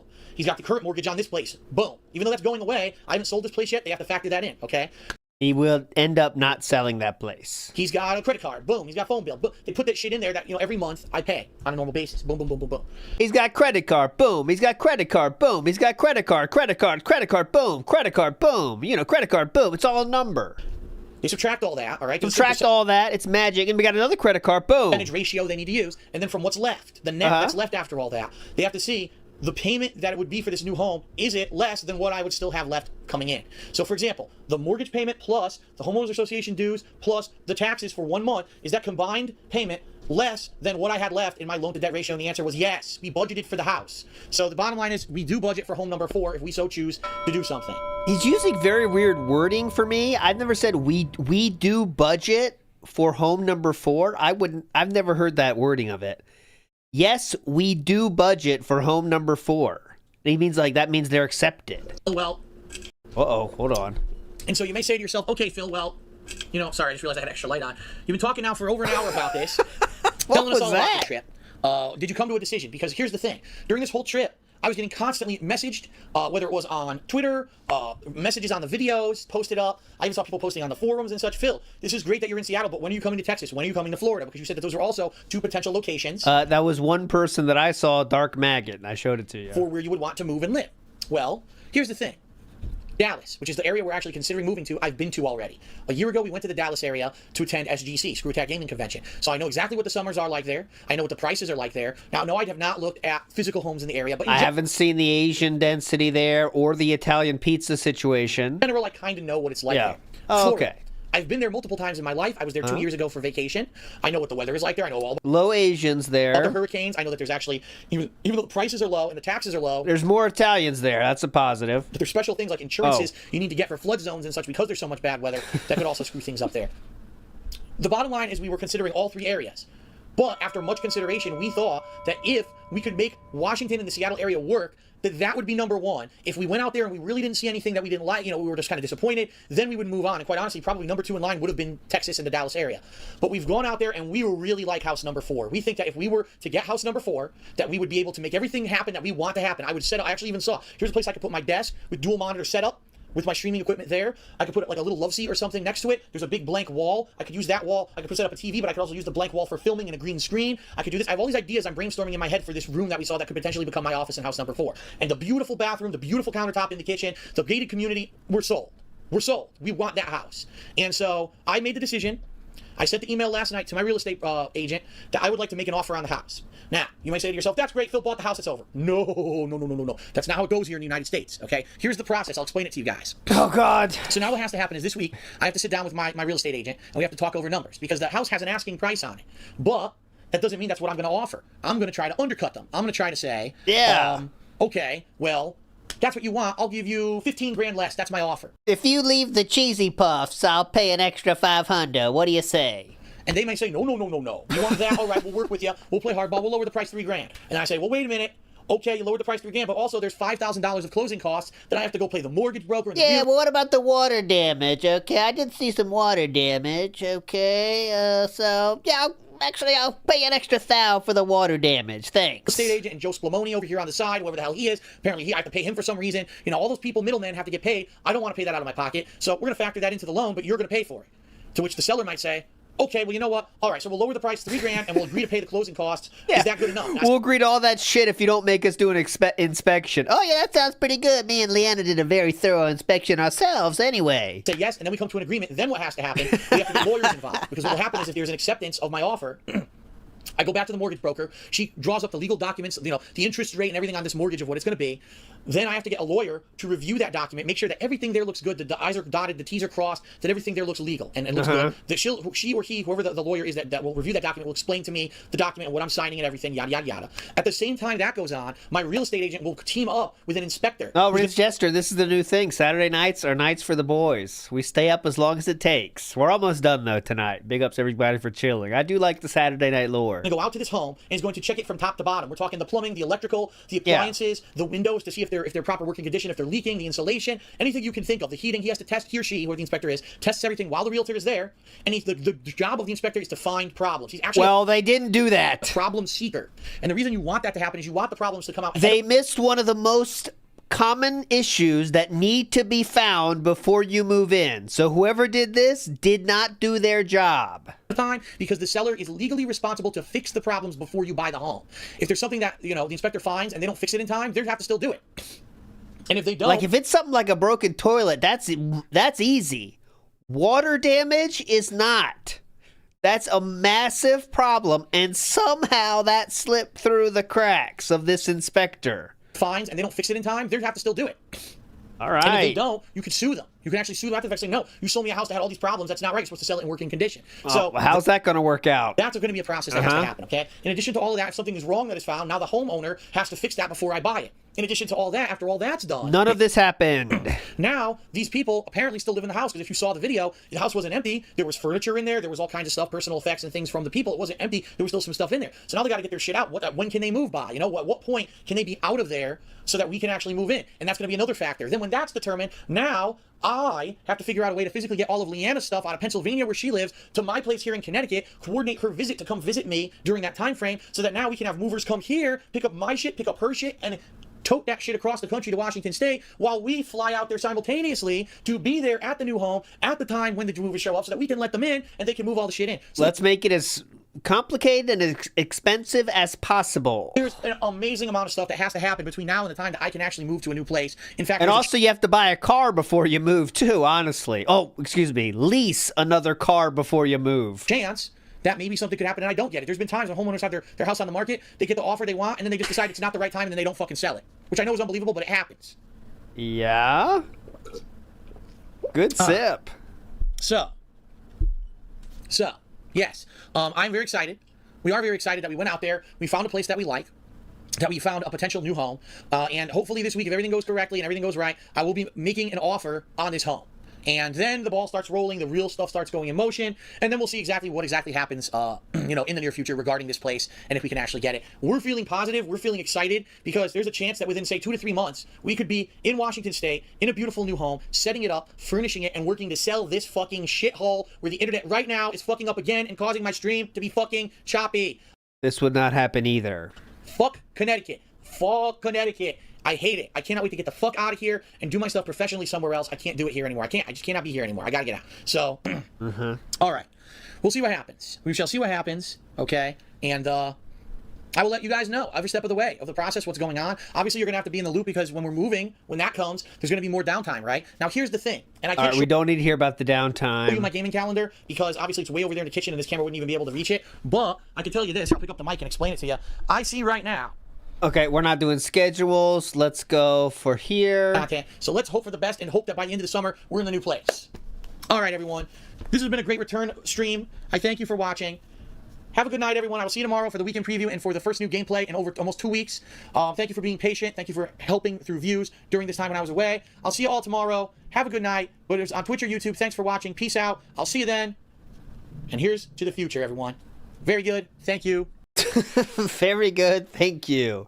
All right, don't run away yet. Have a few more things here, odds and ends here. Thanks to the 1K, so he had 1,000 viewers for that return stream, who joined my return stream, now uploading the pre-stream in Seattle Post house hunting vlogs to the King of Hate Flags. K Styles here says, glad to see you back. Had some trouble with some of your illiterate trolls today. They never will learn, will they? No, I guess they won't. The dirty trolls, all right? They never will learn, you illiterate assholes.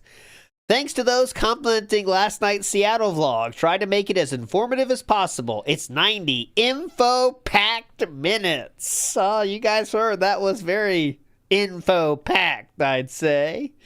Someone said, what would you miss? Oh, here. This was funny. Back in Connecticut for a couple of days, and my congestion is almost fully back. Speaks volumes on air quality differences between coasts. Stephen Kingsley says, I'm not trying to be a dick, just saying there's got to be something here that you appreciate. It's where you grew up. DSP responds, the food. That's it. There's literally nothing else advantageous about being here besides great Italian food, pizza, and seafood. That's the only thing good on the East Coast, you morons. Dumb fucks.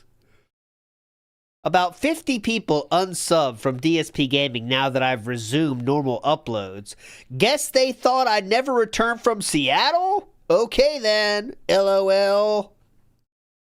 Jordan then says, Phil, please stop. You have that teen girl syndrome to where you talk and talk about how haters don't bother you. It's pitiful. Good fucking point here, Jordan. DSP responds and says, what's pitiful is that you twist my words into something they're not because it's what you want to believe. Then, remember, this is when he's tweeting 50 to 100 times a day, okay? Before we had WWE Champions, we had Supercard and Twitter to spend our time with. I promise you, and I'm not lying. That really was. In case you weren't here earlier, here is what it looks like. That is half of one day, guys. Half of one day's tweets. And I'm not lying. This is all I could fit on the screen when I just did it, to still be able to see what it fucking was. This is one day half. That's April 29th of 2014. Okay, next. Someone says, sure, that's why they unsub, Phil. Well, I've resumed 2 playthroughs that were already running and played some Killer Instinct. Why do you think they unsubbed for, Mr. Negative? Well, they probably unsubbed because you're a horrible YouTuber. I don't know. So you're just an idiot then. Okay, at least I know I don't have to engage intelligent convo since you have none. Yeah, got him. Good way to spend your time, Philip, definitely. That'll show him you don't care. Get at him, Philip. Last batch here. This is after the trip, okay? So we've been back for a few days, and we had some introspective times on Twitter. Still awake, but good reason. Oh, here, I got you. Let me know if you can hear this, by the way. I adjusted the volume here. Where is it?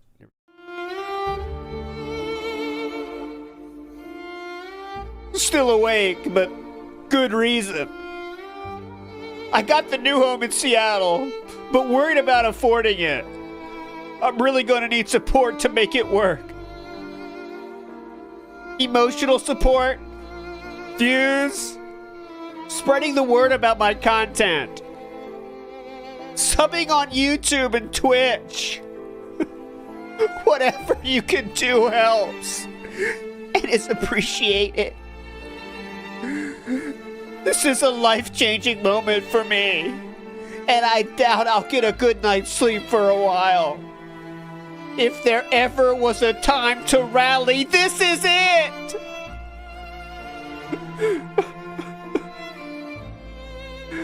Reality check.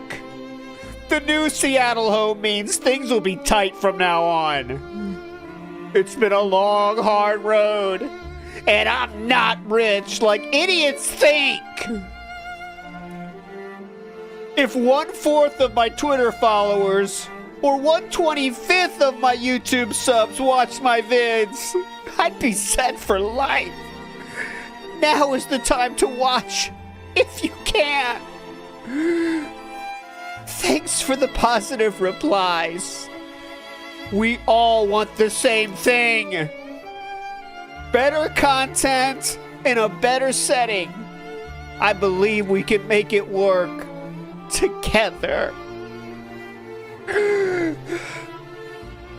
Heading out to overnight something to my real estate agent. If the line isn't huge, maybe filming a schedule update. Then it's oblivion!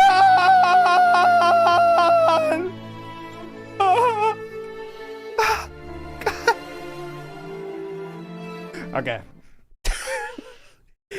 And that will do it, my friends. Formerly Chuck in the house says the king snake made a foul odor in his nest and has to move, and that is a good way to fill it. To sum it up, formerly Chuck, you're all legends. That will do it. I think I might have woken up a lot of people in the house Strawberry Night. You're right with that scream. But that'll do it, my friends. Here is the last thing I want to show you. This is how many videos it actually was. I made it shorter for you as I care about your time. This is how many videos that actually took place on that Seattle trip. I'm still scrolling. I'm not halfway done yet. I'm still scrolling. I am still scrolling, and I am still scrolling, and that is the end. That is what I saved you from. It is 4 hours and 55 minutes, and it is 83 videos, and that is what he did on his trip. You are all legends. Thanks for chilling tonight, my friends. This was fun. Saturday lore streams are back in a big way. They're fun. I guess they just started, but they're in. Tomorrow there will be no Ask the King. We need a break, but I will be playing Piss Style Man at some point tomorrow, probably midday or so, because I need to get my piss out of my system, you know what I'm saying? But you're all legends. I will, of course, play the night outro for you, and we'll see you next time, my friends. Bye.